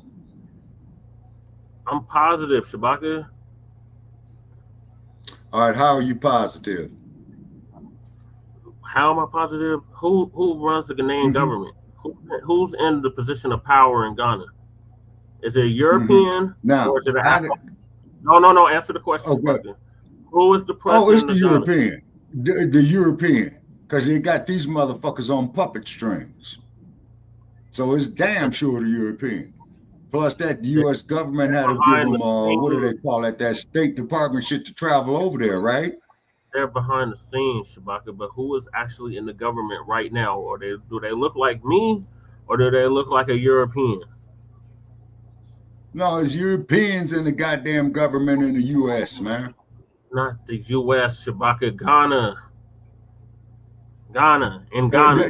These are the neo-colonialists who are on puppet strings. Okay, but are they black or are they white? French, of the Americans. Are they black or are they white, Shabaka? No, they's black folks, you know, just like Uncle Remus. Hold it. Just like, excuse me, just like Uncle Remus and Uncle Tim Scott, okay? They're still black people, Shabaka. They're still black. The point is, Brother Che, is that we stood up here. Hold on, Shabaka. Let me answer this question. What happened to JT, the bigger figure, that they ran him and his family out of Africa? What's up with that, Shabaka? Who? JT, the bigger figure, FBA brother, artist, rap artist, went over to Africa, set up shop. They ran him and his family out of Africa. Why did they do it? Africans did this. The Africans did this. Not the Europeans. The Africans did this. Okay. Once again, Brother Che, getting to the neo-colonialism mindset. You see what I'm saying? Of the neo-colonialists. See, because the neo-colonialist, as you know, is on a puppet string of the colonialists, just like we just had mentioned with Langley and with Afro Khan by Osambo. Langley's from See, here. This ain't something that you get on the spare of the moment, man. They're playing this shit. It's not from Ghana, Shabaka. You're just not going to put the blame on Africans ever. You're just going to keep blaming on neo-colonialism. Where do the Africans take accountability for what they're doing to the Black Americans that are going over there? Okay. They got to get off the puppet strings of the colonialists. You say, that's the key right there. Accountability. Sir, what I'm saying is that these damn keep putting it on the Europeans. What about the Africans? Do they have any? Hold on, Brother Che. Do the Africans have any autonomy of their own? Can they think for their Hell own? no, they don't, man. Them motherfuckers is on puppet strings. That's why they hate Traore so much, is because he's cutting off the puppet strings. That's why they killed Gaddafi, as you and I were in full agreement on. God damn it, Shabaka. I'm not talking about the politicians. I'm talking about the run-of-the-mill citizens over there. When do they take accountability for what they're doing to the Black Americans that are over there right now? What should they do, Brother Che? You tell me. What should they do? You tell me. What they should do? They should return that land back to the Black Americans that they ran off the land. They should give back everything that they stole. That would be a start, Shabaka. Because basically, they're doing what the Europeans have done. And they're treating them like foreigners. Hold on, Shabaka. They're treating them like foreigners. They're treating them like straight up foreigners. But we keep hearing, oh, we're all Africans. We all just need to go back to Africa. And then some of our people go back over to Africa and they get a rude awakening that they're not African. They get treated like just foreigners. like when Africans come over here, they get a rude awakening. Is that they still black? No, it's like when they killed Amadou Diallo. No, Shabaka. And who rallied for Amadou Diallo? Foundational Black Americans. It's not the same thing. When they come over here, they get embraced. We don't get embraced when we go over there. That's the point. Because that's the neo-colonialism. No, not because nothing, Shabaka. When they come over here, we embrace them. We don't treat them like outsiders. We don't other them. We don't do none of that. We've been doing that for 60 years, embracing them, treating them as a brother and sister. What have they turned around and done, Shabaka? Undermined us. Okay, once again, the neo-colonialism. No. Neocolonialism would be if they came over here and we treated them like they treat us. That would be neocolonialism. That's not neocolonialism, Shabaka. That's tribalism. Okay, let me ask you this question. Okay. And I want to see what Jay Militant got to say about this. Okay. If it came down to it, okay. Let's say Africa, theoretically. Hold on, Shabaka. Let me get to the question, the comment. Jay Militant said they told JT the bigger figure he wasn't one of them, and he didn't belong there, and to go back to where he came from. Okay. Then he should have put his foot in his ass. I'm not done, Shabaka. This is what they told a Black American that went over there to help them. JT the bigger figure went over there to help them, get them clean running water, get them some kind of infrastructure, help them out.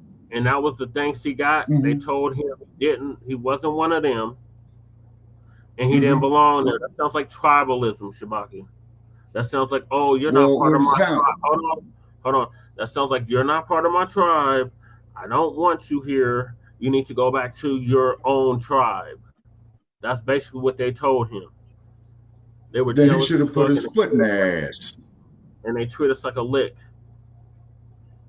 Then he should have put his foot in his ass. And they treat us like we were the lick. They want us to bring the bag. They want us to build their shit up. And then he should have put his foot in his ass. In his ass or in the government's ass? Who is to blame? The government or the average citizen over there? Neocolonialism. The neocolonialism only goes so far, Shabaka. That's what the government. I'm not talking about the government. I'm talking about the actual run-of-the-mill citizens over there. The natives of Ghana, of whatever country in Africa. There's 54 countries. Then once again, like I said, he should have put his foot in his ass. In whose ass? That's a straight diss. No, that African motherfucker should have got a foot in his ass is because it's still a straight diss. You say? You talking about the one in the video, or are you talking about a different African? I'm talking about the motherfucker who set that shit up in the first place. That's what I'm talking about. You talking about the trip to Ghana? Yeah, because it was bullshit to get him over there. They were lured. Like so many Black Americans are lured over there, thinking that, oh, we're all Africans. I'll go over there, they treat me like a fellow African. And they get a rude awakening, you're not no damn African. They don't see you as no African, they see you as a foreign tribe. All right, then put your foot in his ass for the disrespect, Brother Che. You get no argument from me on this. Actually, brother, indirectly, I'm agreeing with you. Because that son of a bitch would have did some shit like that to me, broke back and all, man, I would have put that cane upside his motherfucking head. Yeah, but you can't put your cane upside a whole country of people, Shabaka. It's a whole country, not just one individual. It's just like when our brothers went over there to Kenya, the Hebrew Israelites. They went over there and told them that Jesus was black. Remember, I played the video. They tried to stone it. Yeah, I remember that. The whole country, not just one or two people. The whole country tried to stone him. The whole country turned on him. Yeah, because he spoke against the white Jesus. Just like when Kenneth Copeland went over there, you and I did a story with that. When Kenneth Copeland went over there, you know, he's got these motherfuckers bound down to him. And I'm like, oh, shit. I said, oh, shit. So how do you come together with something like that, Shabaka? How can you have any kind of unity with something like that? Because, Brother Chaff, the white man has set his shit to keep us disunified, you know, for centuries. Look at your boy Renee Sharrock. White man, okay, they were doing this before the white man came anywhere in contact with them. Okay, but Brother Jay, circumnavigating the globe, Shabaka, they already had tribalism going on. They had tribalism going on before. Okay, but Brother Jay, slave trade, any of that. That's why the slave trade. Okay, let me ask you a question. Because they sold off their prisoners of war, Shabaka. And they got captured as well too, like in Q, yeah. But they sold off their prisoners of war, Shabaka. Meaning, and they got captured too. Either way, Shabaka, they still participated in it. Yeah, and they got captured and thrown in the halls of them slave ships too. Either way, they got lynched on them trees down in the south with the strange fruit. Yeah. Who's accountable? Who's accountable, Shabaka? Like Crew was saying, imagine a foreigner trying to check someone in their own homeland. Imagine being a foreigner trying to check someone in their own homeland. Imagine that.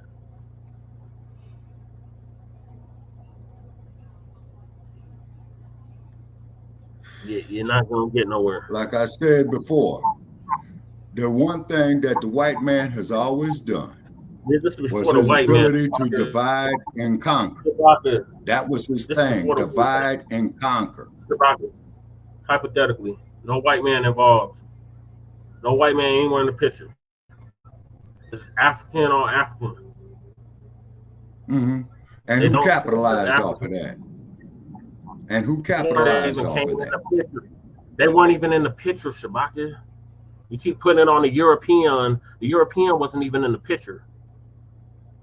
Oh yeah, that's right. I forgot that stinking nasty motherfucker was in the caves crawling on all fours eating raw meat. Yeah. Exactly. Yeah, so I suppose you got a point. The European wasn't even in the picture. So who capitalized? Yeah, because he was because he didn't wash his ass.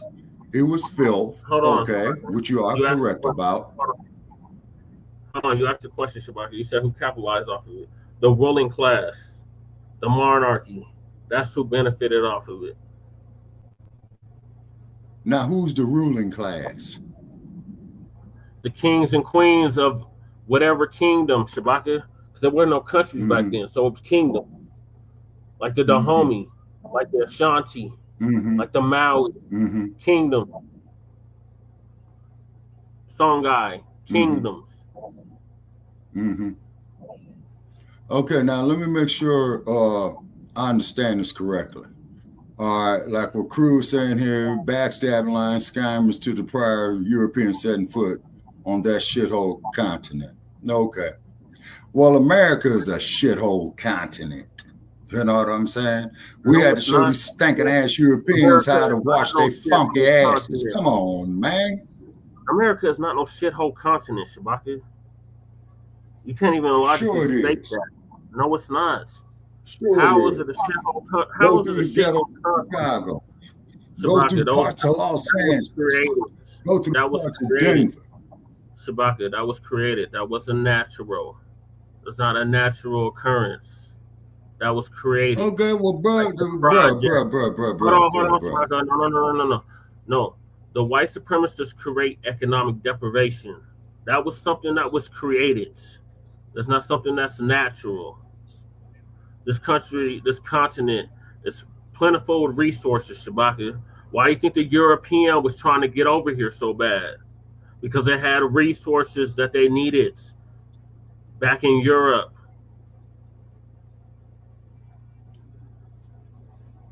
Hey, crew, once again, man, go fuck yourself and don't say nothing to me, man. I'm through with your trick ass. Stop cussing out crew.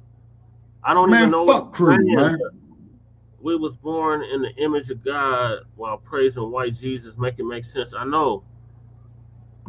Okay, now there's your first damn problem right there. They still are literally selling people into slavery today, Shabaka. Look at Mauritania. There's your problem right there, praising white Jesus. What's going on with Mauritania, Shabaka? Look at Nigeria. They have a whole white statue of Jesus. A giant statue. Brother Jay, I know that. Just like when you and I, we was commenting on it when these motherfuckers just bound down to Kenneth Copeland. If you know, Shabaka, why aren't you calling it out? You keep going to Tim Scott. How about the Tim Scott over there in Nigeria? Yeah, him too, man. Him too. I've been saying that, Brother Che. I've been saying that. You see, that's why when them funky, nasty, non-bathing, funky-ass Europeans set foot on that continent, man, they should have went on and killed them motherfuckers. That's the facts of it right there. Why didn't they do it, Shabaka? Because they were stupid. That's why. So you're just going to blame it on ignorance? No, what I'm saying is, brother, what I'm blaming it on is self-hatred. Okay. How was it self-hatred if they weren't even know? They didn't even know nothing about no self-hatred. Okay, and this, okay, Brother Che. Hot to them. Brother Che. Okay, Brother Che, let me ask you a question. Hey, Brother Che, let me ask you a question. Okay, Brother Che, let me ask you a question. Okay, let's say if you believed in blood transfusions. Me personally, I don't. Okay. I don't, Shabaka. I really don't. Okay, then let's draw up a hypothetical situation. Let's say that both you and I did, which you and I are in agreement on that we don't believe them except from relative to relative. Would you go give one of them motherfucking white folks a blood transfusion? No, Shabaka, you keep asking the same question. I keep giving you an answer. No. Africans were too greedy and scamming. Okay, now hold on. Now, Crew does got a point on this right here, because you remember when we used to get all them emails from Nigeria where the motherfucker say he got $5 million, but he wants your bank account information. So how do you unite with something like that, Shabaka? How do you unite with somebody that come from a scamming culture like that? Well, I tell you one damn thing. We got to do something, because this cracker hates us all. Shabaka, remember what I played earlier? An enemy of my enemy is not my friend. Mm-hmm.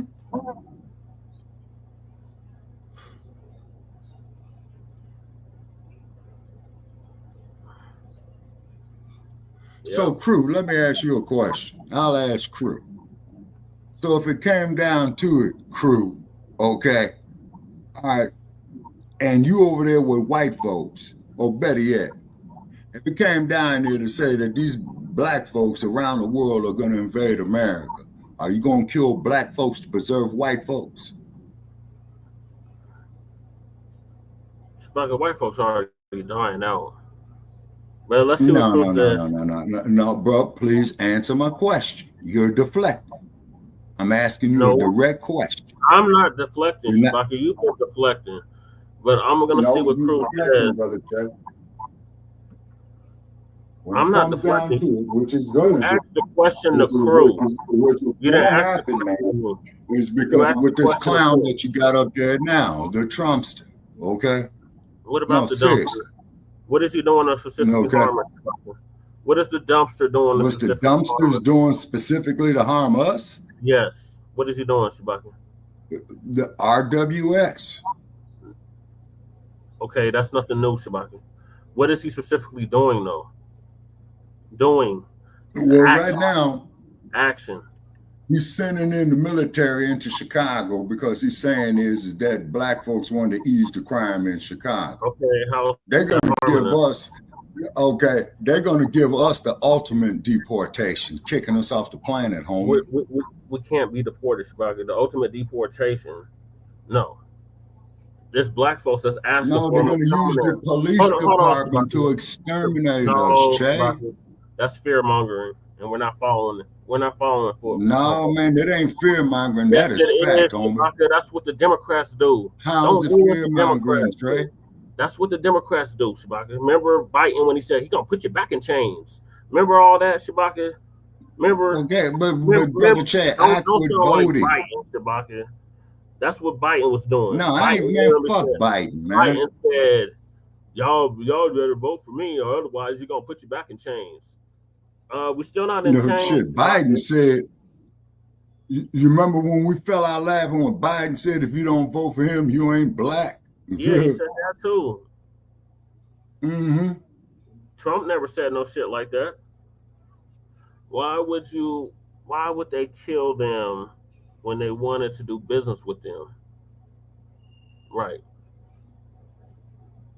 Well, once again, the neo-colonialism. Yeah. I wish I had one too. I quit smoking weed. I got flowering vapes and some gummies. I took a gummy earlier. Reflection again. The enemy of my enemy is likely still my enemy. Exactly, crew. I'm sure you live in Blacc Media.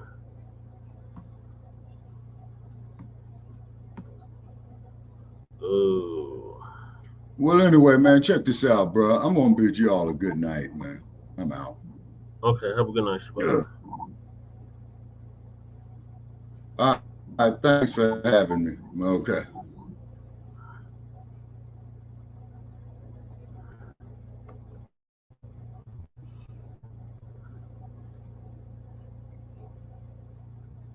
Oh my God, how to eat dog meat in Nigeria? Hell no. Yeah. I'm not helping no African. It's pointless. I know, especially when they turn around and you go over there and help them and they. Well, like I said, then you should put your foot in their ass. Is what I said. You're gonna put y'all have a nice night. The 54 countries ass. Why don't I put my foot in what? 54 countries ass. There's 54 countries Man, in you Africa. do it. Okay, you do it economically, brother Jack. You do it economically. They say, then if it gets physical, fuck it, lock and load. That's the only fucking thing I know. To quote Crew, that's the shy in me. That's the sanctions, Shabaka. You talking about economically, then that's sanctions. That's embargoes. That's boycotts. Well, let me ask you this here. Let me ask you and Crew this here. Okay. If it came down to it, would you hate white folks? Would you help white folks kill Africans? Would I help? I didn't join the military, Shabaka, so the answer is no. Okay. All righty. Now,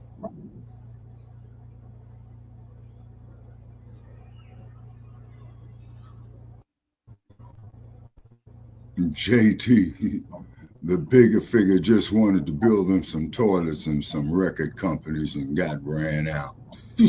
Damn. Yeah, well, like I said, bro. Work with something like that, Shabaka. Okay, well, here's what I tell you what I do know. If we as a people here in the United States don't get ourselves together, man, they're going to be killing us. I know that. Shabaka, that's that fear mongering. They've been killing us. We still keep thriving and surviving. Yeah, but when are we gonna end it all, man? Where we could start prospering, brother? Riddle me that. When are we gonna start prospering?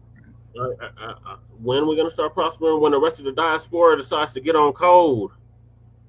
Mm-hmm. And you know, man, that these white folks is going to do every goddamn thing they can to prevent that from happening, because it is a threat to their very existence, as you had pointed out. This is why these white broads want to lay up here with black men. This is why these white boys want to lay up with black women to prevent themselves from being extinct. And then the real, and you know who the real victim is of that? The products of those unions. Yeah, exactly. You see? Exactly. So in the long run, Brother Che, I'm agreeing with you. Okay. See? In the long run. See? But the hatred I get over my social media comes from white Americans and coons. See? That's why I put it up there on my wall, but you don't have the Facebook anymore. And I put up there and I says, hey, y'all don't have Shabaka Sankori to kick around anymore. Oh, whoa. She said, we are prosperous now. We are the most educated, wealthiest, most influential melanated people in history. And why are the majority of black folks in America poor? It's economic deprivation, Shabaka. It's something the white supremacists caused, just like the projects. Right. Why do they want us to? Okay, but Brother Che, why do they want us to be economically non-prosperous? Because they don't want us to be able to compete, Shabaka. No, Brother Che. Not only do they not want us to not want us to compete, they don't want us to overthrow their asses, and it's not going to happen. To overthrow. When we compete, we win, Shabaka. That's why I said they don't want us to be able to compete against them. Every time we compete, we win. Specify. Oh, God. When we were left to our own devices, Shabaka, we were prosperous. Black Wall Street, prosperous. Okay. Durham, Okay. Whoa. I see your point. I'm not done. Durham, North Carolina, prosperous. 5 points. Denver, Colorado, prosperous. Central Avenue in Los Angeles, prosperous. Right.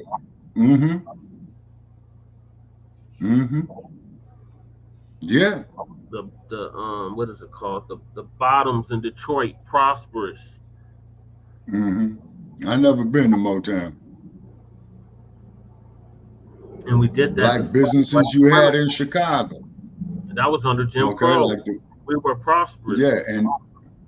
Yeah, okay. And what we made a mistake at is when we sat there at a lunch counter and begged for a cup of coffee, okay, and took all that revenue from black businesses because we want to sit here on the toilet next to a white man.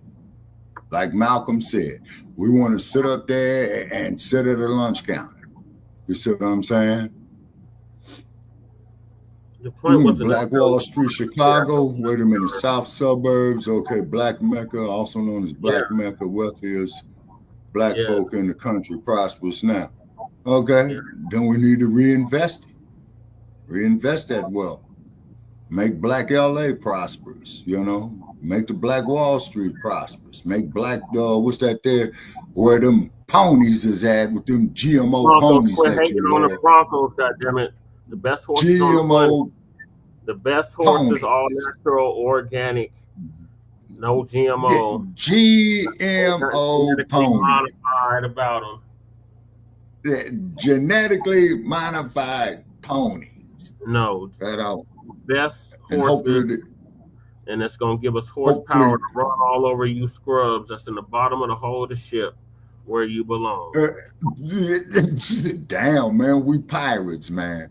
And I'm going to laugh my ass off, man, when the 2 games we play, man, since regular season is almost here next month. I'm going to laugh my ass off, man.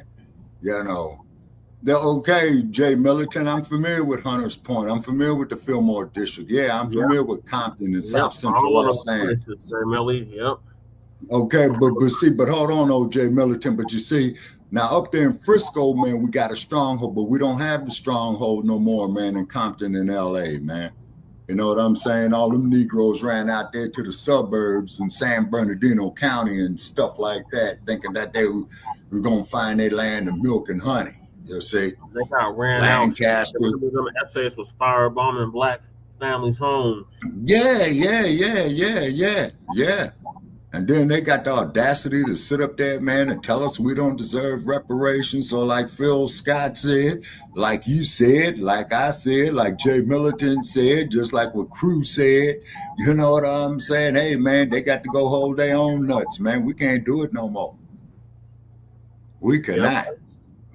We cannot do it no more. The Hunters Point and the Fillmore District. Last time I was in San Francisco, I was in the Fillmore District. I was like, what the hell happened here? Yep. And then too, and that's a fact there, Jay Militant. Yeah, they did take over the hub city. Yep. They did take over the hub city. That was sad. You know?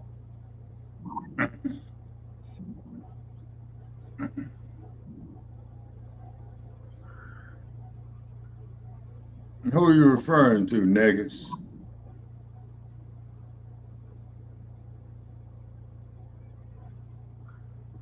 Got debunked and then deflects to the Bay Area. Shaking my head is like talking to a tether or white supremacist. They cannot stay on topic. Well, once again, man, like I told you, Cat, fuck you, okay? Because I ain't going to sit up here and try to bend over backwards to get along with some ignorant motherfucker who just want to argue to be arguing. No, Chewbacca is to the point. No, he's talking bullshit, man, and fuck Crew, man. Shit. I'm through talking to his ass. Now what? That's a good night, Chewbacca. I don't know why you put yourself through this. You said that you was going to go bid us a good night, and then you still came back.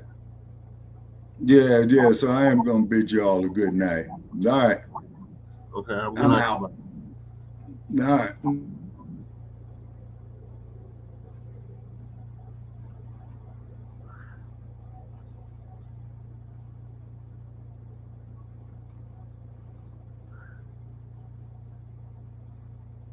Well, let me move to the last topic. And that is, who was on government assistance more? Who gets the most government assistance in America?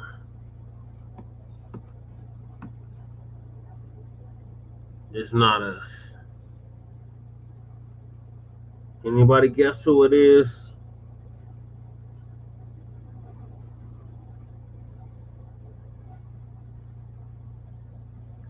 Waiting on y'all to guess.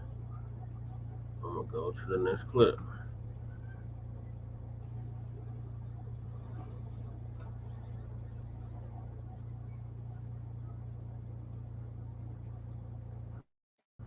Shalom, family. Good to see you all here. Hope you're having a wonderful day.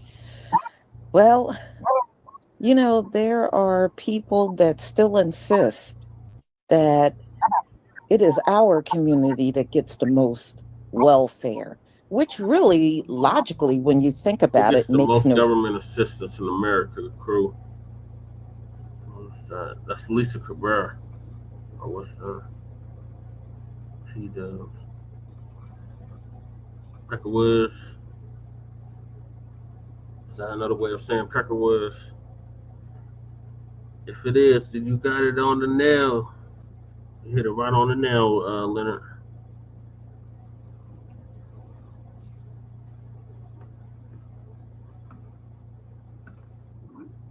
Sense.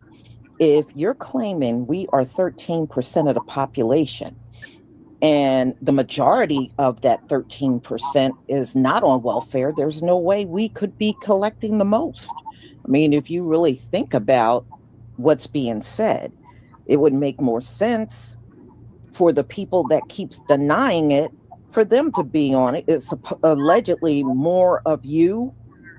So, of course, it should be more of you on welfare. But, you know, they don't want to believe it because the lie has been floating out here forever. And, you know, at the end of the day, welfare was made for them. It came out in the 1930s, which was Jim Crow for our people. And there was no way during Jim Crow we would have been eligible for welfare. So they were on it decades before we were able to come on it, which was in the 60s. So they had over a 30-year head start before we got on any assistance to few people that got it. So that being said, they were the most on it from the beginning, and they're the most on it now. It has never changed.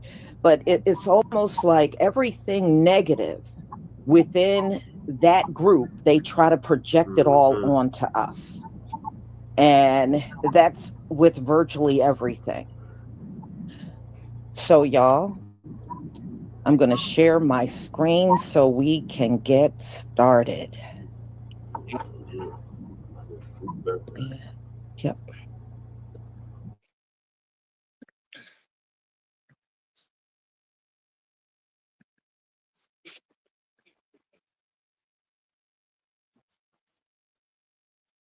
Please give me a 1 if you can see my screen. Thank you.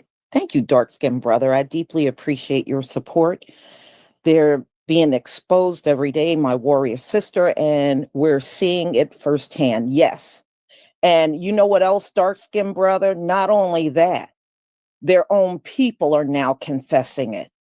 You know, before it really wasn't like that. They would just make the accusation that we were tried to make it seem like we were a drain on the system. We were dragging everything down, which has never been true. You know, when welfare first came out, we would never have been allowed on it because of racism. And like I said, in Jim Crow. So they've been on it a hell of a lot longer. And there's still many of them on today. There are some reports, y'all, I kid you not, that say anywhere from 78 to 85% of them folks are on welfare. And I'm not exaggerating that. And this is coming from their own people. So let's get to it.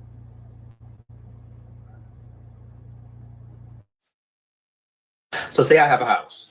I don't clean the house. I don't maintain the house. I don't pay the taxes. I treat my wife like crap. I treat my children even worse.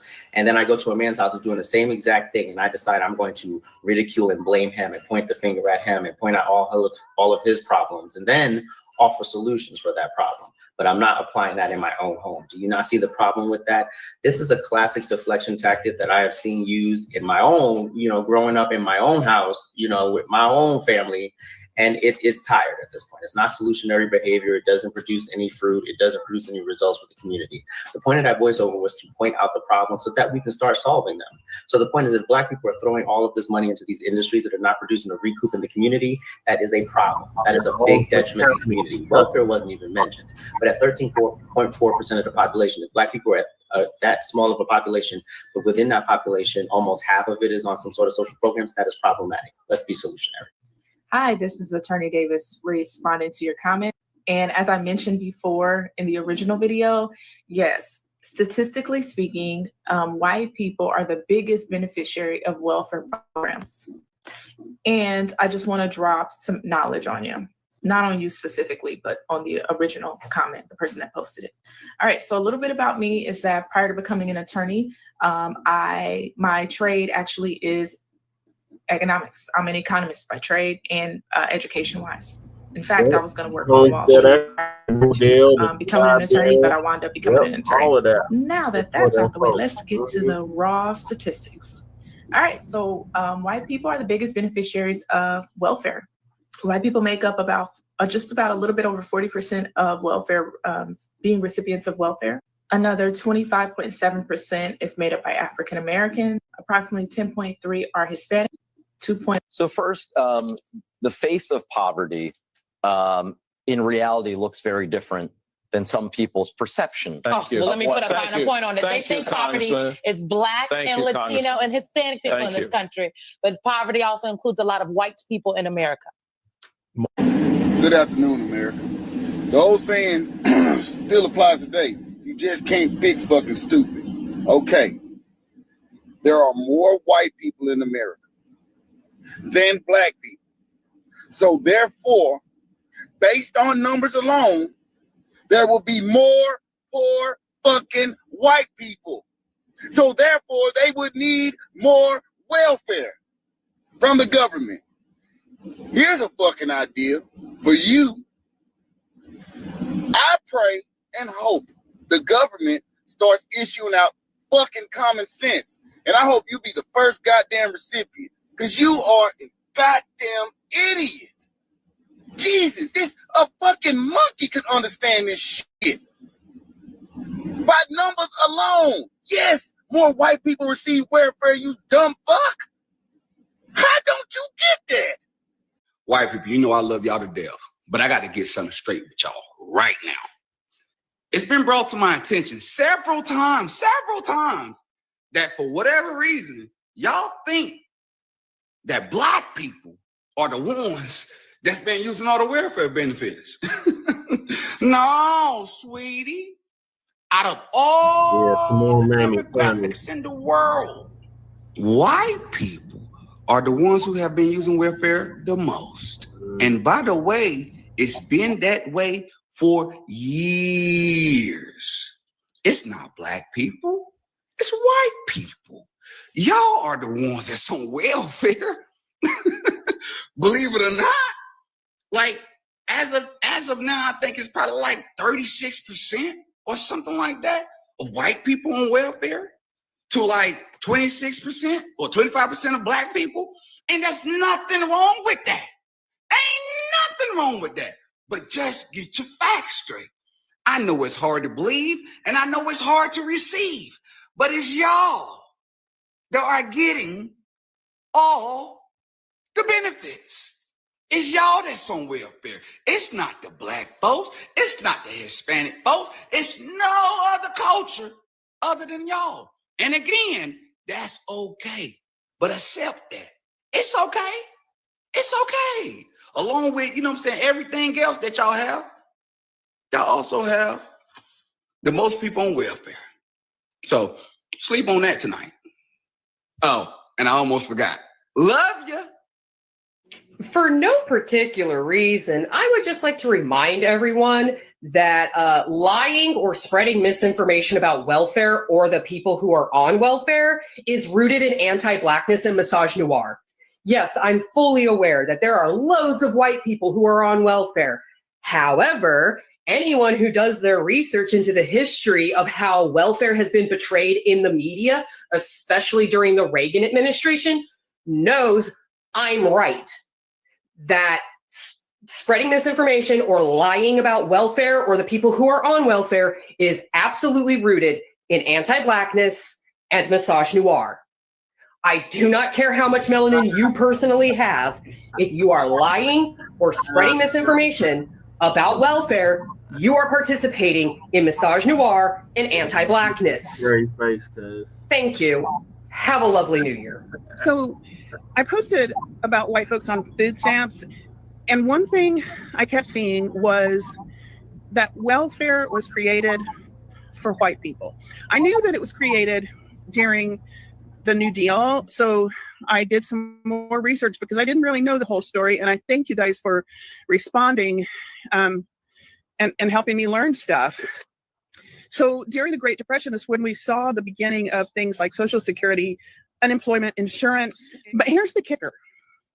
When Franklin Roosevelt built those programs, he had to make deals with Southern Democrats in Congress, the same folks who were big fans of Jim Crow, to get the support of these racist white Southern politicians.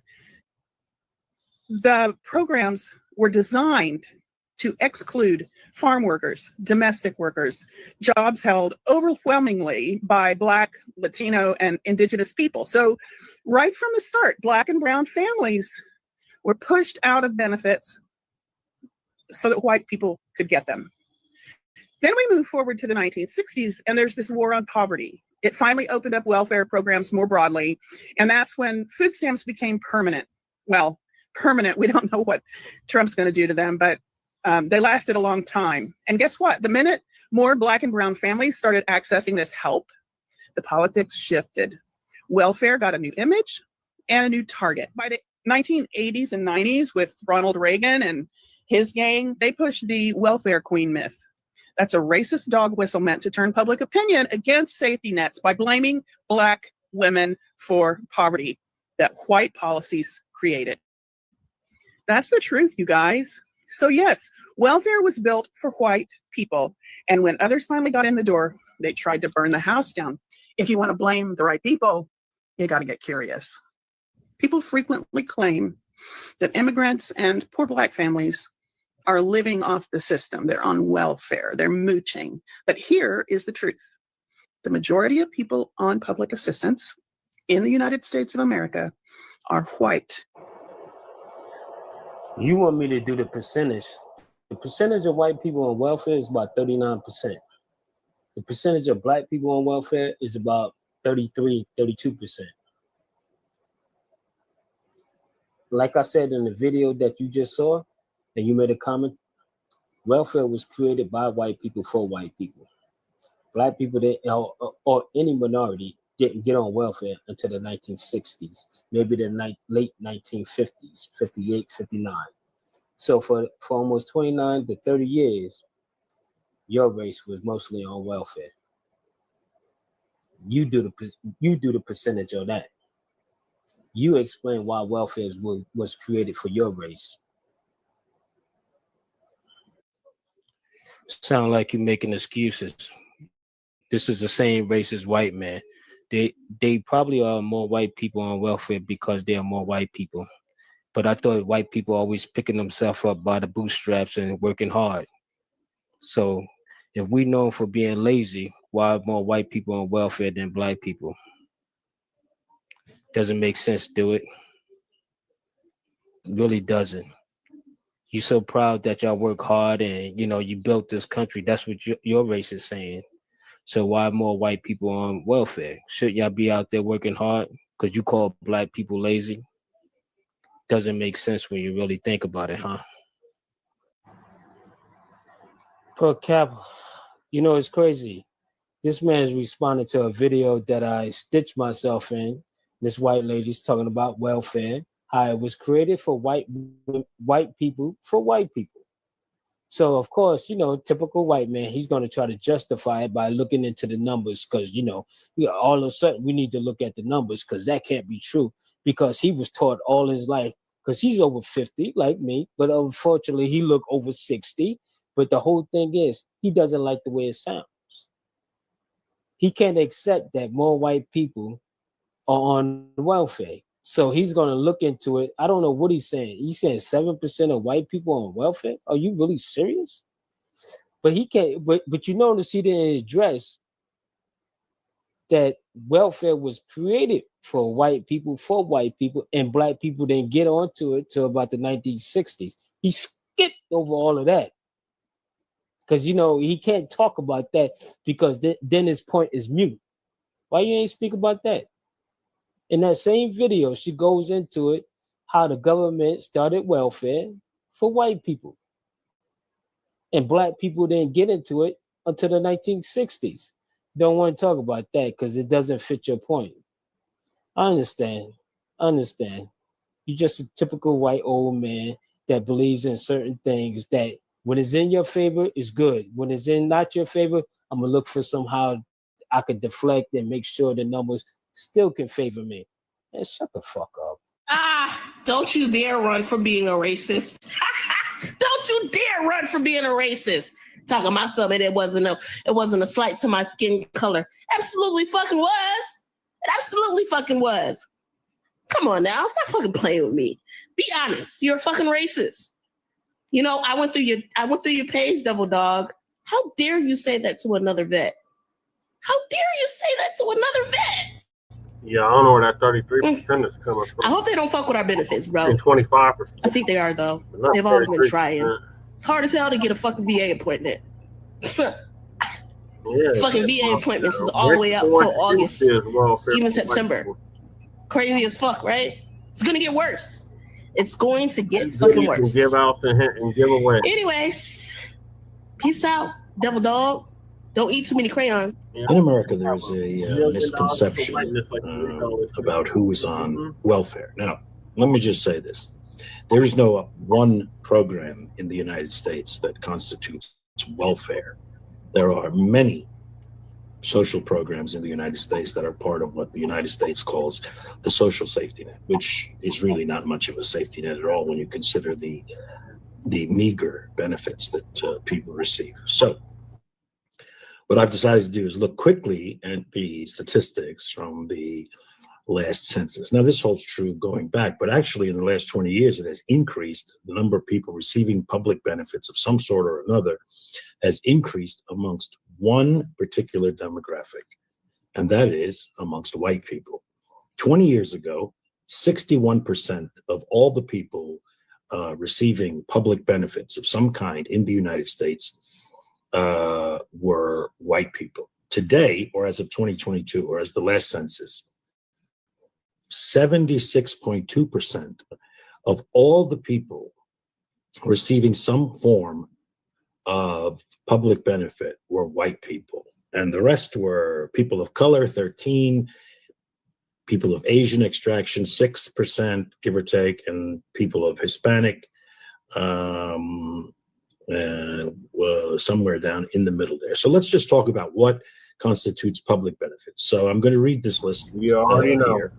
And this is what makes up all of welfare, if you will, in the United States. Medicaid, SNAP, WIC, free or reduced price school meals, SSI, TAANF, energy aid, rental subsidies, unemployment compensation, and assorted other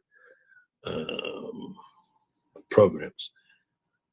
So 40 million people in the United States live in poverty, and that number approximately is the number of people who receive public benefits of some kind. And of course, that varies when you include Social Security recipients, Medicare, et cetera, which is not it's an earned benefit. So I'm going to eliminate that for the moment. So of those people, the number of people receiving public benefits, welfare, if you will, some form of social program, social safety net support, as I said, 76.2% are whites. So I think this is important to remember when people start talking out of their ass. And today, boys and girls, let's learn something today from your girl, Miss Pretty Black Magic.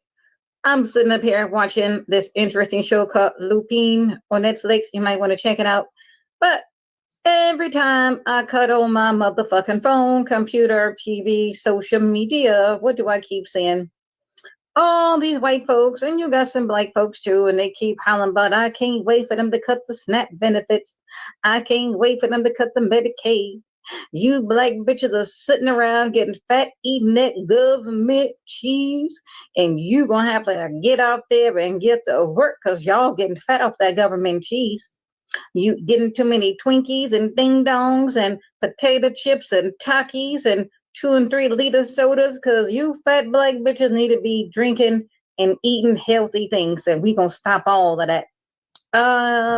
Let me correct y'all, including some of you raggedy black bitches who love to pop up here like you so much better than, looking down upon poor folks. More white folks get welfare and SNAP and Medicare and Medicaid than any other group. And a lot of you Latinos, y'all get it too. Y'all getting it too. So remember, when they cut everything soon, I'm going to sit back and I'm going to shrug my shoulders and say, well, you know what? I guess folks is going to go hungry, and the rest who can't get afford the doctor, I guess you'll just die. Now, when I go to the grocery store, I have seen quite a few non-black folks outside begging, and Caucasians too. And I'm looking at the lady like, don't look at me. I don't have nothing to give you. Maybe Trump might help you. I'm sure you voted for him. Maybe he might reach deep down somewhere in his pocket and write you a check for a couple of $1 million so you can be up there with the 1%. Sorry, I'm a Black woman working my ass off, doing what I can to keep my head above water, and I'm part of the motherfucking 92%. Get the fuck up out my face. I ain't got shit for you. You see that wealthy looking white man who gets hopped with that goddamn brand new BMW? I'm sure he got a couple of $1 million in his pocket somewhere. Ask him for some money. I don't have nothing for you. What is that song they used to have? I can't do nothing for you, man. I can't do nothing for you, man. I'm going to just start singing that next time I have somebody walk up on me that's non-black begging. Sister girl, I might give her a few coins because she's struggling and she might need to take care of herself and her kids. But in the meantime, I would say, but where is the father of these kids? I tell you what, you need to get down there to the nearest place and get your tubes tied. Do not have any more kids with these Tyrones, because a lot of these Black women who got these kids and they don't have any help, and God forbid if you should lose your job right now, over 300,000 Black women have lost their job. God forbid if you lose your job. These folks are cutting social services and social safety nets because they want Black women to get hit real hard and they want you to be hurting.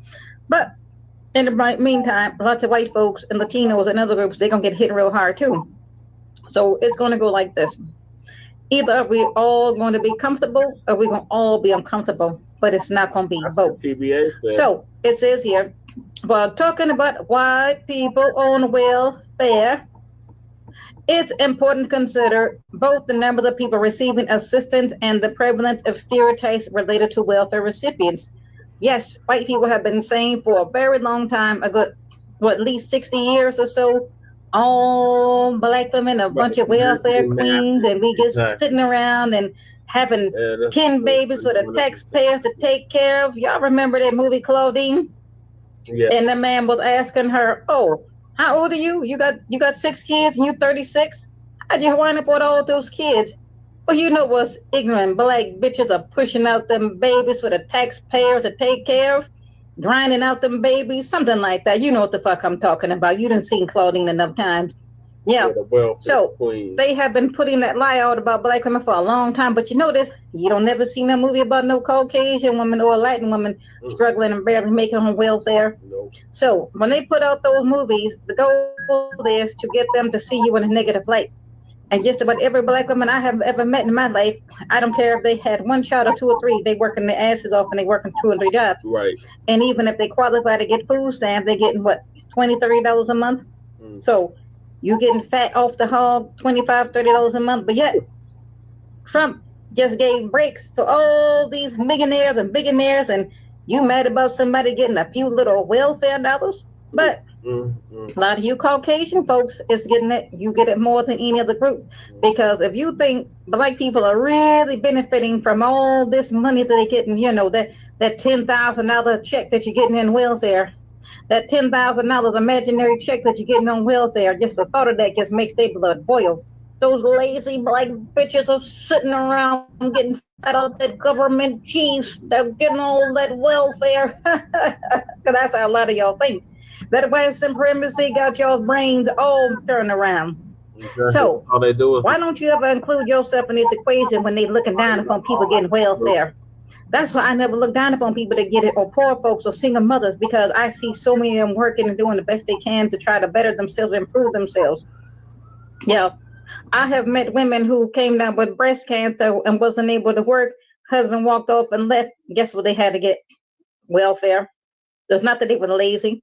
How in the fuck you gonna work with breast cancer and you hooked up with tubes from head to toe with your head shades and you're fighting for your life? So I guess that lady being lazy too, huh? I guess she need to get up off her goddamn sick bed and go to work with all those tubes, huh? Put a scarf on your head, lady, and just get your ass up and cover those tubes up with a blazer and go to work. Is that how they work? Yeah. Especially if you're a Black woman and you're sick. You're a lazy Black bitch and you just trying to get that government cheese. You Black bitches are getting fat off that government cheese. So it says here, SNAP and TANF. For example, in the 2018 fiscal year, 35.7% of SNAP recipients were white. Enrollment patterns in Medicaid and the Special Supplemental Nutritional Program for WIC, the Special Supplemental Nutrition Program for Women, Infants and Children, WIC, show similar trends. White individuals also make up a notably portion of recipients in programs like temporary assistance for needy families. A lot of you Caucasians is getting what they call TANF. Yeah, I know people who work in the social services, especially here in LA and in Orange County. And I said, well, who do you see the most coming in there signing up to get welfare Medicaid? Non-Black folks. Non-Black folks. And a lot of the people come here to this country, especially these refugees. What you think they getting? Them Ukrainians and all these other people. How come nobody was mad when they was getting all this welfare and food stamps? These people who just showed up from South Africa, y'all think they showed up with $100 million in their pocket? No. They getting free food, free housing, free this. And y'all remember not too long ago, all them illegal migrants was showing up on social media and they was getting thousands of dollars in welfare. And they were living in these nice hotels for $500 a day. Where was the outrage? See, as long as they think a Black woman and her kids is getting fat off the hull, oh, it's a problem. That's a good analogy. Anybody else, y'all get real quiet. So it says here, racial stereotypes, negative stereotypes about welfare recipients, often inaccurate, associate them with specific racial groups, that's me, leading to misperceptions about who actually receives assistance. Debunking myths. It's crucial to acknowledge that people of all backgrounds receive support from welfare programs, with white individuals representing a significant portion of recipients. Yeah. So let me go to this right quick. This caught my attention on Quora. So, do white people understand that more of them receive welfare assistance than any other race? No, they don't understand. So Black folks make up what, about 13%, and don't let them tell it. They have been telling this lie since the 80s. What is that thing they called it? The welfare queen. When Reagan put that lie out there, it was based on some lady who had got a few dollars a month for her kid. It wasn't a whole lot of money, and they have been running with that shit ever since. I see lots of non-Black folks, especially here in LA on the news, and I've seen lots of Jewish folks get busted down there in New York, getting all kinds of government handouts, and I don't see anybody mad about that. So this here, well, snap cuts are sinful, because every time, like I said, I cut on social media, you'll see the face of a Black woman, and I say, no. Y'all need to get it right. Y'all need to put the real face of welfare out there. Y'all really need to put the face out there. They keep putting it on the Black woman, but a lot of you Caucasian folks and non-Black people, y'all getting that shit too. And what else did I want to talk about? Oh, here we go. So the average SNAP benefit is approximately $192 per person per month. So in the fiscal year 2024, which equates to about $6.20 to $6.31 per person per day. All that money and all that government cheese. So you see here, when they get ready to cut this off, yeah, lots of you Caucasian folks not gonna make it. Lots of y'all gonna get cut off. A lot of y'all getting Medicaid, a lot of y'all getting Medicare, but don't nobody want to talk about that. So Trump's big bill for billionaires steals from the poor and gives to the ultra rich. And I don't see nobody mad about that. See, a lot of these white folks feel like they somehow in this number, even though they might be dirt poor, living in Appalachia somewhere in a trailer park smoking meth. Well, at least I'm white, but you ain't rich. You might be white, but you ain't wealthy. And Trump is only worried about very, very wealthy people. Very, very wealthy people. So let me go into this here. How 5 states are worse off after Trump's cuts to SNAP and Medicaid. And I hear in these states already, they pushing me on them out there on the sidewalk, you know, in the wheelchair, because there's nothing for you. And I said, well, when I drive by next time and I see lots of elderly non-Black folks on the side of the road, I'm going to just keep driving and say, well, y'all voted for Trump. Don't look at me. I don't have nothing for you. So let's go over this. California came in #1. Like I said, lots of people hate California, and they hate the people who live here because they feel like we just walking around on the beach, just living this wonderful surfer life, and everything is great. People here go to work every day because it's expensive as fuck. So y'all can get that shit right on up out your head. So they trying to cut the SNAP and the Medicaid here. Lots of Latinos get SNAP. Lots of them get Medicaid and Medicare because there's more of them than anybody else here in this state. California only got a handful of black folks. And LA County is what, 300,000 blacks? And the whole state of California is 1 million black folks. And quite a few of them work. So let's get that straight right now. So it says here, in New York, nearly 60% of rural hospitals are at risk of closure. Cuts to Medicaid. You see that? So you're going to have a whole lot of people that's going to be pushed to the side of the curb and they're going to just expire right then and there. And I'm going to say, that's too bad. This is what the fuck you voted for. Don't look at me. Florida. Oh, Florida's already catching pure holy hell. The economy is shot. I mean, DeSantis done run out all the help. Trump done rounded up all the migrants. And, well, what can I say? I don't see that getting any better. But let me go back to, not right there. Let me go back down to this. Oh, here we go. Texas. In Texas, nearly 70% of rural hospitals may reduce services. That'd be a good thing. You mean to tell me you got all them sick people laying around the hospital collecting welfare and food stamps? Make them get to work. I don't care if you sick. I don't care if you can't walk. Make them get out there in the field and pick cotton on their goddamn hands and knees. They get lazy and just want to lay in that medical bed and get special treatment. That's how y'all sound. Illinois, another place where the economy has been shot for a long time. Illinois food stamps will dwindle for working families. A lot of them is Caucasian folks. So, like I said, don't be so quick to look your nose down upon poor folks because you lose your job, you lose your way to get a hold of some kind of medical, and you got young kids, God forbid, if they have asthma, diabetes, or some kind of something, I guess those kids are just lazy and they should die too. I guess those kids are lazy and they don't deserve the insulin. You don't deserve your, what is that thing you call it? That inhaler when you come down with asthma and you can't catch your breath. I have seen people who have asthmatic kids, and it is a very scary thing to see.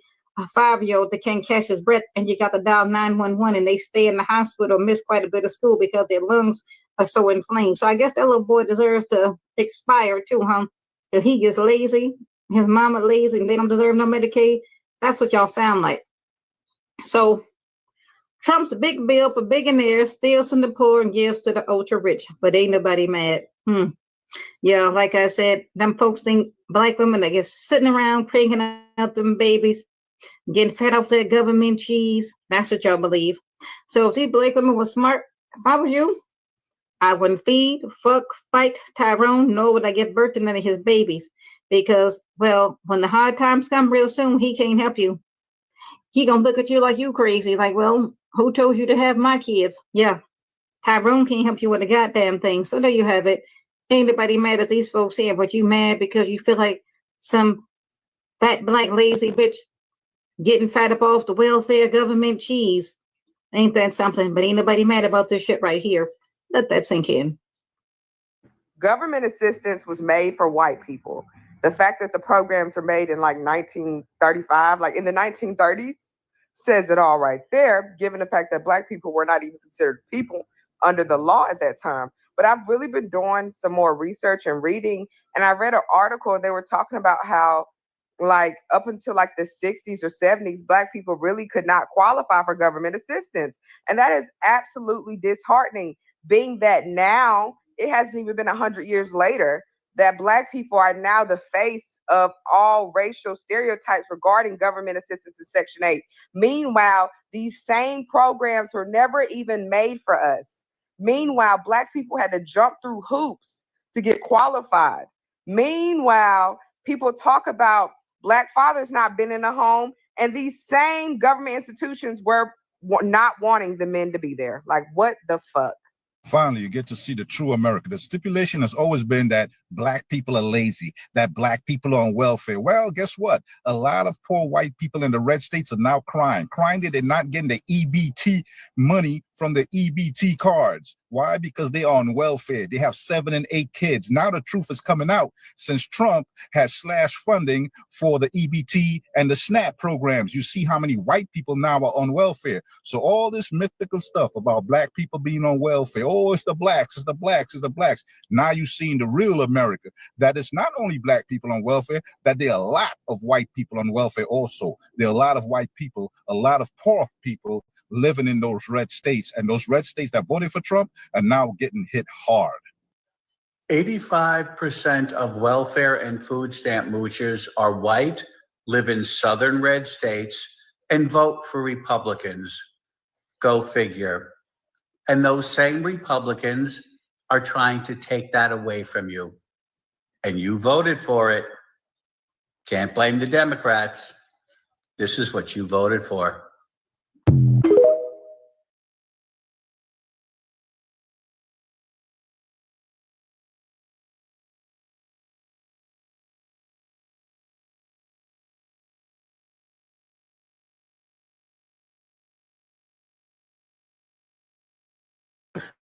Yep, that's what they voted for.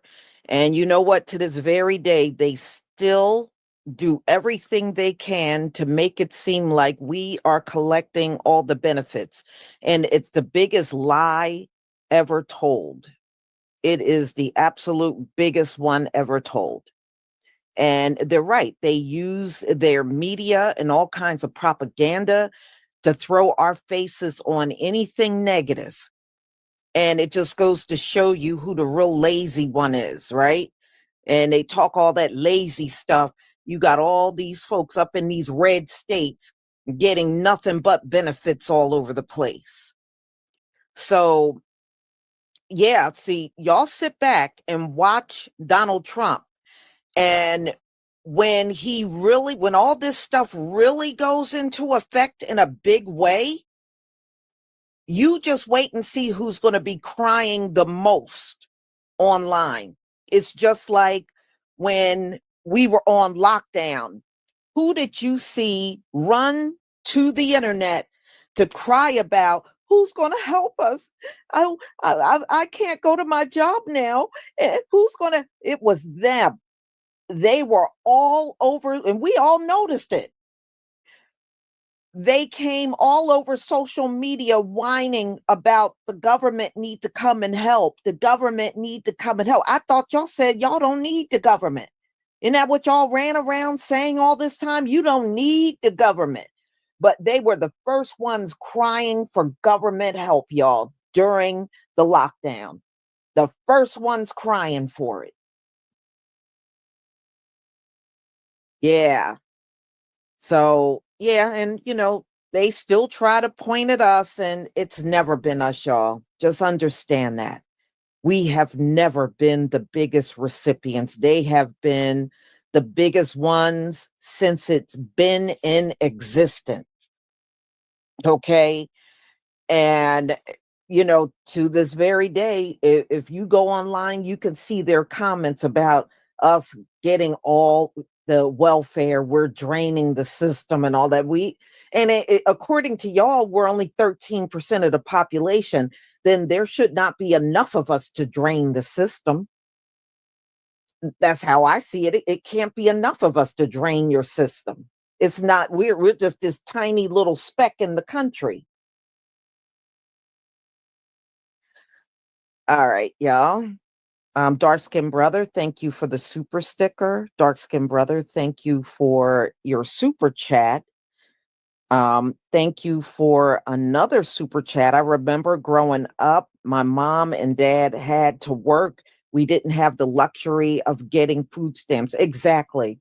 The same here. My parents worked. We have never been on welfare. We have never, ever been on welfare,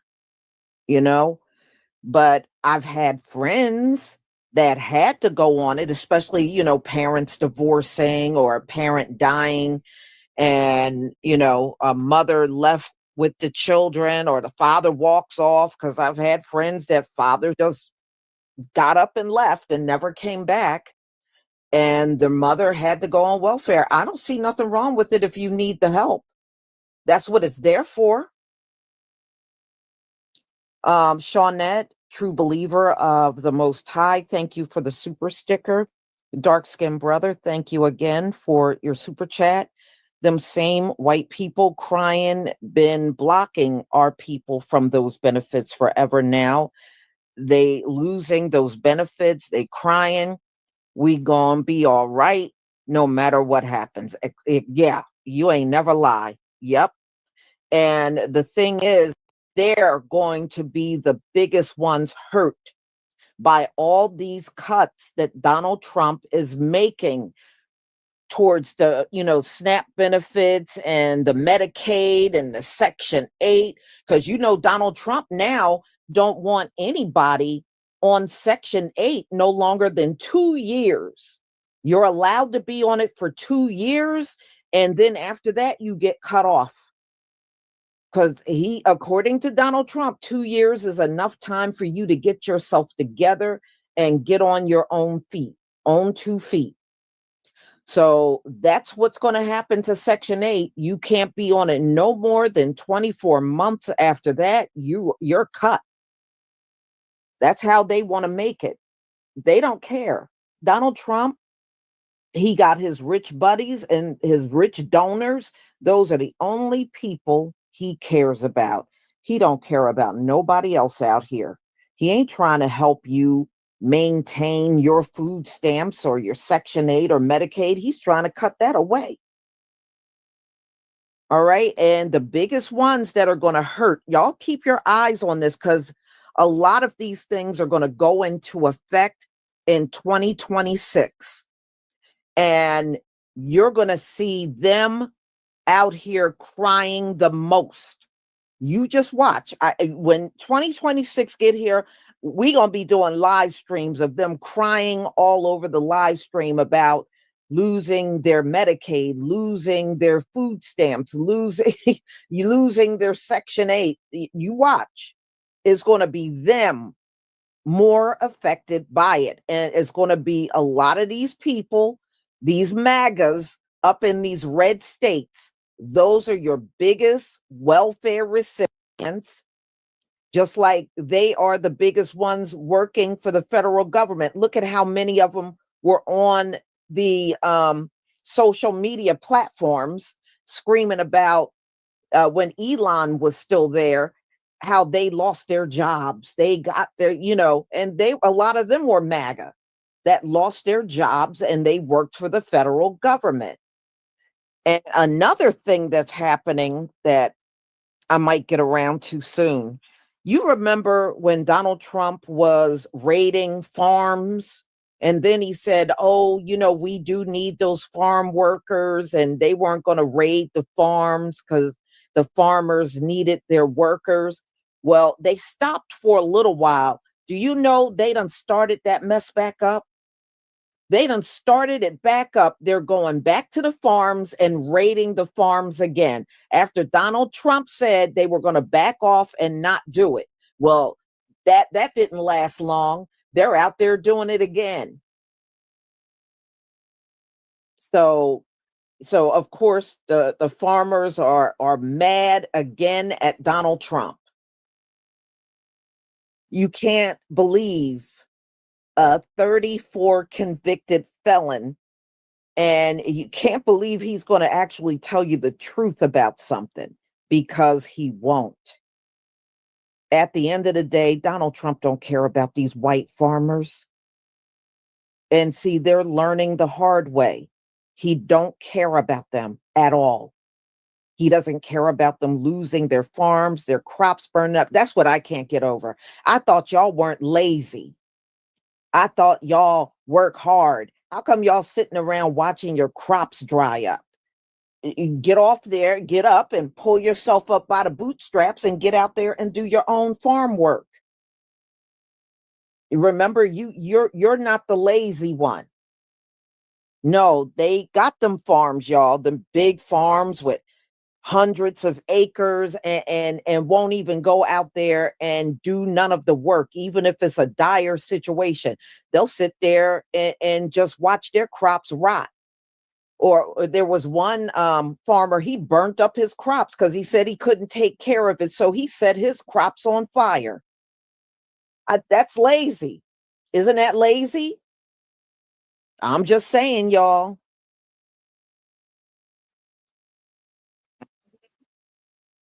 So we shall see. It is going to be an interesting 2026 when these cuts and the Medicaid and all that really goes in full effect.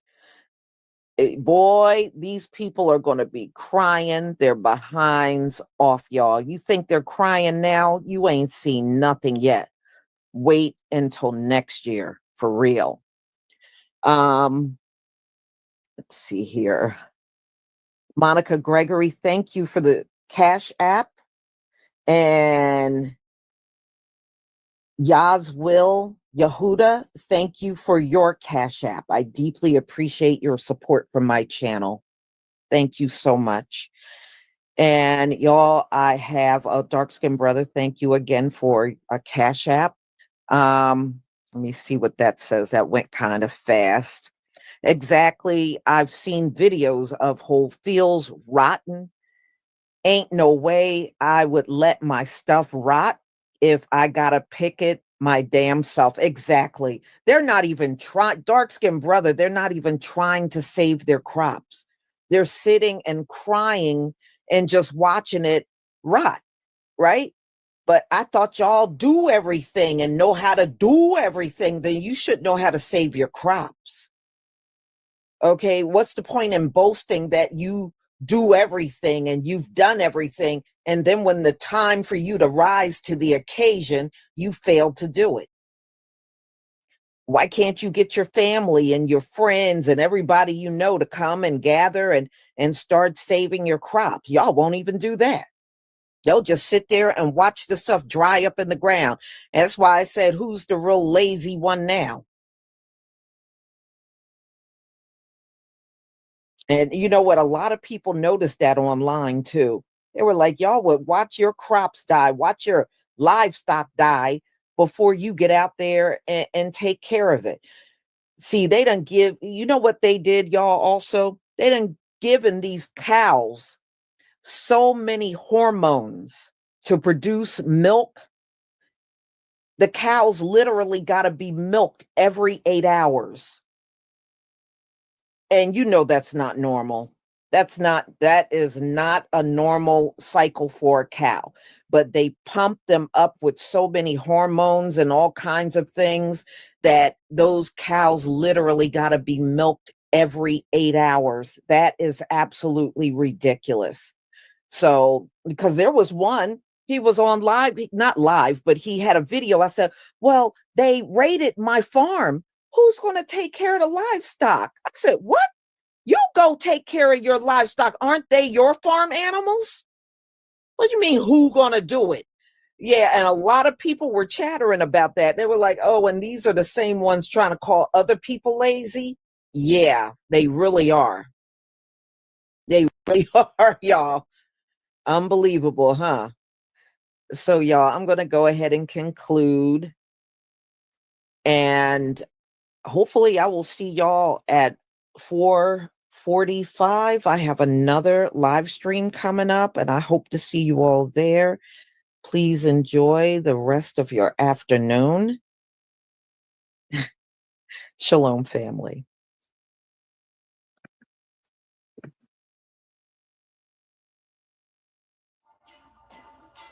Shalom, shalom to the melanated family on this Sabbath day. This is the elder out of New Orleans coming to you with another informative video. All praises to our creators and our ancestors. But family, a lot of people have been asking me, especially the young people, to do my take on Young Thug ratting or snitching on a video from the government. A lot of people have been making videos about that situation.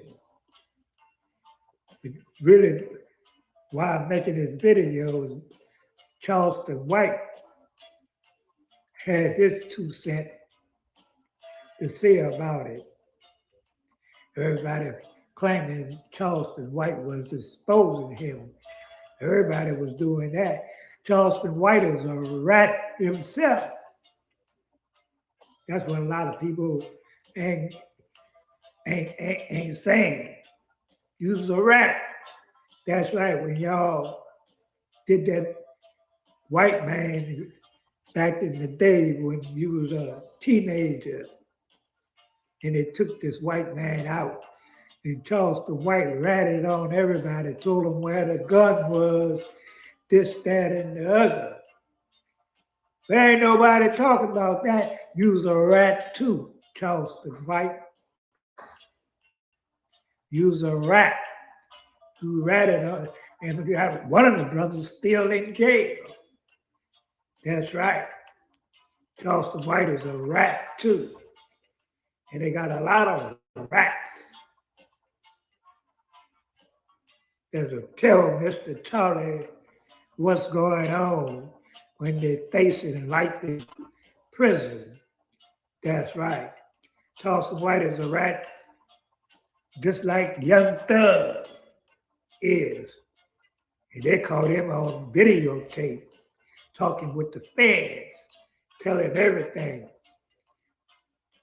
Then Young Thug, he's sitting up there talking about Gunner was a rat, and he's the biggest rat. He also belonged to the Sugar Booty gang. That's right, because they got a lot of that going on in Atlanta. That's right, family. And anybody thinking Charleston White exposing anybody, but I'm exposing him because he ratted on a lot of people back there in the day when they took this white boy out. That's right, family. You's a rat too, Charleston. That's right, family. Well, we're going to cut this video short. I just wanted to make this video about Charleston White trying to talk about somebody as a rat, and he ratted on his own buddies. Peace and love. Put up the likes and shares and stay tuned for the next video or live stream. And I'm out.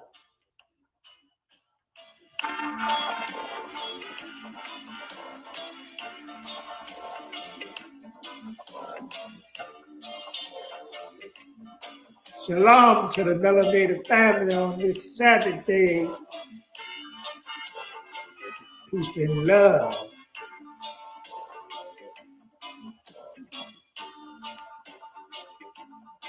And I'm out.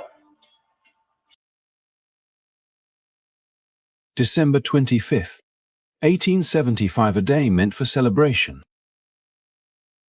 family gatherings, and the warmth of the holiday spirit became a day of tragedy in Clinton, Mississippi.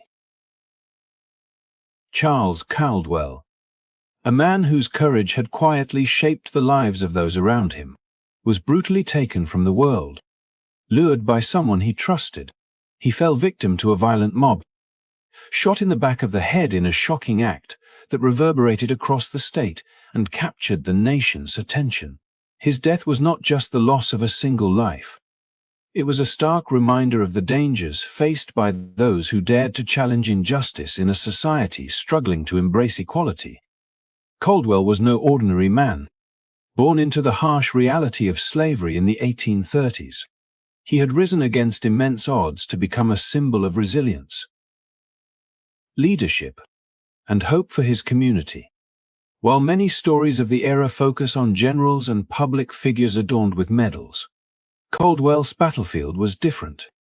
It was a battle fought not with guns and armies, but with intelligence, courage, and an unyielding commitment to justice. He stood as a voice for the voiceless, advocating for rights and opportunities that others were denied simply because of the color of their skin. The Christmas that ended in tragedy was supposed to be a time of reflection and joy. Instead, it became a moment that illustrated the fragility of progress in post-Civil War Mississippi. Yet, even in the face of such a violent act, Caldwell's story is not just one of despair, it is a testament to bravery that refuses to be silenced. He had survived countless challenges in his life. The brutalities of slavery, the systemic denial of education, and the threats of political violence. Each obstacle he overcame was a step toward a more just society. And each act of courage left an indelible mark on those who knew him and those who would come after. Today, as we uncover the life of Charles Caldwell, we explore not only his final moments, but the extraordinary journey that led him there. His story is filled with lessons about resilience, the power of standing up for what is right, and the importance of remembering those who fought in the shadows of history. It challenges us to consider the many untold stories of courage that history books often overlook, and inspires us to reflect on the ongoing fight for equality and justice in our own times. Before we dive deeper into Caldwell's remarkable life, do not forget to like this video, subscribe to the channel, and hit the notification bell so you never miss another story that brings history to life. By sharing and subscribing, you help keep these important stories alive and inspire others to learn from the past. Now, let us journey into the life of a man whose bravery changed the course of history, and whose legacy continues to challenge us to stand up for what is right, even when the odds seem insurmountable. In the early 1830s, in the heart of Mississippi, a child named Caldwell entered a world defined by boundaries he had never chosen and hardships he could not yet comprehend. His earliest memories were shaped not by freedom, but by the suffocating weight of slavery, a system that dictated the course of his life before he could even form his own dreams. For Caldwell, childhood was not filled with the laughter and play that many take for granted, but with the constant rhythm of labor, the commands of overseers, and the unyielding realization that his life was controlled by others. Every morning the sun rose not as a promise of new possibilities, but as a reminder of duties waiting to be performed, of survival carried out under conditions designed to break spirits and silence voices. Yet within these oppressive circumstances, Caldwell's story began to form into something greater than the chains that bound him. He grew up with an awareness that his life carried meaning beyond what those in power had allowed him to believe. Even as a child, when he watched others toil beside him, he noticed the quiet resilience that persisted in the human spirit, that unspoken refusal to be completely subdued. Caldwell absorbed lessons, not from books or formal schooling, those were denied to him, but from the whispered conversations of elders, the coded songs sung in the fields, and the careful glances exchanged in the shadows of long days. These fragments of resistance became his education, teaching him that dignity could survive even in places where cruelty sought to erase it. As Caldwell entered his teenage years, he became acutely aware of how the system around him was designed to suppress not just bodies but minds and futures. He witnessed families torn apart, the weight of grief etched into the faces of people who had no power to prevent separation. He learned to measure trust carefully, for betrayal was often encouraged by those who sought to maintain control. But despite these endless reminders of human suffering, Caldwell carried within himself a spark that refused to be extinguished. He began to cultivate a vision of life that was not dictated by servitude, a life where his own choices mattered. The 1830s and 1840s in Mississippi were not only years of personal struggle for Caldwell, but also decades of increasing tension in the nation at large. While he labored under the system, whispers of resistance and change filtered through, carried by traveling preachers, by fugitives who had tasted freedom, and by the stories that managed to reach even the most guarded corners of plantations. Caldwell listened closely to these stories, recognizing in them a mirror of his own unspoken hopes. These voices of defiance became the threads weaving into the fabric of his resolve, shaping the man he was becoming. By the time Caldwell entered adulthood, the boy who had once been forced to bend under the demands of others had grown into someone who carried within him an unshakable sense of identity. The scars of his early years did not weaken him. They became reminders of what he had endured and why he could never allow his life to be defined solely by oppression. The lessons of his youth: endurance, vigilance, and the necessity of holding on to hope prepared him for the trials that lay ahead. Caldwell's birth in the 1830s was not the beginning of a tragic story that ended in silence. It was the beginning of a journey that revealed how one life, even when subjected to unimaginable hardship, could illuminate the truth of resilience and the unbreakable human will. His existence challenged the assumptions of those who believed that slavery could erase individuality and spirit. Instead, from his earliest days, Caldwell's life became a testament to endurance, to the possibility that even in the harshest conditions, strength could take root. As he grew, his path was shaped by forces far beyond his control, yet he never surrendered the quiet belief that he was destined for something more. In the shadow of slavery's brutality, he carried a flame of perseverance that could not be dimmed. This flame would guide him through the shifting landscapes of his time, carrying him from the dark beginnings of his birth in bondage toward the legacy he would eventually leave behind, a legacy not just of survival, but of defiance and of a life that refused to be forgotten. From the earliest years of his life, Caldwell grew up in a world where survival itself demanded extraordinary resilience. For those around him were forced to endure conditions that would break the spirit of most human beings.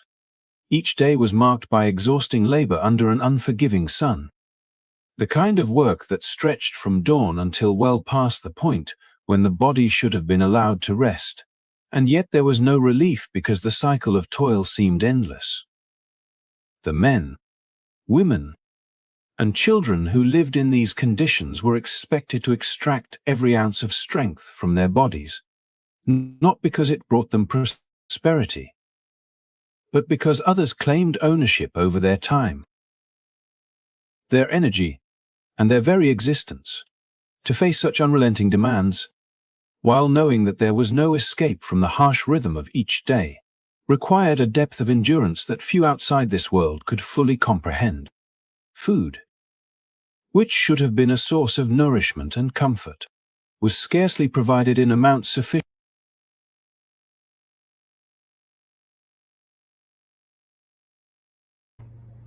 Oh man, I'm so sorry, y'all. I actually did doze off. I gotta end the show. So thank y'all for tapping in. Make sure y'all join us tomorrow or later on today for part 2. In the meantime, make sure y'all like and subscribe to all our platforms: Front Line Blacc News on YouTube and Facebook, Revolutionary Agenda on YouTube and Facebook, and Shabaka's Black Experience Hands on Facebook and Twitter. Peace, love, light, reparations and separations of Black empowerment. Shane Kuma signing out. Peace.